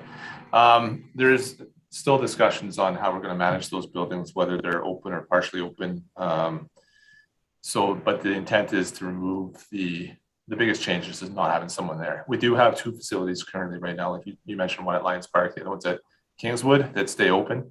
There is always risk of vandalism. There is safety risk. As far as the service level goes, it's a change to the standard service level from our balance of our facilities, the other outdoor rinks that aren't manned. So that would be the big change, is not having someone there dedicated to that facility at all times during the day. So what do they do when they're there? Do we they don't just sit in the facility the whole time and watch people, right? Like, do they also do something on the rinks for maintenance throughout the day, or what do they do? Yep, I can ask the senior manager of public works, Louise Stewart, to jump in. She can give you a detailed itemization of their daily activities. Yeah, so when through Councillor Hughes, through the chair, when the staff are on site, which is only 5 days a week, so it's Wednesday through Sunday, When they open the building in the day, there is maintenance to be performed. So they are completely in charge of maintaining that building, including the washroom facility that's there. Then they are responsible for maintaining the ice surface. So they will edge the ice, they will flood, they will clear the snow.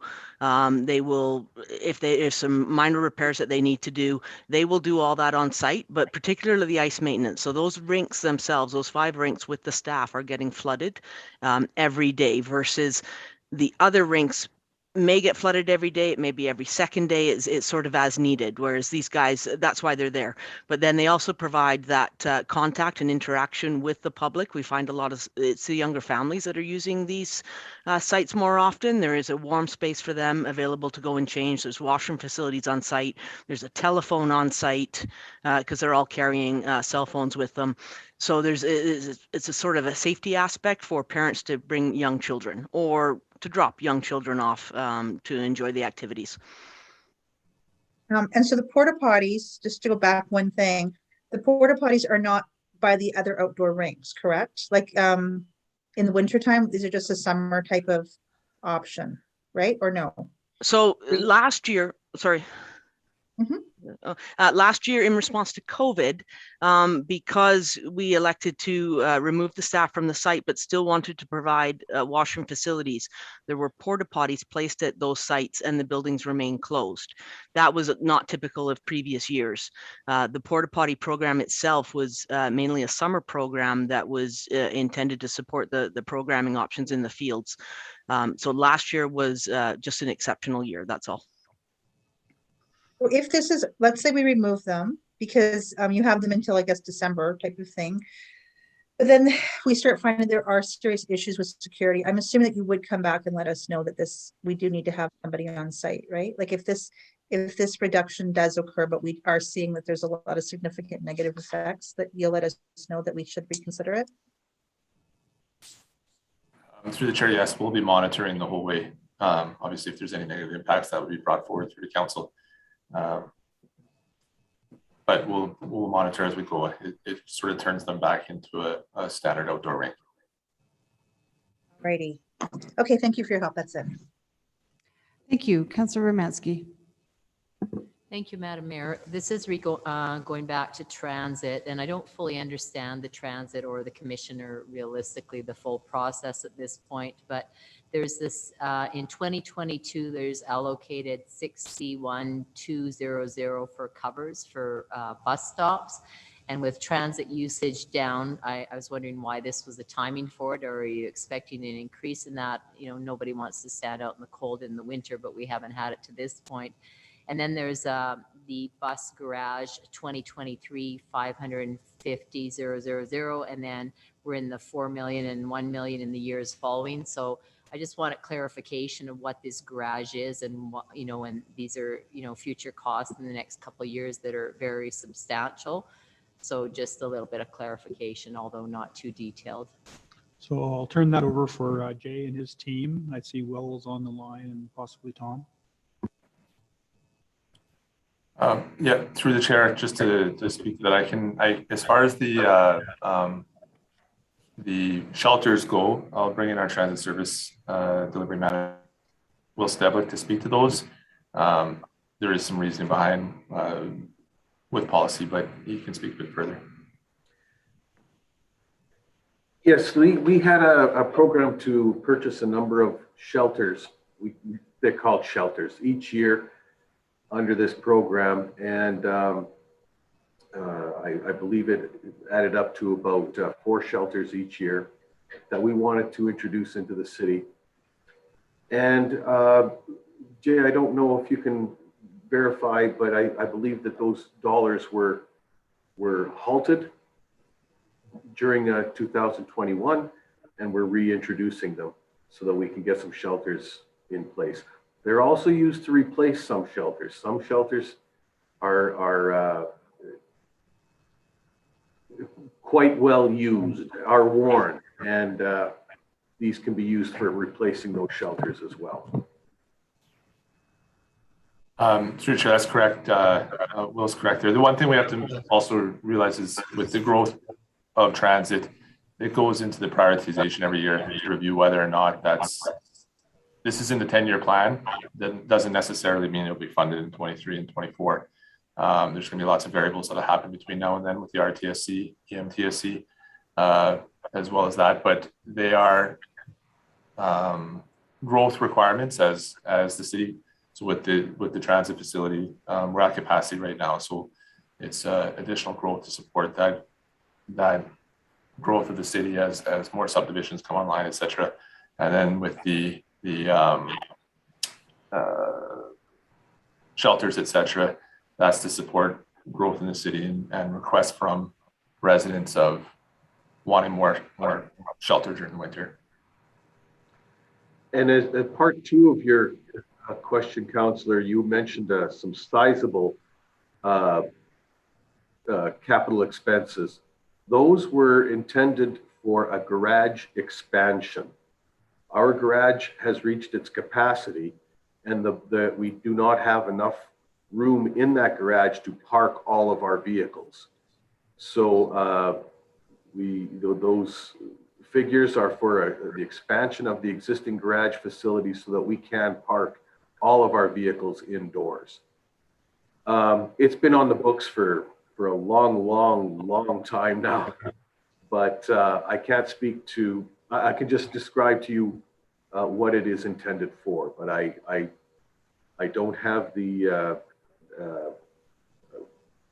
information as to whether or not, when that money is going to be expended and when the expansion will occur, if ever. And if we're in a regional transit, then would be using that same garage space, or would it be distributed differently? No, I can't. Oh, sorry. Pardon me. I was just going to say, through the chair, that would come down to what their business plan is. So whether it's a service agreement or if they decide to go with asset purchase or transfer, that's still in the infancy stages with the EMTSC. Thank you. Okay. All right. Councillor Hughes, any more questions? No, I'm good. Thank you. All right. So I think we're done public operations for now, except for utilities tomorrow. Agenda. So I will just read. I have a list of all the new BIRs and PMs. Do I need to read all of these in? It's a lot. If I may, the guide says that you would just read the ones in, just so we just highlighted them. But it is at your call. It's not legislatively required, but because they do go on the member site and they do go on the website. Yeah, you know what? I might just focus on the actual motions. Yeah, we leave it to you. Yeah. Yeah. So let me. And then I think, because there's a lot of BIRs and they may or may not result in anything. And you're right, they'll be on the website. So hold on. Postpone motions. So there's a motion to provide freezeways as an ongoing service standard in the community by increasing the budget by $42,000. This would result in freezeways becoming part of the service provision for outdoor skating in the winter 2022-23 and beyond. There's a motion that $50,000 be added to the budget for the Home Energy Retrofit Accelerated Program for a 3-year program funded from the tax levy. That $181,000 be added to the budget to, that's not right, to fund the 1 FTE within the Indigenous program. I think I had the letter X because I didn't know how much the FTE is. So I think that motion should say 102, not 181. That $72,300 be put back in the Public Works budget for the annual flower planting contract funded from the tax levy. That $11,000 be put back in the Public Works budget for the dog waste collection funded from the tax levy or the dog licensing, depending on how the backgrounder comes back. That $21,000 be put back in the Public Works budget for the public toilets and outdoor rec facilities and parks funded from the tax levy. That $20,000 be put back in the economic development budget for the beautification cost sharing program funded from the tax levy.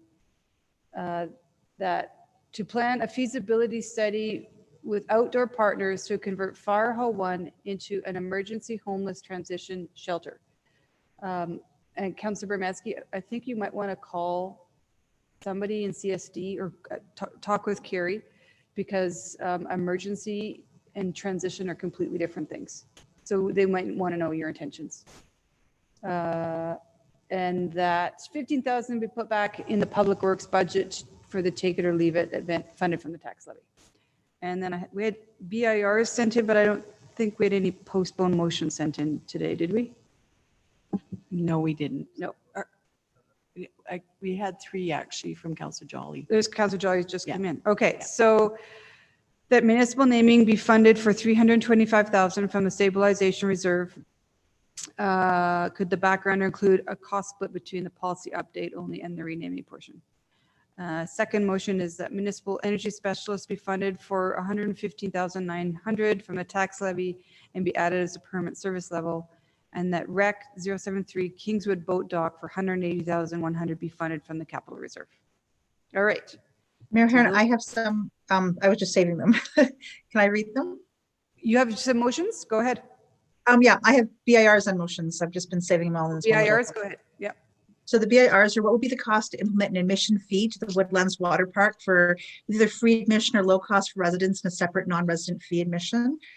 How could we accomplish the Kingswood boat launch in that area for less? And can you provide a breakdown of those 182,000 in costs? How much subsidies planned for 2022 for the operating costs of Service Place, provided operating costs? Provide a cost breakdown description of the arts and culture programs budgeted for 2022.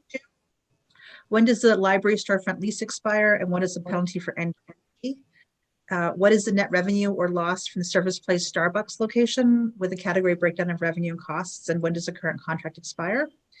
And then for motions, that the Financial Services Information Technology Procurement Audit recommendation for 102,000 is funded from the 2022 capital budget, that the 2022 utility budget be amended such that the total would experience a 3.1% increase in rates. The artist mentorship program subsidy is reduced for $10,000 is continued, and the savings applied to reduce the tax base. That the funding for the annual cost of $44,000 for dog waste pickup is changed from tax dollars to dogs license revenue, and the tax rates reduced accordingly. That an internal auditor contracts are funded for a total of $350,000 capital reserve, and that the part-time position for Finance 1 for $39,000 is funded from the tax base. That's it. I'll send them right away. Okay, so those motions and BIRs are. That the whole enchilada. I'm giving to you all at once. All right. Wes or Councillor Broadhead, do you want to read your BIRs that you sent in today? Okay, I can read them if you want. I've got them right here. Yeah.